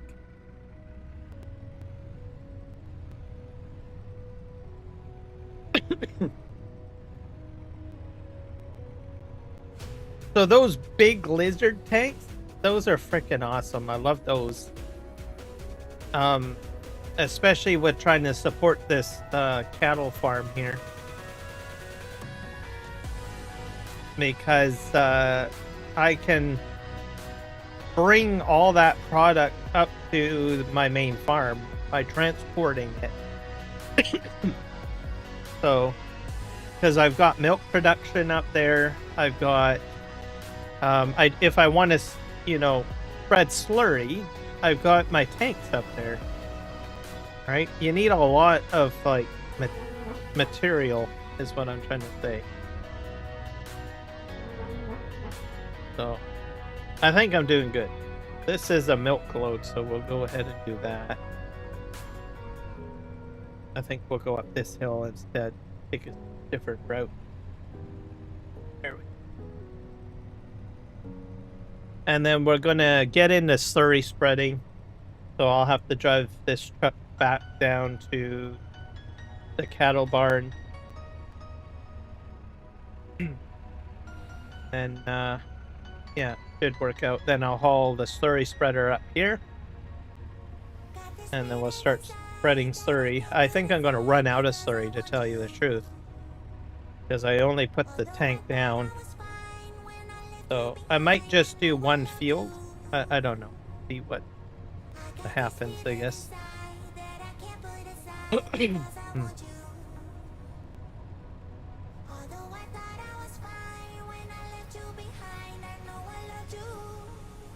Alright, so my milk tank is right here.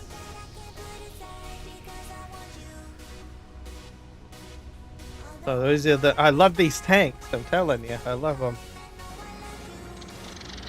These big tanks.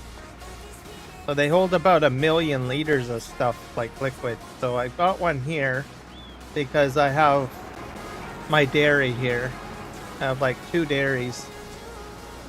So all I need to do is take that trailer on the other side, or this truck, and just simply fill these 2 dairies up.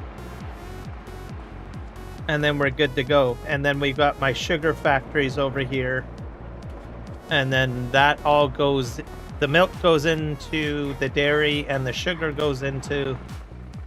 Sorry, the milk from the dairy and the sugar from the sugar goes into here. And then we'll have cakes going, I think. Let's see what's in here. Sorry, it's very loud. So we're gonna do cake, I guess. So I need eggs over here, so I've got some eggs going. I'll have to do some egg delivery. I've got butter going. Bottled milk. I guess that'll come from my dairy. So you guys see I'm trying to get cake going, basically. We'll get there. Alright, we're gonna take this back. And I've got strawberries going in. All sorts of. Yep, it's awesome. And then I got potato chips over here too. So all sorts of things.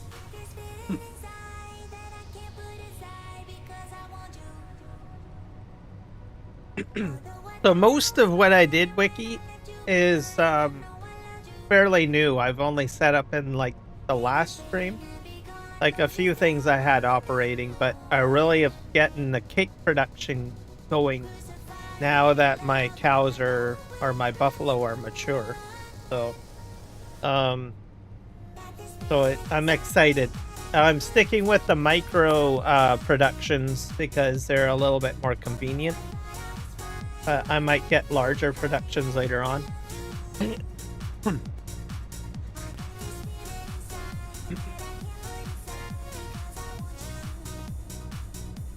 So, all sorts of fun stuff. I do need to get sheep going for like wool, because I need to get the fabric going. So that'll probably come in maybe a 1 or 2 live streams away. Okay, I think we're just gonna park this truck up here somewhere.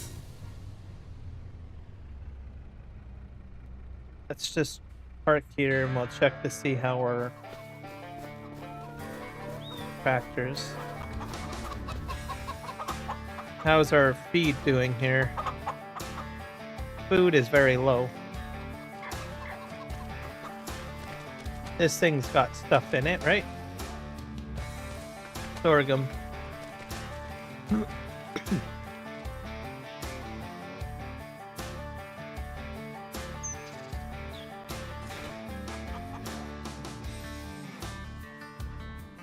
This one's going to need fueling up pretty soon.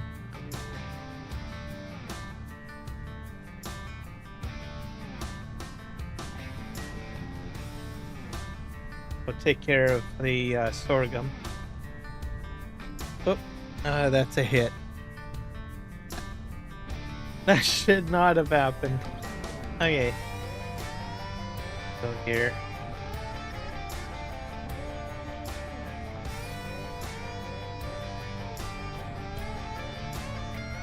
Let's go. I'm gonna take care of the chicken feeding. Chickens eat a lot. I noticed that. They eat a heck of a lot. Crazy.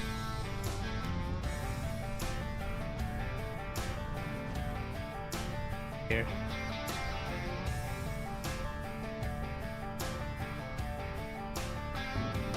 Empty this out.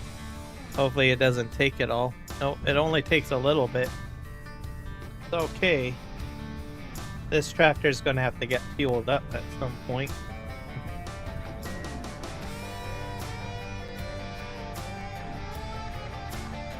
Put that there. I think I'll be fine. I'm at a quarter of a tank, so.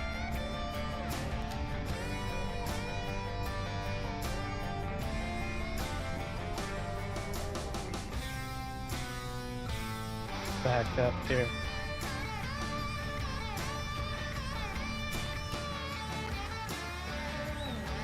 Okay, so I got manure and I got slurry. This guy's already filled up and he's got a full tank, so I use him.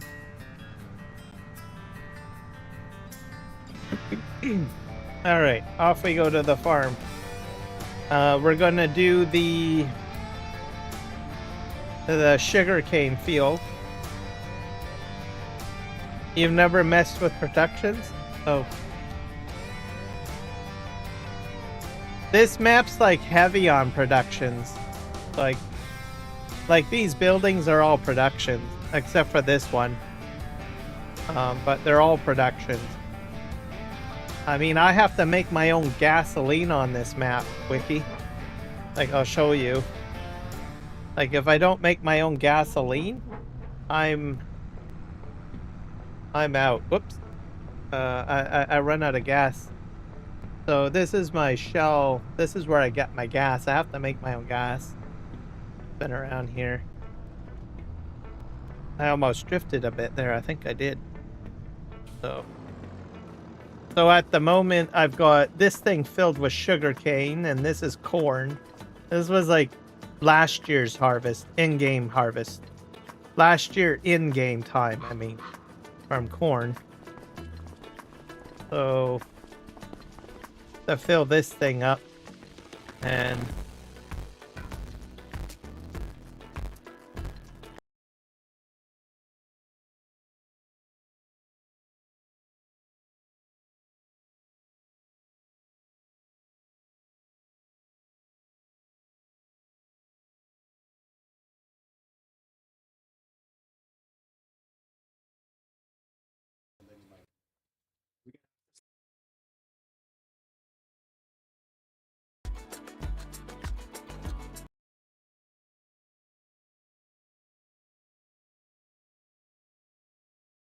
A little audio hiccup there. Anyways, yeah, so I gotta put corn, and I've got sugar cane here, and I can put sorghum and sunflowers. I think I did a harvest of sunflowers, so I can get that up and I can start cranking out gasoline. So I probably should be bringing my sunflower seeds over here at some point. Yeah, I'm back. I had like some sort of weird audio hiccup, but I'm back now. Yeah, so this is my... Oh, I'm not sure if you caught everything I said. This is where I create my gas. So I need to put corn, sorghum, sugarcane, and sunflowers in, and then I get diesel out. What's interesting, I nearly ran out of fuel on my equipment when I first started the map, but just as soon as I got this operational, I think I had sorghum in it. Was able to fill up.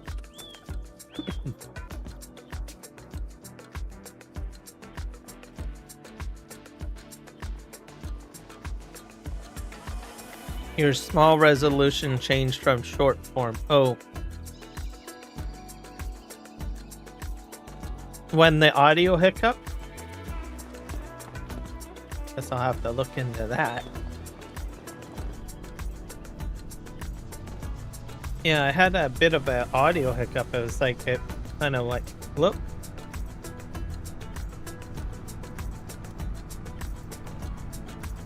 Oh, well, I'll have to look into it later. It seems to be... I'm back now. That's all that matters.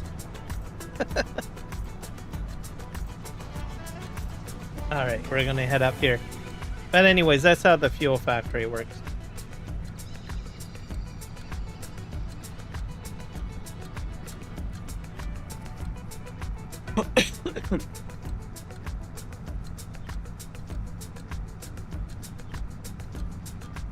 Alright, we're gonna get up the hill here.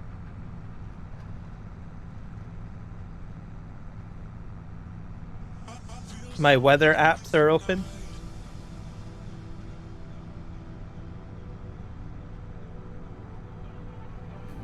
So I'm not worried about my location. People already know where I'm from.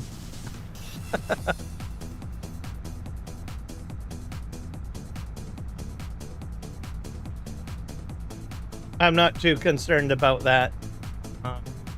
People are well aware that I'm from Chilliwack. So I actually even promoted the fact that I was from Chilliwack when the Chilliwack map came out. Because in Farming Simulator 22, there is actually a map for Farming Simulator 22 where I live. So that's long gone.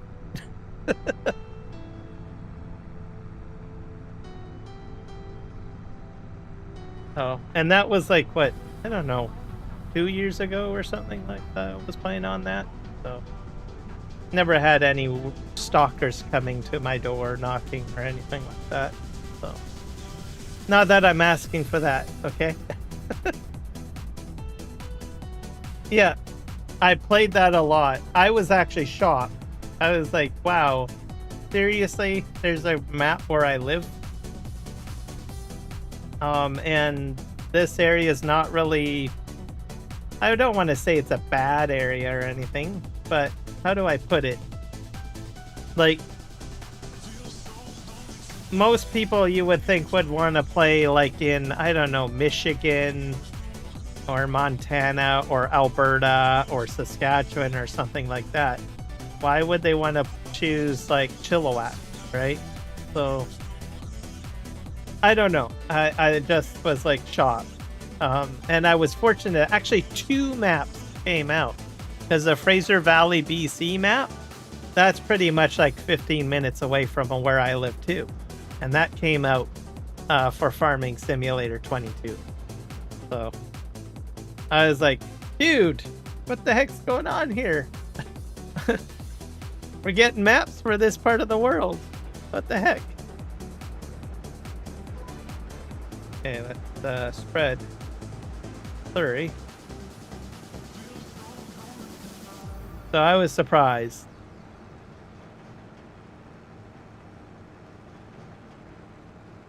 Oh, you've driven through here quite a bit? Yeah. There's a few people. Yep, that's like 15 minutes away too. Literally. You're not the only one that drives through here. There's the 3Js too. He drives through here.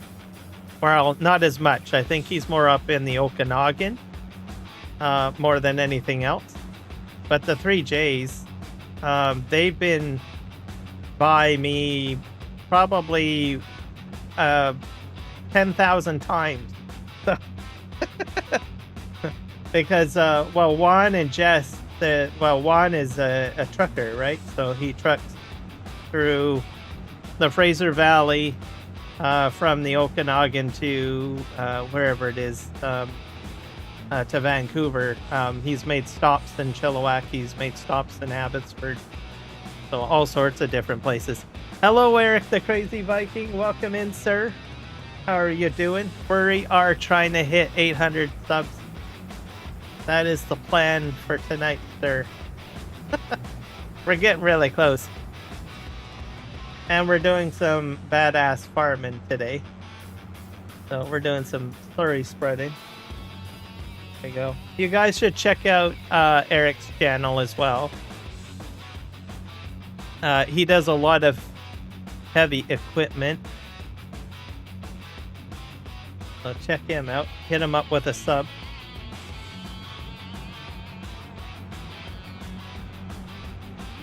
So who knows? Maybe I might actually hit 800 subs tonight. So I'm feeling lucky. I've got like 3 or 4 super chats today. So you never know. Maybe I might hit it. It's hard to say. Okay, let's start spreading.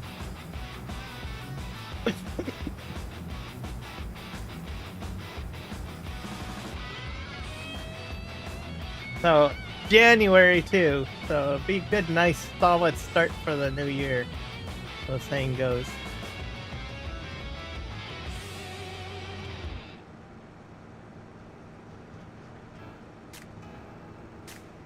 But the map makers for the Fraser Valley map, and let me think here.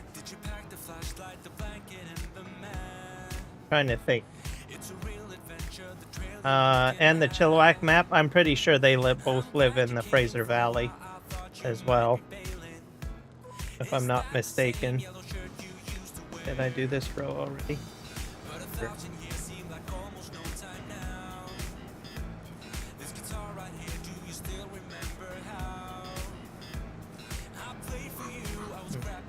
See if it updated. Yeah, I should probably do that. I'll see if I've actually hit the $100 mark. So I think I'm pretty close, and everything else. But I think Nick did get me like up to the $100 mark, I think.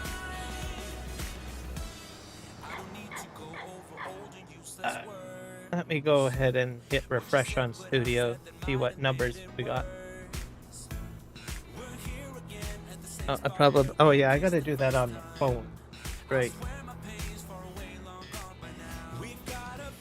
But I think it takes about 2 to 3 business days for partner earnings to refresh. Yeah, I'm not seeing any changes there. Now let's check subscription. Check that. Yeah, I'm still at 798 subs, so we'll get there. I just need 2 more. Alright. But I'm confident that if I don't get it today, I will probably get it sometime next week. Switch this way. Is this let me think here. Oh, I've got 2. Dang it. To do 2. Gotta do this. Alright.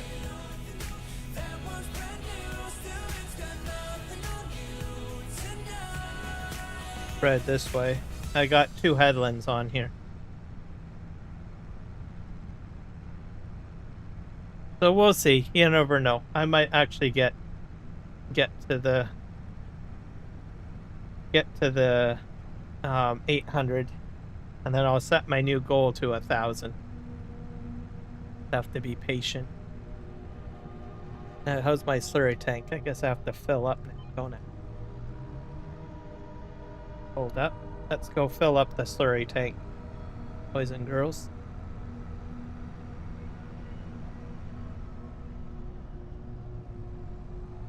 It's all good. Every little bit helps, as I always say. Even the likes and follows help. Or I mean the likes too and sharing. All of that helps. Likes definitely help too, especially during the live stream. Let's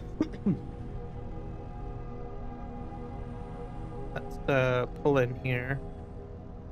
Oh, I went the wrong way. This is where I empty it out. Here.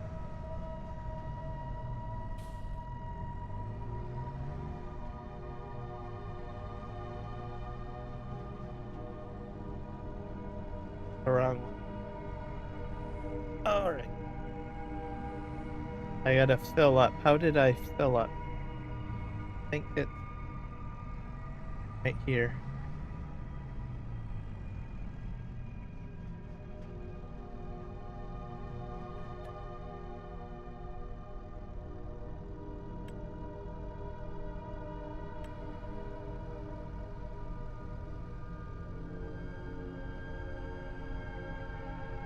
Thank you very much, Eric. I appreciate you.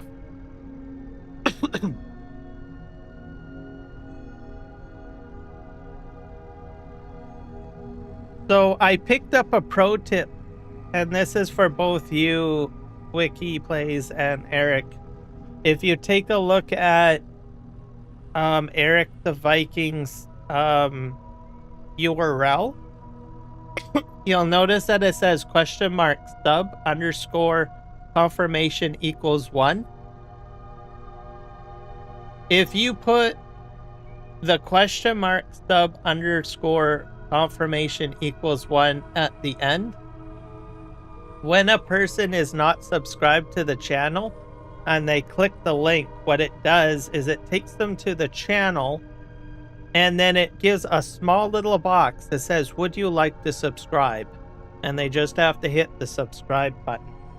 I had discovered that from Ghost channel, which is another content creator that is subbed to my channel as well. You guys may or may not know him. But anyways, I noticed that. So I thought that was pretty handy. I thought, oh, I never knew you could do something like that. So you guys probably may already know that or don't know that, but it's a handy feature. That way a person doesn't have to go looking for the sub button, I guess. They just get prompted the question, I guess. Okay. Have to spread my auger out here. Which I think is pretty cool.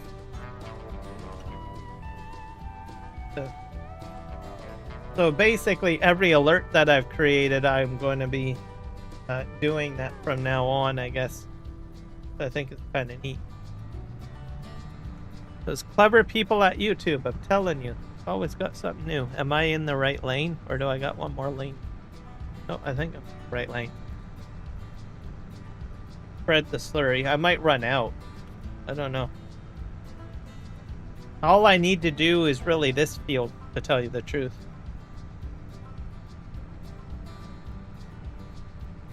Yeah, I didn't know about it until I went to his channel, because I was fiddling around with my alert, right? And I was like, well, I'll create an alert for him. And I noticed that the URL was a little weird. And I said, well, what the heck is that? So I started playing around with it, and I thought, well, looking at it, you know, so it must have something to do about helping with subbing. So I thought, well, maybe it auto subs me or something. So what I did was I unsubscribed from his channel, and then I used the URL, and I saw what it did. It prompted me if I wanted to sub, and I thought, well, let me think. It's very small, the alert. It doesn't really obstruct the channel. And I thought, well, that's a great idea. So I went ahead and hit OK and resubbed to his channel. So very clever little feature. I don't know if there's any more other little URL tidbit things that I don't know about. Might have to look it up and see. But yeah, I thought, well, that's pretty handy because most people, you know, they'll see the channel, but they may not know where the sub button is. It's just easier to have the prompt come up, right? It's like a 2-for-1 deal. And most of the time it happens during a live stream, right? So most people are like, well, I just really want to visit the channel to sub. And then get back to, you know, watching the live stream. So having it just prompt right away, I think probably helps a bit with that. Maybe? I don't know. But I'm going to start doing that from now on. So handy little trick to use, I guess. I hope I didn't miss a line. I think I just have to go up and down now. This field's almost done.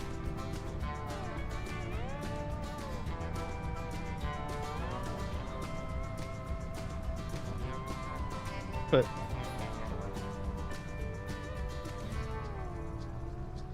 thinner.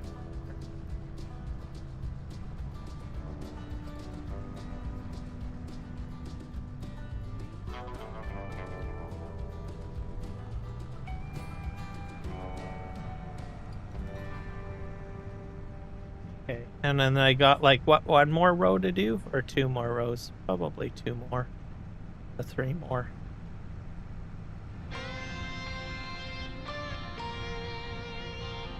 How about I'll probably do another row before I'm empty.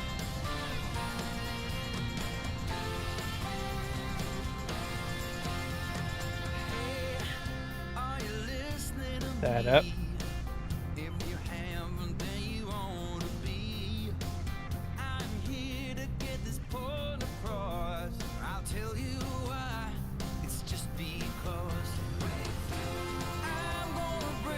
Spread. So about 6,000. Let's see if I drop to, is it like 1,000 liters per row? Let's see, maybe a little bit more.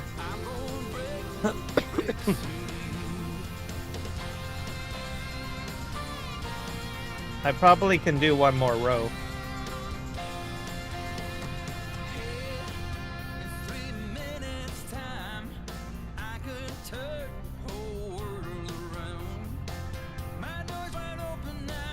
Alright, let's go this way.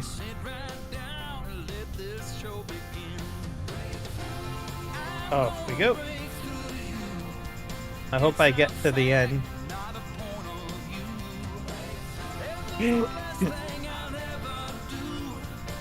Fill up the slurry tanker. And then we'll take it back.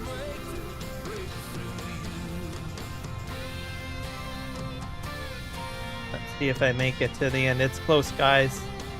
We're at 7%.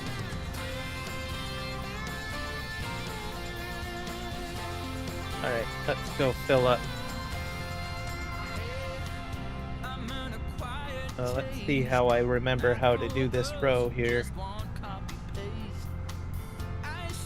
So it looks like I go between the barns. So if I come through the barns in the opposite direction and just drop here.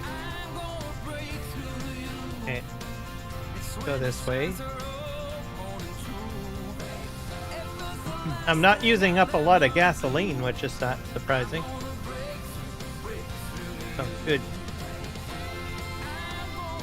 use of gas. Hey, is it this side that I fell up on? I think so. And because there's like a little bit in there, I wonder if it'll auto trigger. I'm not triggering. Why aren't you triggering? Perfect. That works. So leaving a little bit in there helps, because then it knows that it needs to give me slurry instead of saying, do you want digestate? You want slurry? Do you want... What do you want?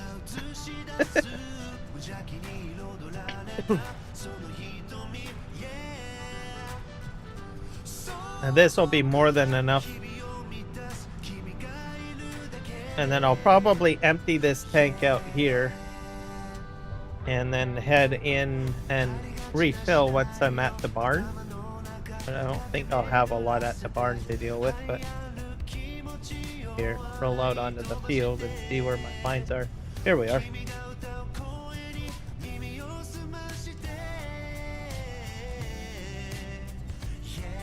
Expand our booms.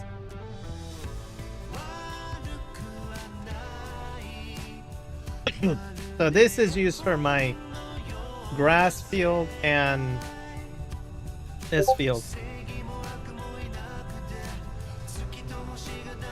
All right, off we go. Spreading, spreading, spreading.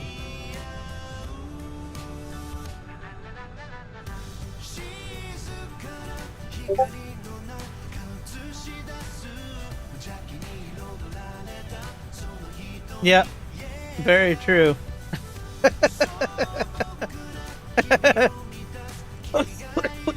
Excuse me.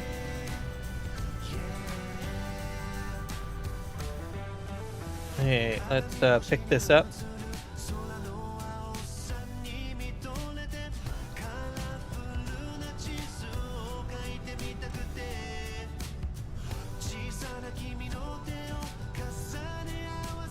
So I took care of most of the logging earlier. So I got all of the area cleared up. I also did, just catching you up, Eric, I did some more work on my train area a little bit. Not much of a dent still. But oh well, it's a project in the making. Right now I'm trying to take care of my fields and my animal care because we're in December.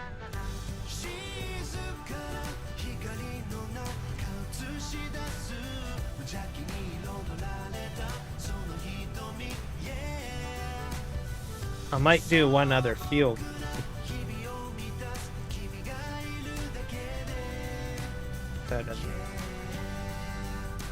Drop that boom down. Off we go. So it's been a pretty good live stream so far.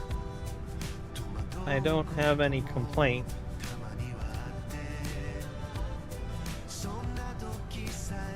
I did do a boo-boo though at the beginning of my vertical. I forgot to actually show my game footage because I was like live streaming and it's like, how come I don't have very many people popping in? Because I usually get a lot during my verticals. And then I went to check it and I was like, oh, because I had like a browser dock up in front of my view for my vertical. And then I realized, oh, that explains it. I'm not actually showing the game. All that people are hearing is my voice and the music. That was so I'm gonna have to edit that out at the end of the live stream or something. Nip that out, I guess. As it's just basically my logo and my voice and the music. Fortunately, I was talking. I did do a lot of talking. All right. I think... Oh, I went over that twice. Okay. Do I want to do another field? With the slurry? I don't know. I think I want to plow. I really need to plow. To tell you the truth. So, why don't I just... Where's my big tractor? I have like a big tractor. know if I have it on this farm or because I think my fields really need a plowing.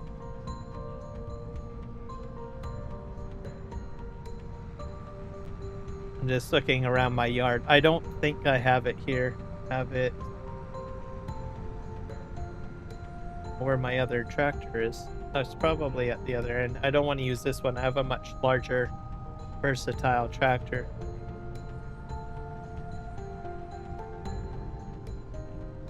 I think it's here. Okay, we're gonna head back to... We're gonna plow everything up. Well, the potato field and the other fields. Just to make sure that they're all fresh. And then, of course, I'll have to do rock picking. So we'll do that as well. So just a few things to do. Take this back to the other farm. I guess I should have probably emptied this tank. Oh well. I dumped it into the slurry tank. Oh, and I need to fill up hay. I have to do the hay. So, and I need to find my plow. I don't know where I put that. I think that's up the hill.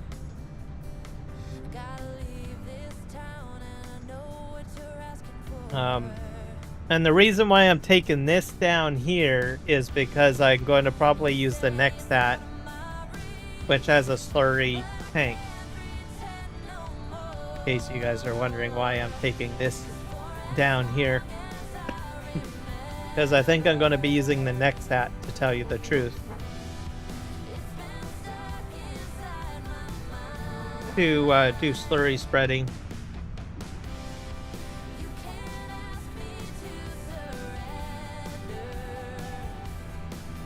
And then I gotta do lime spreading. There's still that to do.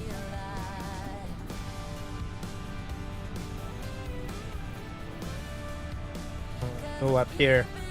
Art.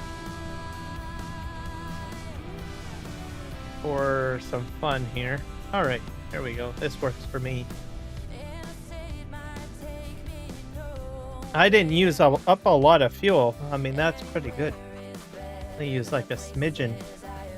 Considering I'm going up all those hills and everything. I'm not using... I got like...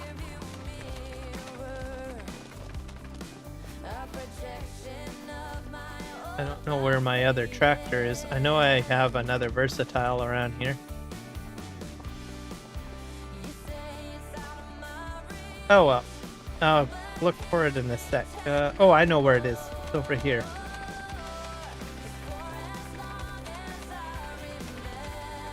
There it is. This is the one that I need to use. Got more light too.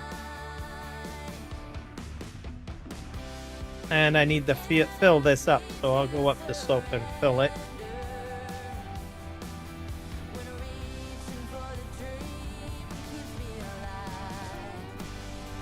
And then we'll probably... Hopefully that's not on my road.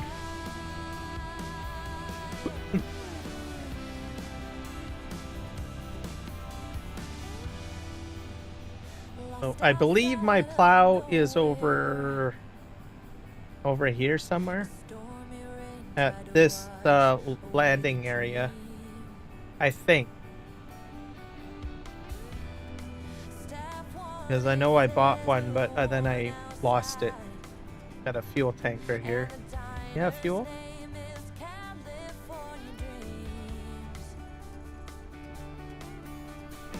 I don't think you have fuel. You're probably empty.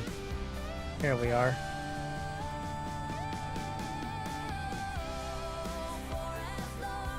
Oh, I can't do it that way. I've got a weight on the front.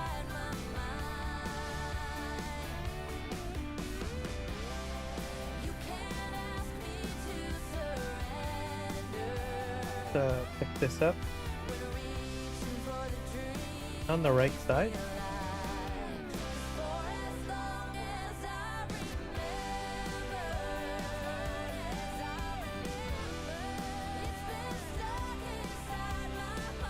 Hello. Pick up. Oh. Oh, filter.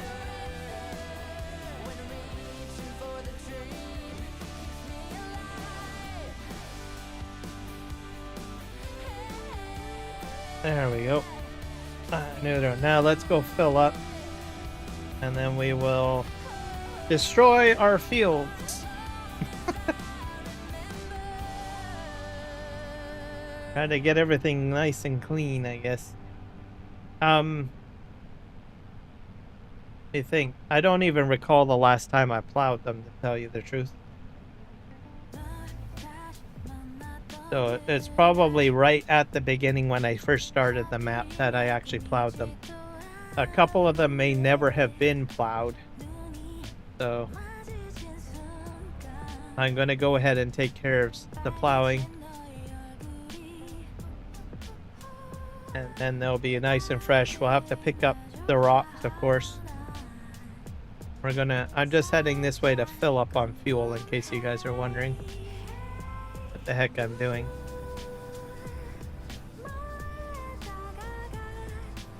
I have my fuel tank over here.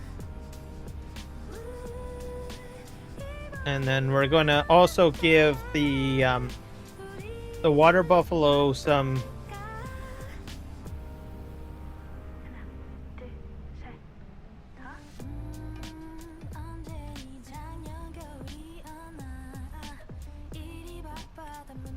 hay.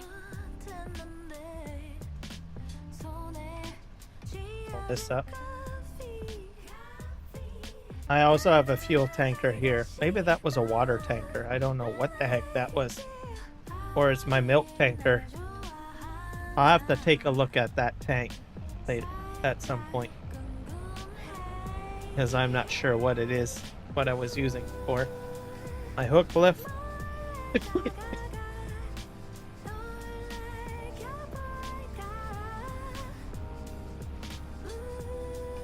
Train is leaving me alone today, so that's good.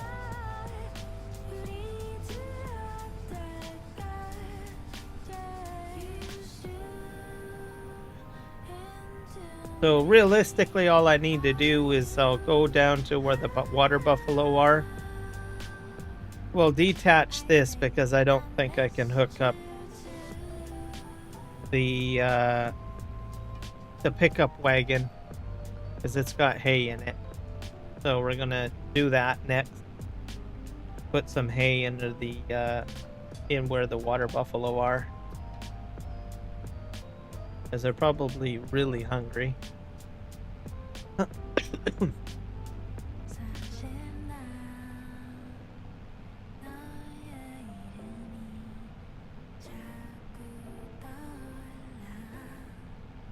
And then I still have a lot of manure. I'm probably going to have to start figuring out a way to ship that somewhere. I did take a few loads to the biogas plant. So I have been doing that. Plus I got a spreader.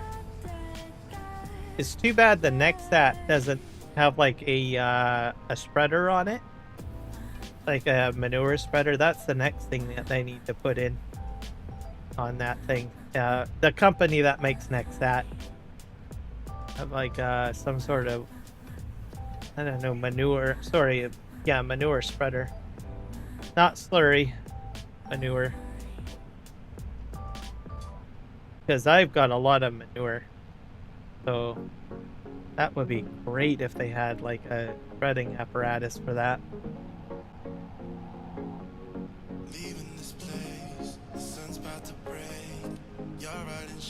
Turn in here and then we're going to hook up to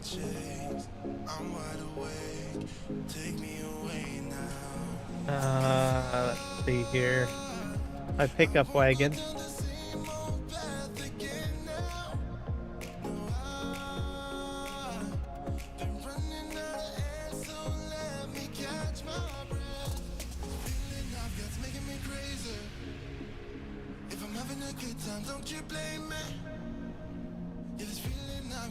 Here.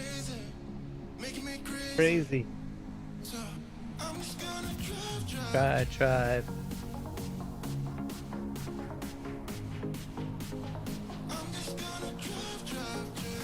Whoop. I'm off kilter. Back up again.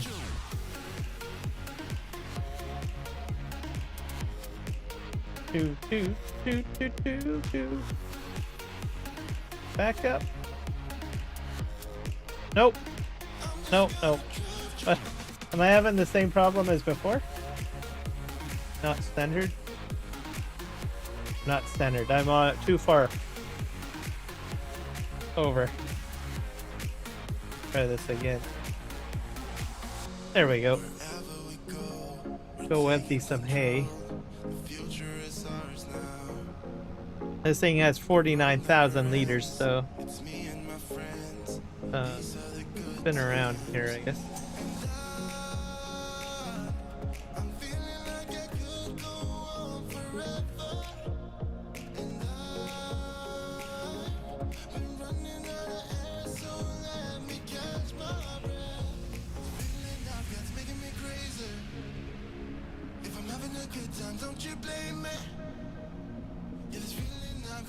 Yeah, it's the hay that goes out the most.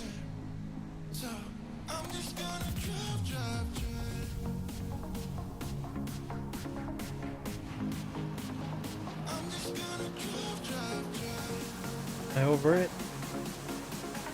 I don't think so. Oh!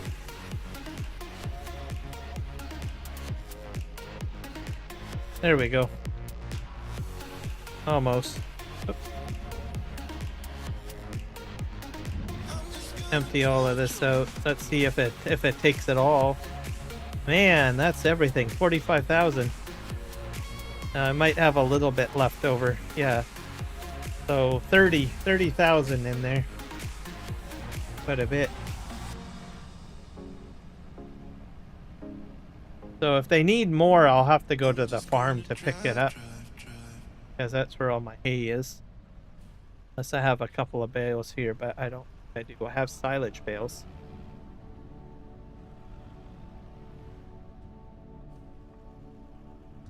Actually, I think... Oh, I've got one hay bale. I think somewhere. On the... I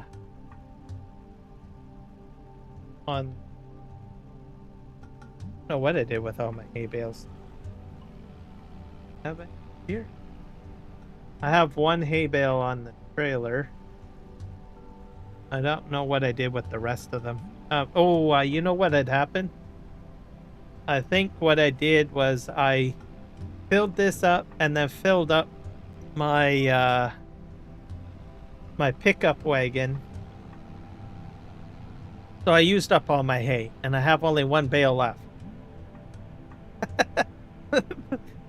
On my last mowing. So I have like 2 fill-ups, I guess, pretty much. That's crazy. Okay. So we're going to head back to the farm. We're going to plow up the potato fields and the other fields as well. And we'll be good to go there.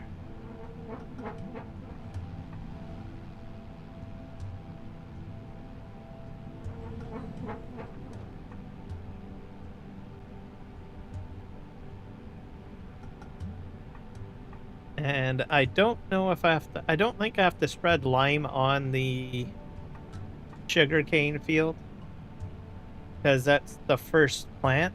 And I had already put lime on there. So I'm usually good for like a few crops, I think, for lime.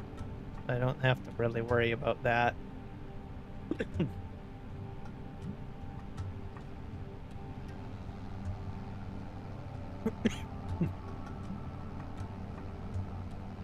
Alright, get up the hill here. And our potato field will be on the right, and we'll take care of that.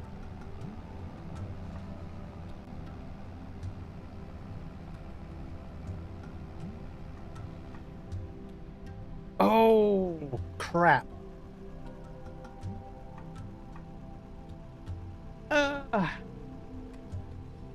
I got straw here. I really don't need the straw. I'm just gonna plow it under. I forgot that I had done that.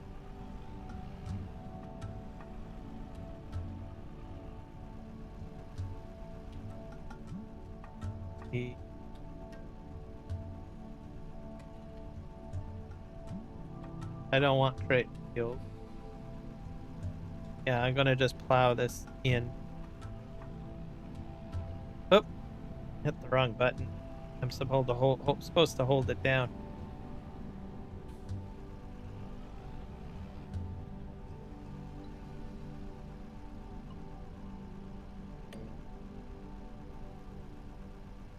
Do.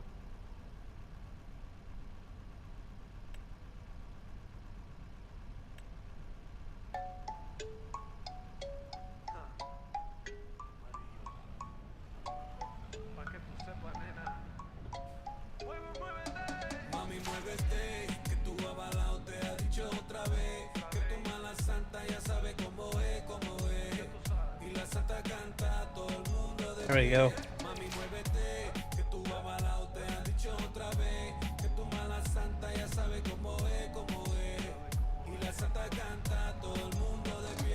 All right, bye-bye, straw. I was going to bale it, but I honestly don't need the straw. I've got way too much. So we're just going to plow it under.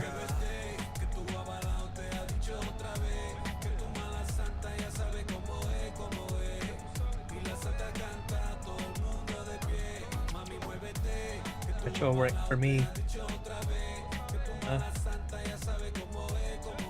We will need to do rock pickup, so I will have to buy a rock picker.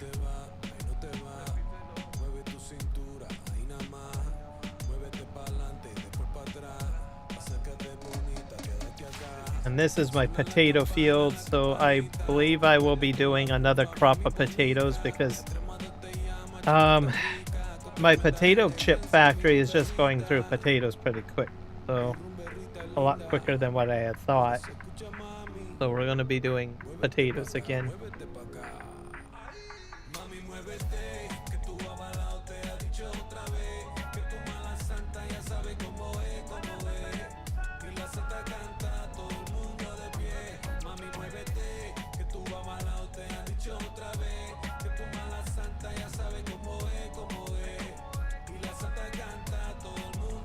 I'll get this all plowed up. Then I've got at least 3 other fields other than this one.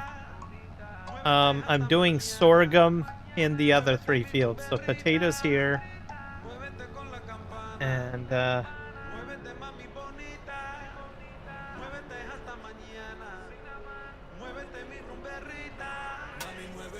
I'm also going to need to do some landscaping here too, because this is way too close. At some point I'll probably move the roller over here and shorten this field a little bit. We'll see what happens.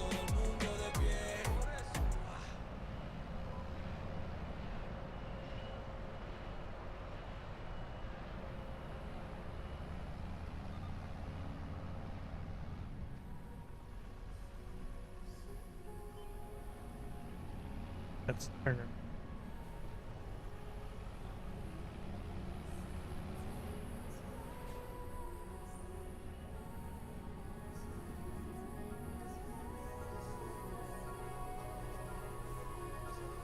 All right, there we go.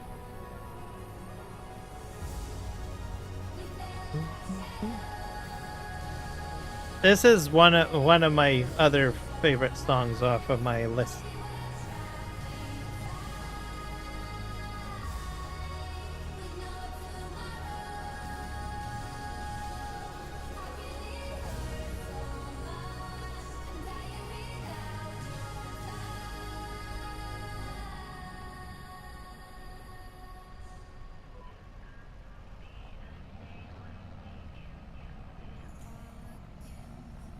I think what I like about the song is like the build up in the beginning, you know, like it ramps up. Da da da da da da da da da da. I don't know how to explain it.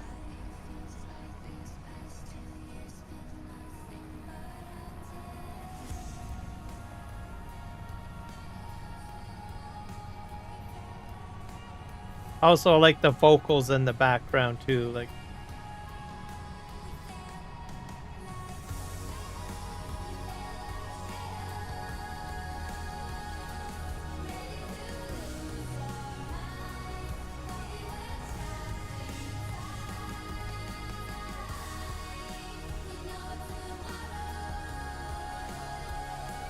and the main, I think when I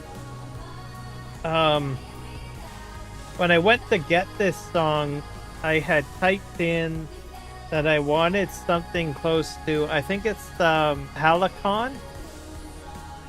I don't know if anyone's ever watched the Mortal Kombat 1 movie. You know, right at the end, they get to they've saved the day and they're at the temple, and it's like, I don't know, Lord Raiden Day or something at the temple, or the celebration of light, to celebrate, you know, the victory over Shao Kahn, or sorry, Shang Tsung, right? This is from the original 1995 movie, by the way, not the remixed one that's come out recently. Anyways, there's a scene at the end. They've already, you know, defeated Shang Tsung, and there's a flash right over to the Temple of Light. And there's all these kids running around and monks everywhere running around with flags, and Lord Raiden's there, and they're celebrating and all this stuff and saying, you guys did a great job. Well, there's a song there at the end, one song that we just listened to. It's not the same one, but it's like, well, that's pretty close to that. Oh.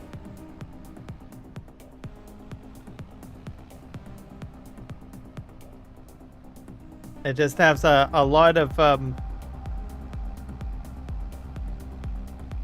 don't know how to explain it. Similarities, I guess. Not exactly the same, but pretty close.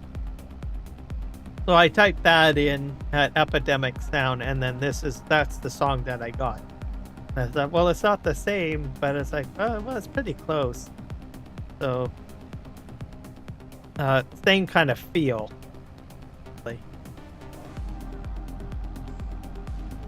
Kind of the same energy feel is what I'm trying to say.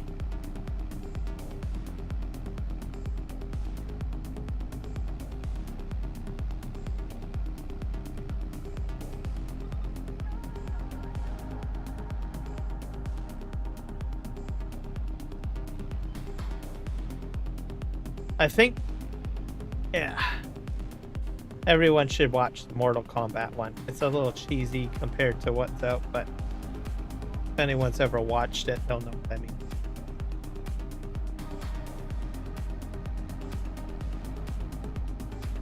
But I liked a lot of, I've always enjoyed electronica music, EDM, some dubstep. What else? Safari Duo. Oh, I love Safari Duo, where they just do drums, a lot of drumming. That's not really trance, but I don't know, it's kind of like in that kind of slight genre. Started actually looking up Safari Duo quite a bit recently. They still actually make music, which is kind of crazy. Like, are these guys still around? Are they still doing it? They're not like mainstream or anything. At least in North America, I don't acknowledge. Most of what the radio shares is what Justin Bieber and that kind of stuff. That's what's really hit mainstream. But not to say that there isn't any other music that somehow squeaks out, right? But we all know that that's the case, right?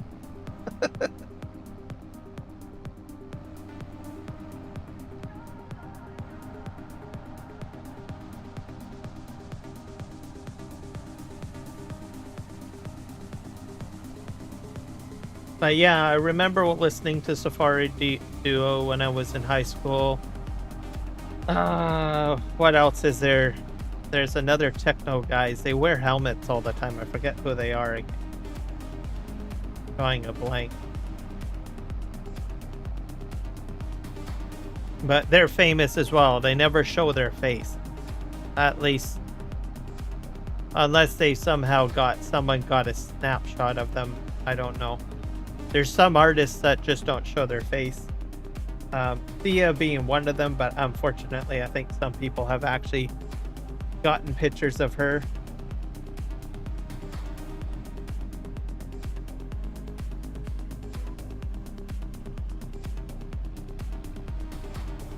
Back up.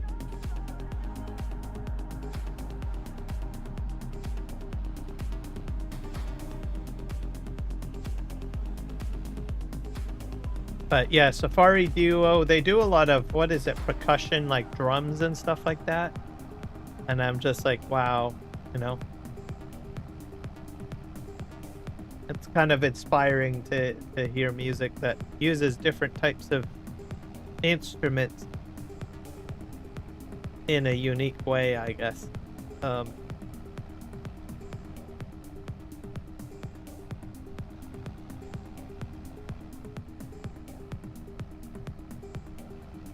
And I usually focus on like the instruments or the music, not so much the lyrics. I think maybe more in country I might pay attention to more of the lyrics.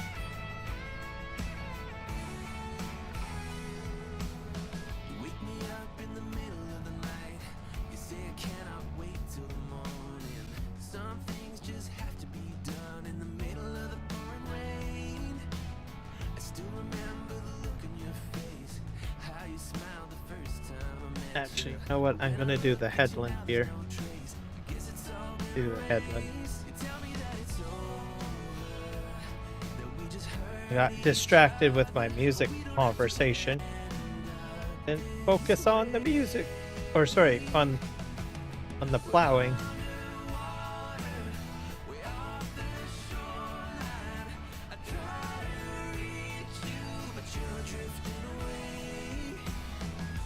The rest of this done. The rock pickup I'll probably do on a different stream. I think I'll do it because I've got about, what, 25 minutes left. I'm not even sure if I'm going to finish this. All of the plowing that I need to do. See. I got 3 more fields to do.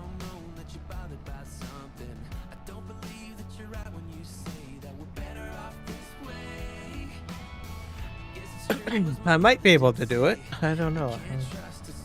30 minutes left.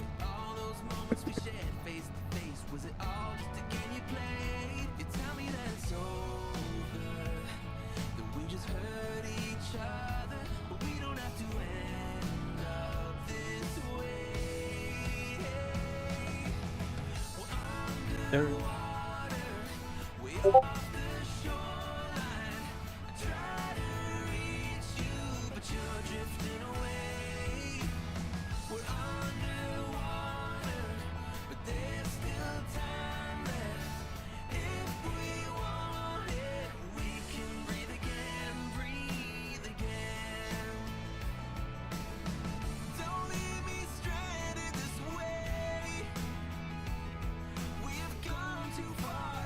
Line up here and we'll drop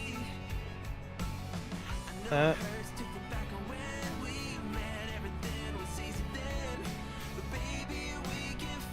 There we go.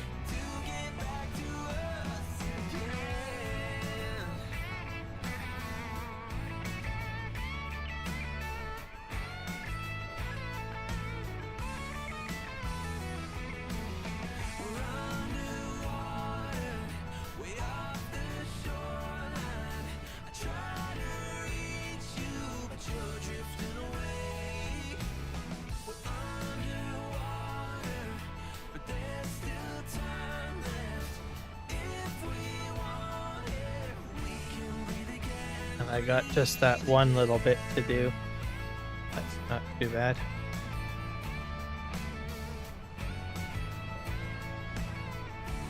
So much for the straw. Oh well. It's not like no, I don't think I windrowed it. I hope I didn't throw it. It suck, wouldn't it? I don't think so. I think the next step was to win row.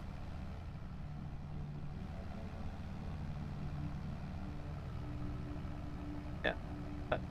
Just gonna plow it under. I've got a lot of straw anyways. I got way more straw than.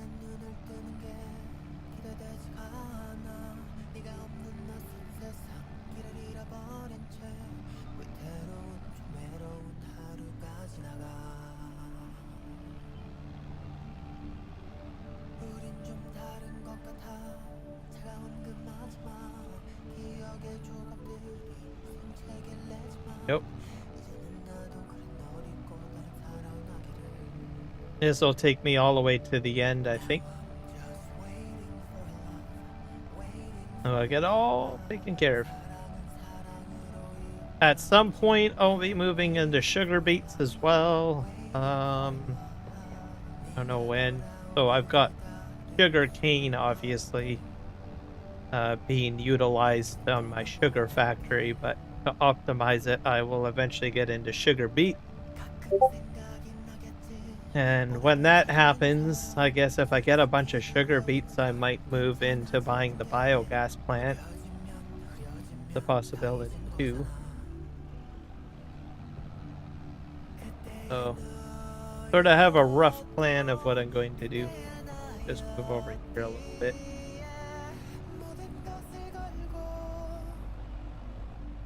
Call this straight under.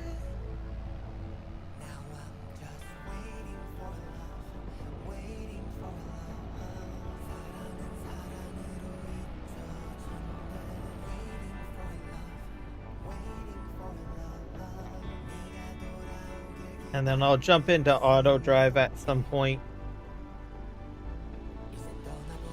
Start doing auto drive routes on my map.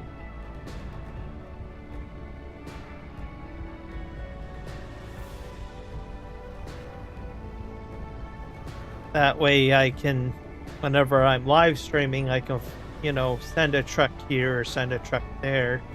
And I can focus on well, jump into a tractor where I actually have to do work, right? Instead of driving everywhere. So, probably start doing something like that. That's how I do my games, I think. I did that with, like, PV Canyon Crossing, too.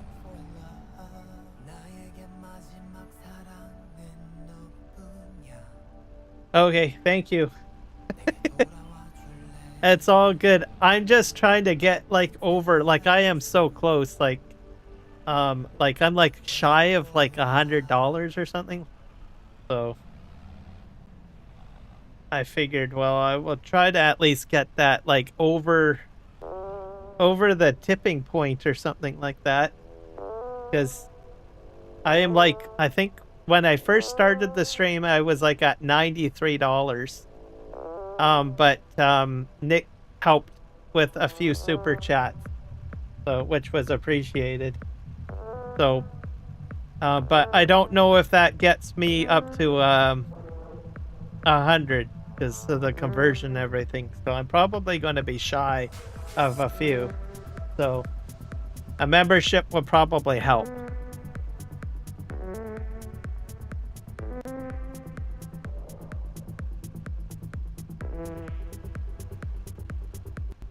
Just noticed it has run out. Oh, yeah.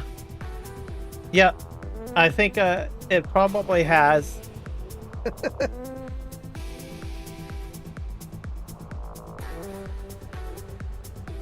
Yeah, that's the other thing, by the way, guys. I do have a membership thing too, so if people want to do memberships, they get that as well. So I'm not too pushy for money or anything, but I really do want to try to get that like up to the $100. I'm like at $93 or something like that, so I'm like really close to getting a paycheck. So I figured, what the heck, I might as well talk about super chats and memberships. I focus so much on subs that I don't talk about the fact that people can super chat me or membership if they want. So, and it does help.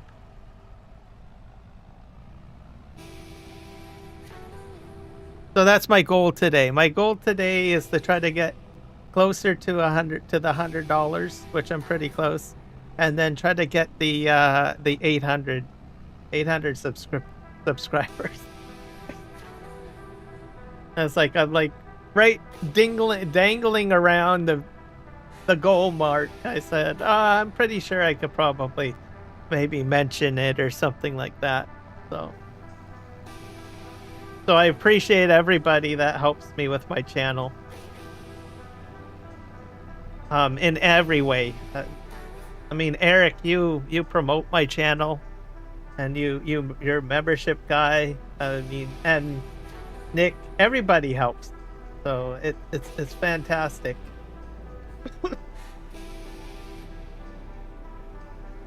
I probably should do more, but I don't. I don't know. I'm not really a very good self-promoter, I guess. I don't know how to say it. It's not in my comfort zone, I guess.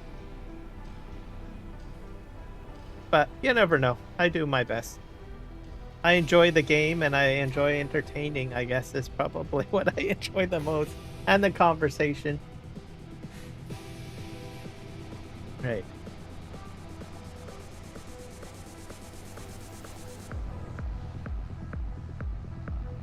But yeah, I think if you do at least the membership, that for sure would guarantee it. It would hit that whatever you call it, the grand total thingy, whatever it is.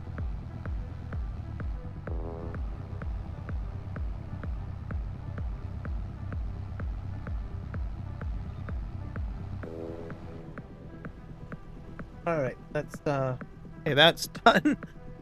Okay, hey, I actually did pretty good time. I've got like 2 more fields to do for here.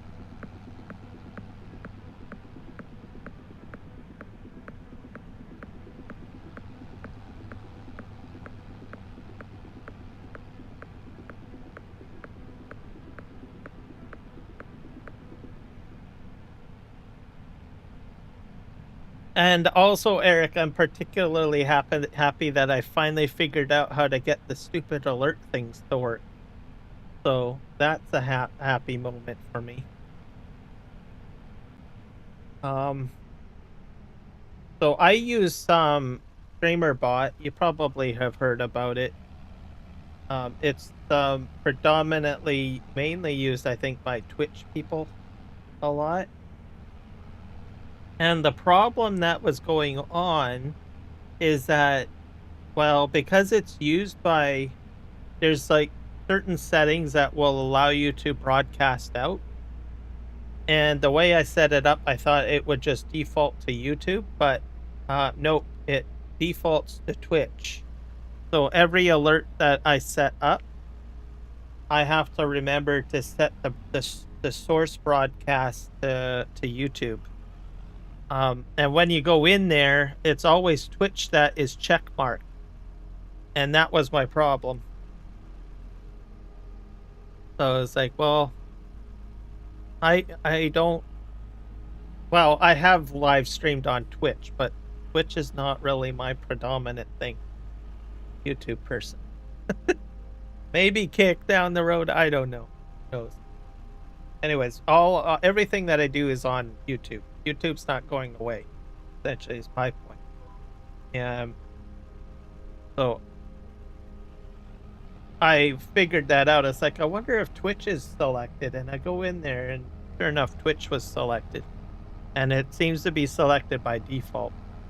Oh, and then they have other checkboxes for like Kick, Trovo, and YouTube, but they're always unchecked, essentially.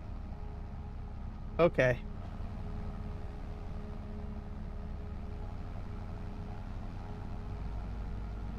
So whenever I set up my alerts or I still got more work to do in there. It's a bit of a better interface than what it was of like last year, because they changed the UI. The one thing that I didn't like about it was they didn't have a dark mode, but they finally fixed that. But the UI could use maybe a little bit more organizational help. So it is a little bit confusing compared to other, chatbot stuff that I've used. So maybe down the road they'll fix it or something like that. But I use it because it is the one chatbot that is successful for me to send the alerts to two sources. What I mean by that is sending it to a vertical stream and a horizontal stream at the same time. And that's the main reason why I do that. As much as I have tried Nightbot and even Botrix and some of the other ones that are out there, for some reason I just don't have the fortune of getting everything to work properly. So with StreamerBot, it's all local on my computer, so I have a bit more control over it. And that's probably why I get a success rate. Now that could change whenever YouTube finally gets the vertical and horizontal profiling fixed, because that seems to be the direction that they're going to do that, to do with that. And maybe at that point then I can probably switch back to like Nightbot or something like that.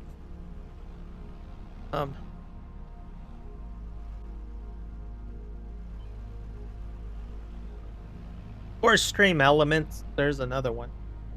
I use Stream Elements a lot. Well, or I did used to. I probably have used every single chatbot you can think of. But either there's a feature that I like that works, but then another feature is missing or something. So it's like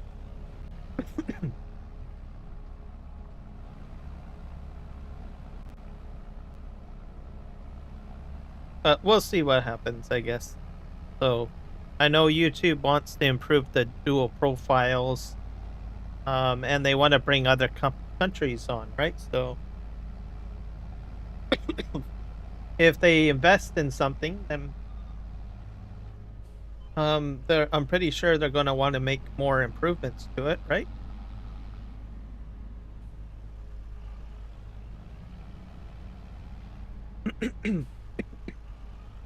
But I think they do a pretty good job, I guess. It's not 100% perfect, but I think they put like a lot of thought, like they take their time. I know some people probably get frustrated and say, well, how come El Salvador is in this beta, but I don't know, the UK isn't? Because they usually do these little test programs and betas and stuff like that. But they test it out, they see what happens. Works out. Wish I could say I was finally over you, Back. but that's not the truth. Everyone always keep falling in love again. The fuck's wrong with them? I don't understand. Maybe it will pass by. Someone save me for a pass out. I'm too lonely to be done. I'm a trick at this page. This is probably one of my favorite of the country songs, I guess, or whatever genre this is. Pretty sure everybody has heard this song before.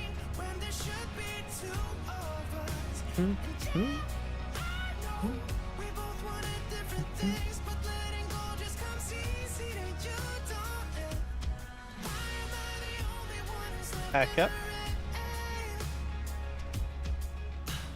If I had an option to be someone else, I would. And let go of you.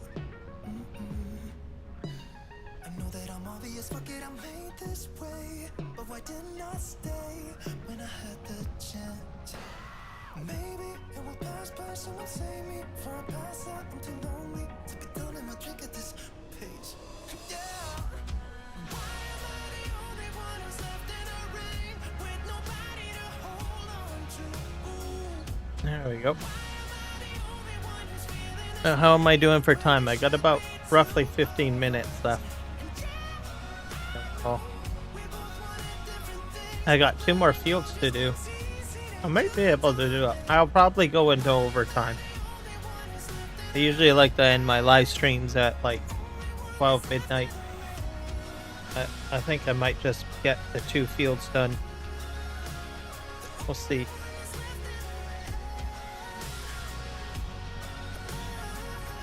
There we go.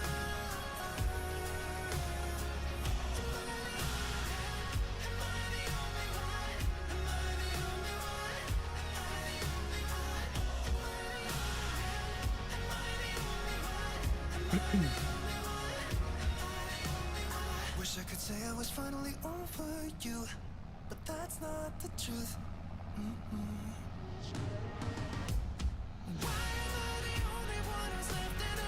I probably could have upgraded the plow too. I think I'm still using the 9-meter variation.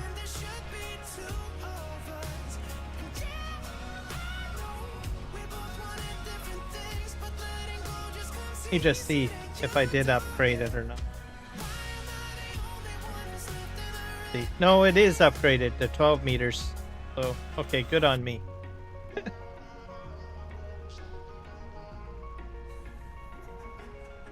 This is the Black Sheep modding plow.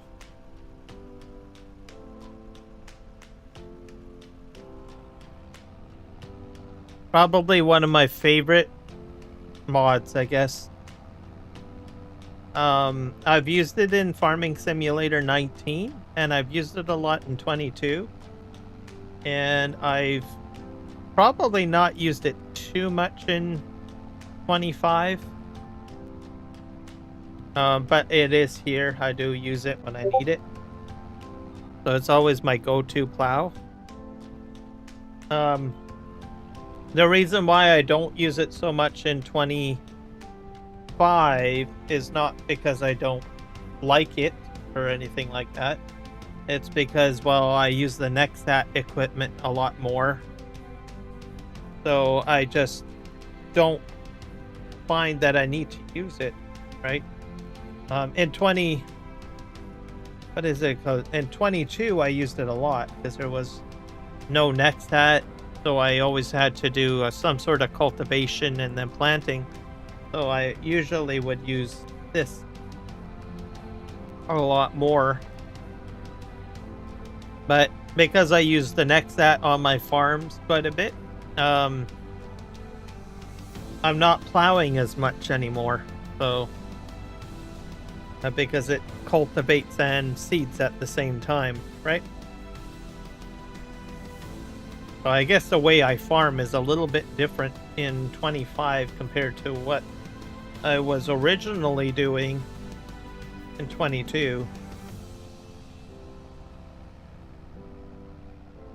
And I don't want to say that the Nexat wasn't in 22. I think there was a modded version of it or something, or a mod of it, if I'm not mistaken. Probably a PC mod. I don't know if it was console. I doubt it was console. That's probably where Giants got the idea to finally put it in to 25. So, which is good. Same with the MacDon equipment too, right? Different ways of farming. People enjoy it.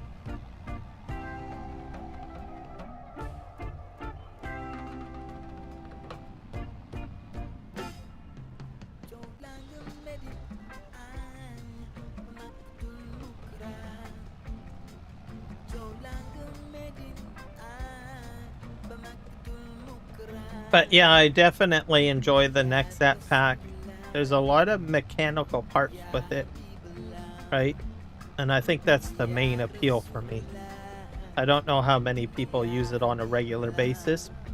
I know a lot of people used it when the mod first came out or the DLC came out. But I continue to find use for it. I even use it for slurry spreading. I just started slurry spreading now, I should say.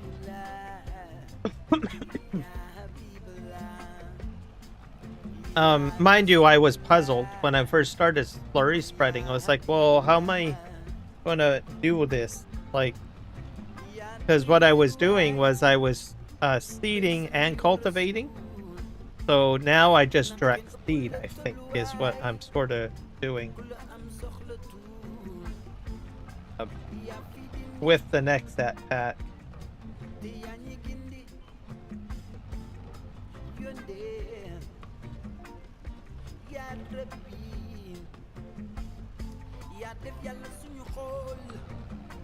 So I've got basically, let me think how I do it.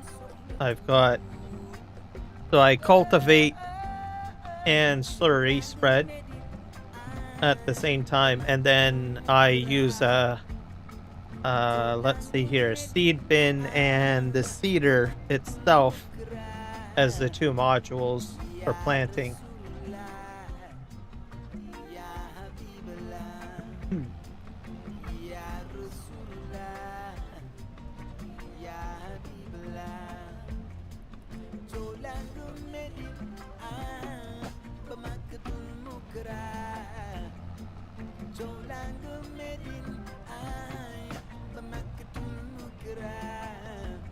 And then I do need to get a mod for sugarcane.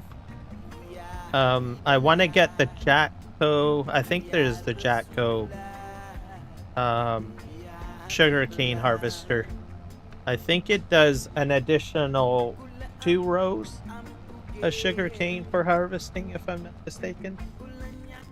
So I'm gonna get my hands on that.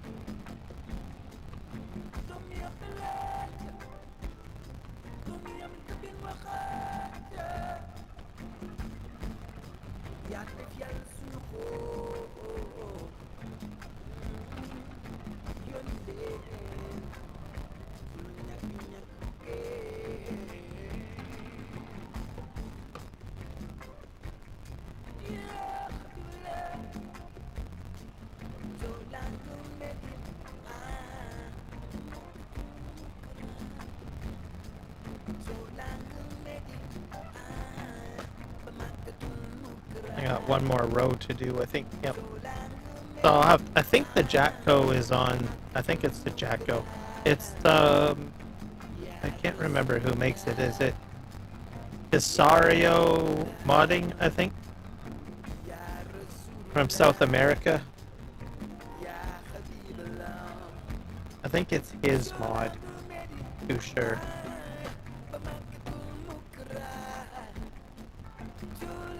Because I think he did a coffee map. I don't know if he has it in 25, but I know he did one. Anyways, and they do a lot of coffee there, and the Jatco mod had like a coffee harvester, I think, and there was a sugarcane harvester. And, well, I'm remembering it from 22, just to clarify. And I think there was a lime spreader as well. All three were very popular in Farming Simulator 22. I do think he did bring parts, the entire pack or part of the pack, to FS25. I don't know. Hard to say. I need to take a break. 1 sec.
So took me a little bit longer to get back because I was looking at whether or not that sugarcane harvester was available. It's not on the Mod Hub. It is online, but I'm a little leery on downloading it because I found it on some like other sites. So yeah, so too bad. But I know it is on the Mod Hub for 22. It's just not up there for 25. So yeah, it's by Connect, I believe. Connect Pack or something like that. That's the modder. I was completely way off. Thought it was Casario modding, but nope, I was wrong. Anyways, so I guess I'm stuck with the in-game harvester for now, unless I find something else online. Unless he's got it up on like GitHub or something, maybe. I thought about that.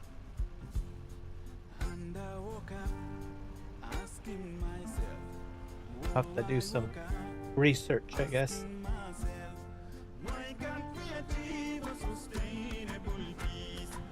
I do not like going to websites that have a bunch of like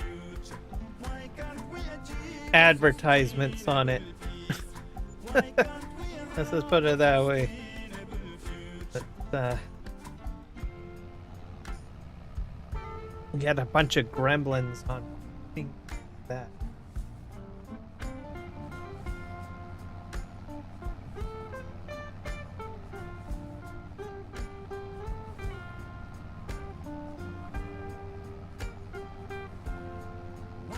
Most sites do that anyways, but I find that those particular sites, they usually provide free services for hosting and stuff like that, right?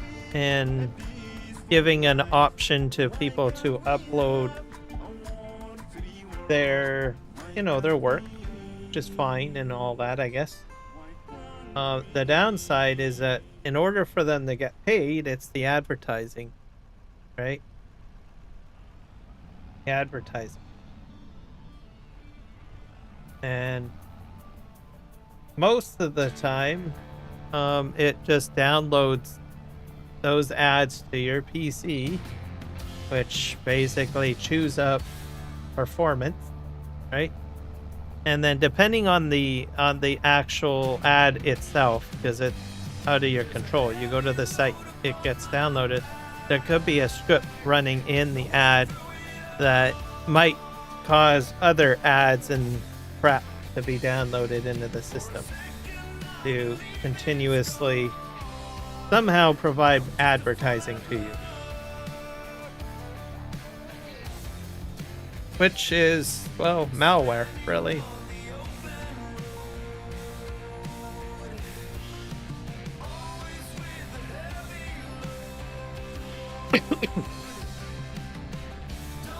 So I'm not a big fan of that.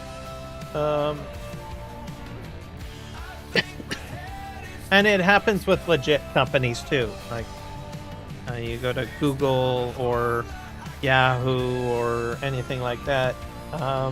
It does happen there too. You'll get advertisements and stuff downloaded.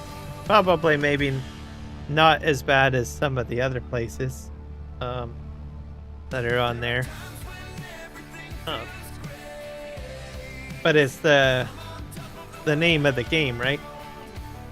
Like, well, if there's a free service, right, you have to pay by looking at an ad, which is fine. I don't mind having ads go up, but please leave my computer alone. Fog it up.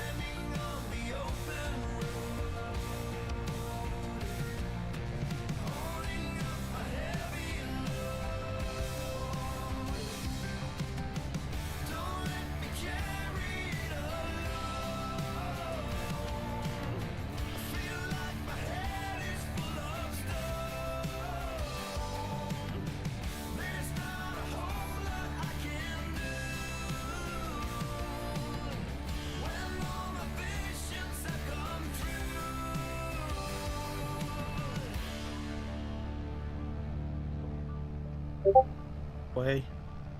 Don't come round and waste my time. A generation of my time. Okay, I'm going to. Nothing we can do. How am I doing for time? Oh, it's 12:05. So I'll probably finish this field and then I will call it a live stream. I'll see if someone else is streaming Farm Sim.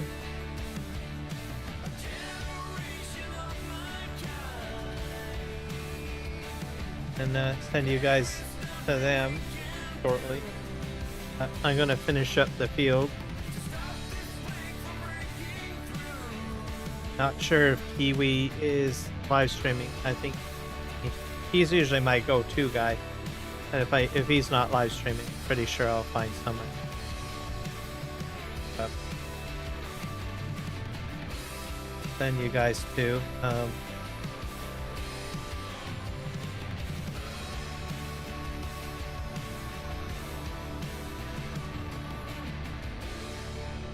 I think Farm Sim Freak cut some of his live stream. He was actually live streaming a lot longer than he normally does going into the morning. I caught some of his stream yesterday or earlier this morning.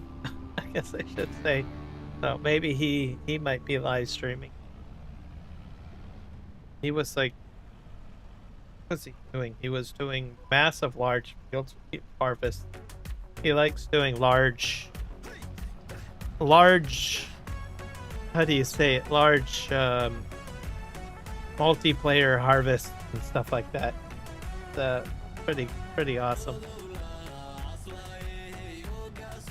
Maybe he's in a new time slot. If he is, do that. If Kiwi's not around,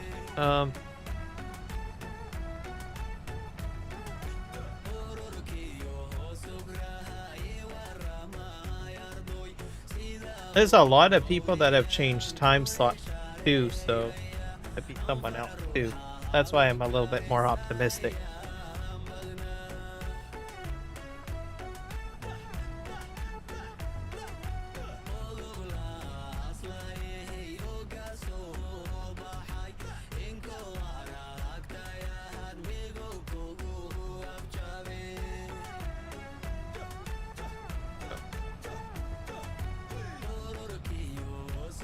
It's good to change up time slots every once in a while. Try something different, new.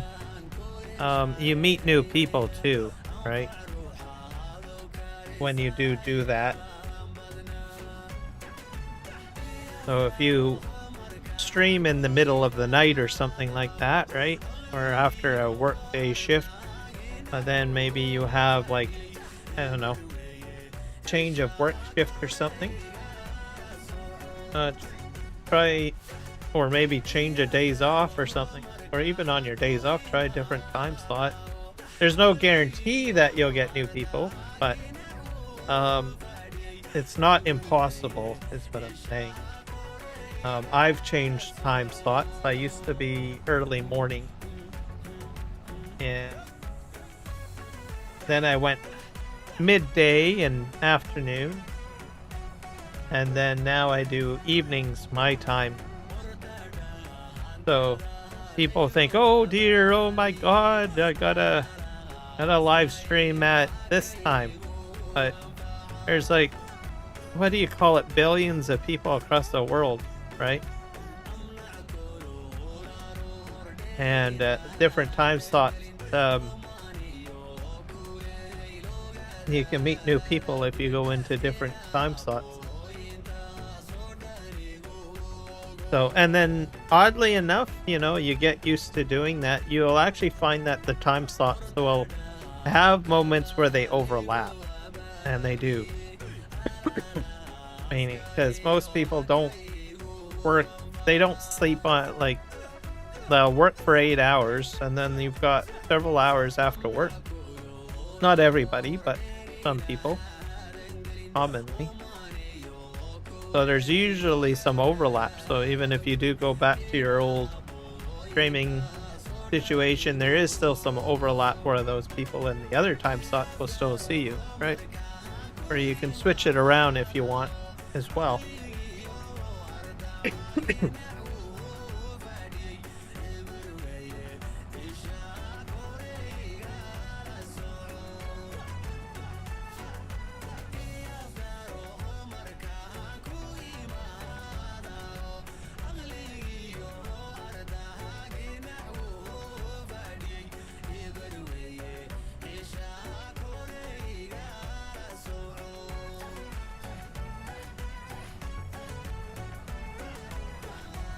And I know, what is it? YouTube always says this, there's like a demographic that shows you the time slots. So most people think, well, that's when everybody's on, but that's not how it works. That specific metric is basically to indicate when your particular people are on. Right? Which makes sense. So if you can't continuously run a particular time slot, right? Like maybe 3 to 6 p.m. or 5 to midnight, right? I do 5 to midnight my time, right? It's picking up the metrics of the people that are already in that time slot. It's not giving you information of where everyone else is online, right?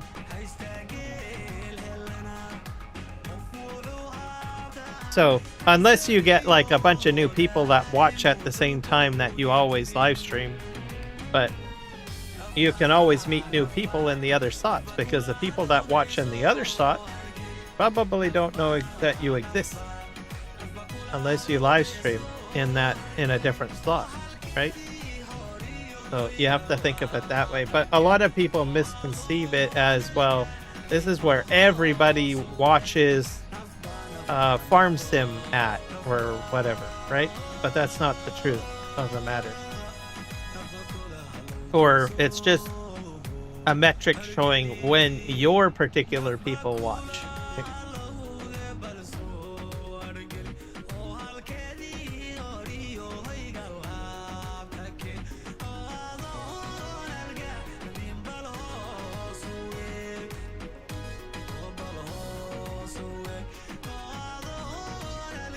And I think these days it doesn't really matter when you live stream. You can build an audience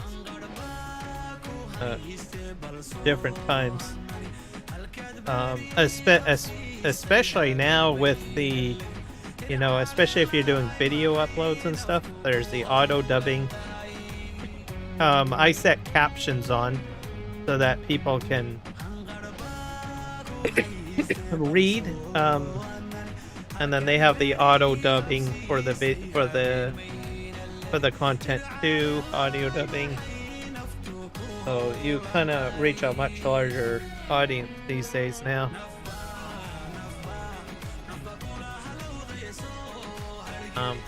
But that also means other people are coming into your time slot too, right? Something else most people don't really think about.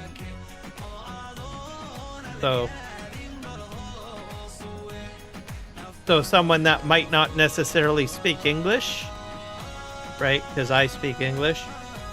There's now people that don't speak any English, they're live streaming at this time too, right?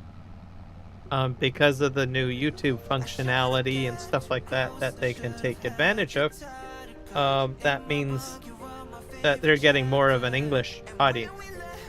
So, like myself, I've actually started watching a lot more German content creators for Farm Sim. I've started doing that. I've watched a few folks from India as well.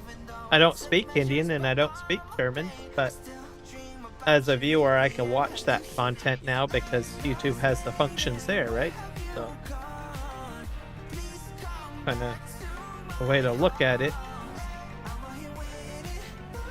Courseplay and auto drive. I've started watching a lot of the German content creators because they take a much more in-depth look at auto drive and courseplay interactions, which goes like beyond me. I was like, holy crow.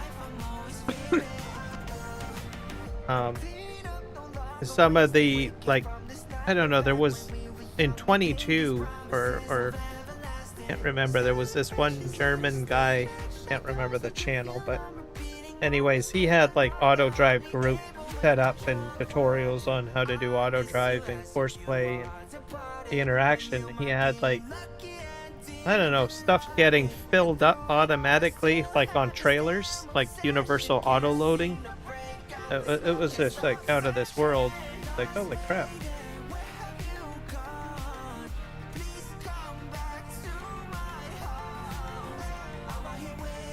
So unloading and reloading of trailers.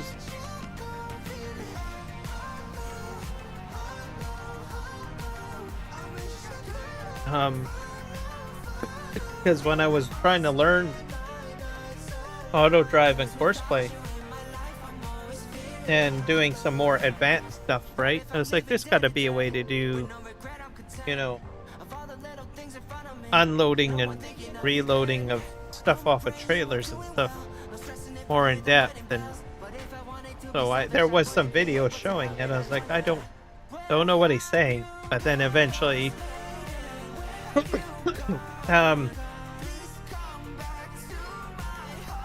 YouTube presented auto dubbing, right, and translation functions.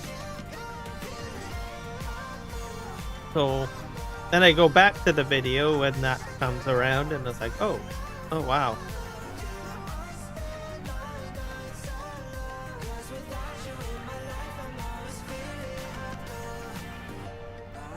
So, especially for me, I'm not sure if everyone goes the same as me. I usually, like, if I get into trying to figure something out, I'll like, well, how far can I take this, right? Some people will usually just be happy with, you know, the basic, right? But anyways, at the time, I really was getting right into auto drive and course play. And I wanted to know more, like, what else can I do with this? How crazy can I make it? And there's a lot of good content creators that do auto drive and course play stuff. But most of the content focused on the basic, right? And I wanted to say, well, okay, well, I understand the basics. I want to go further than that, right?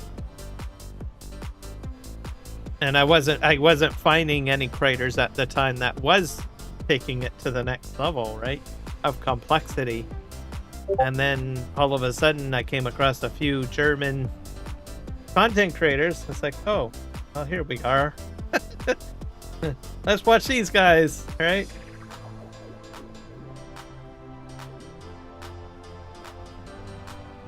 They take it to a complete other sophistication level, right?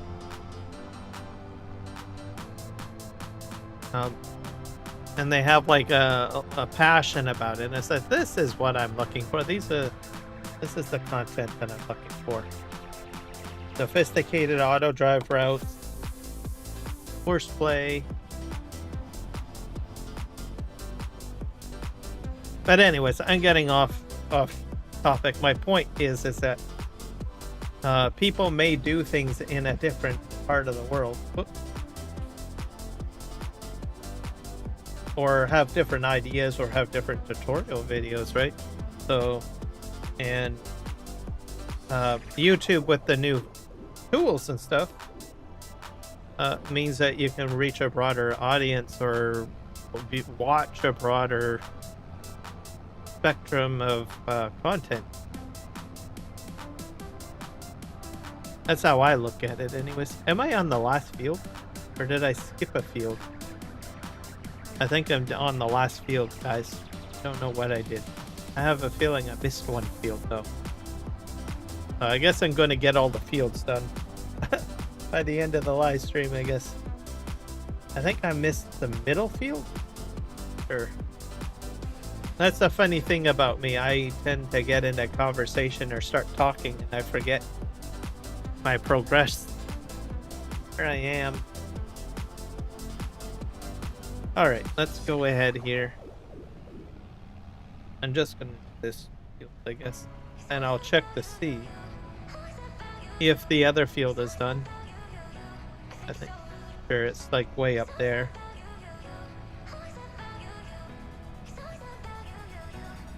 That field that I have a feeling I missed. Or did I do it? I might have did it already.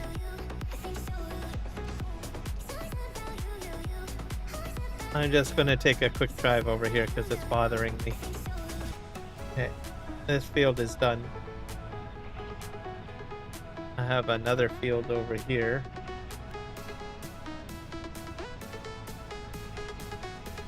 Oh, what do you know? I did all these two already. Alright, never mind.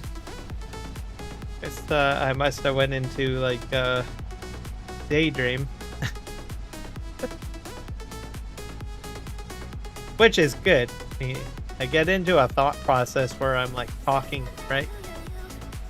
And then I forget.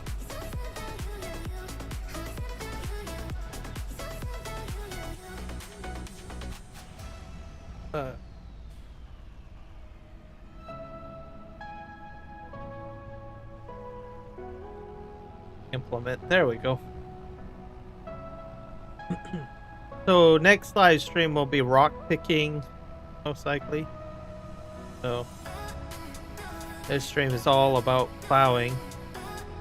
We'll do some rock picking. I'll have to see if I have what sort of rock picker I have. There's some rock picker mods that are out, so check to see if I installed one of those. I haven't done a lot of rock picking, to tell you the truth. Like the last time I rock picked was when I was on the map, or when I started the map. So just like plowing, right?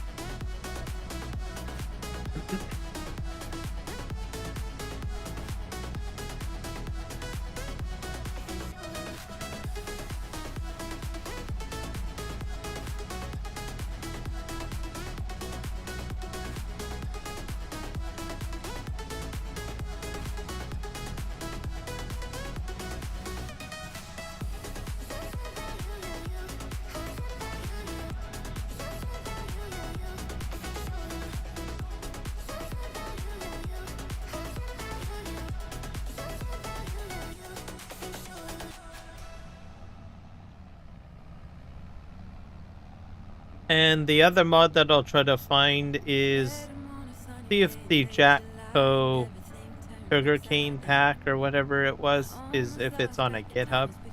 If it is, then I'll download it. It looks like there is a variations of it like online, but they're not at the mod hub. So, and well, really want to visit those sites. So I'll do my best to see if I can find it somewhere on a, I don't know, on a GitHub. My point. So. Or a media share or something like that.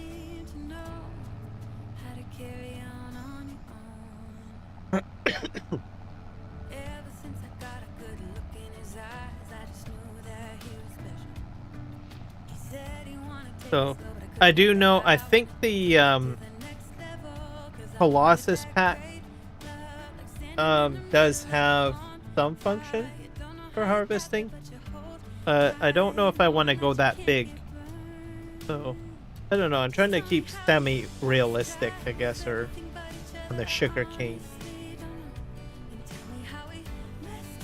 I mean, if I wanted to go Unreal, then I might as well have might have done a larger field for sugarcane, because then, well, you stuck your finger in the pudding, you might as well go ahead and eat the rest of it, right? Right? That's the thought process, but I chose my smallest field. I thought, well, I'm going to try to keep it realistic, I guess. So, if not, I'll just stick with the base game harvester. I did use a larger planter though. So, and I don't really want another field because I still got a bunch of products sitting on the ground. So, oops. What did I do there? And my fuel consumption is pretty good here too on the tractor.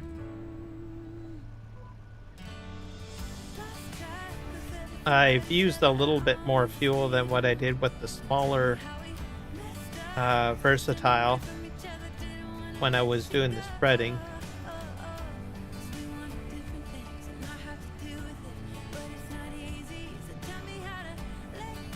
I'll probably leave this plow up here, I guess. I thought that I had 2 of these. I don't know where the other one is. Yeah, I think it might be at the wood yard, I think. I don't think I'm going to be using this plow for very much, so I'm going to try to park it in the shed if it'll fit underneath. I don't know. Well, I do have some of these this other equipment that don't. Yeah, really.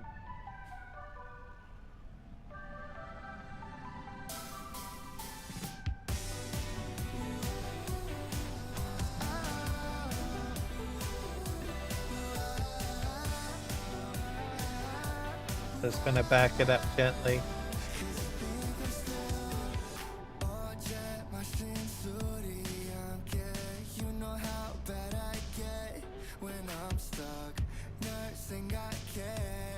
All right.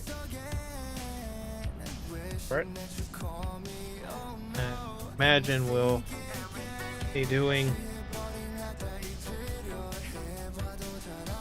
something else, so just park this here for now. I'll be using this tractor again. Okay. Just bear with me, I'll see who is live streaming.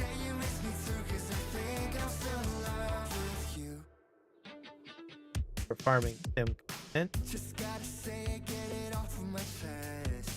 Even if it's something that I'll probably regret. I've fallen way too deep. Don't pay me, please.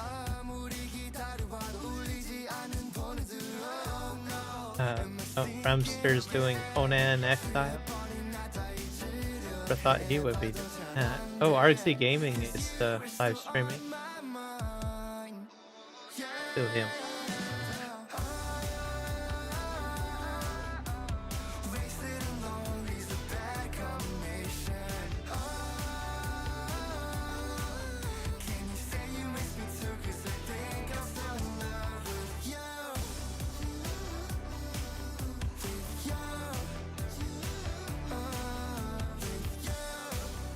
Oh, and Kiwi is also live streaming too. I'll send one to one, and I haven't done ARGs. I will choose one live stream for one and one for the other. There we go. Works for me. Have to choose. Both of them are from New Zealand, in case you guys are wondering. So great content creators for Farming Simulator. I'm certain you guys will love what they've got put on for you guys tonight. Thank you everybody for the subs for the evening. I don't think I hit my 800, so it'll probably another few days or something. I don't know. So I'm just 2 off. So we'll get there. Also, thanks to Nick Kelly for the super chat. Hopefully that has ticked me over to the 100 mark. I don't know. So we'll see. Eric, thank you for coming in, and everyone else, Wiki as well, for the support. And we'll see you guys all in the next one. Adios.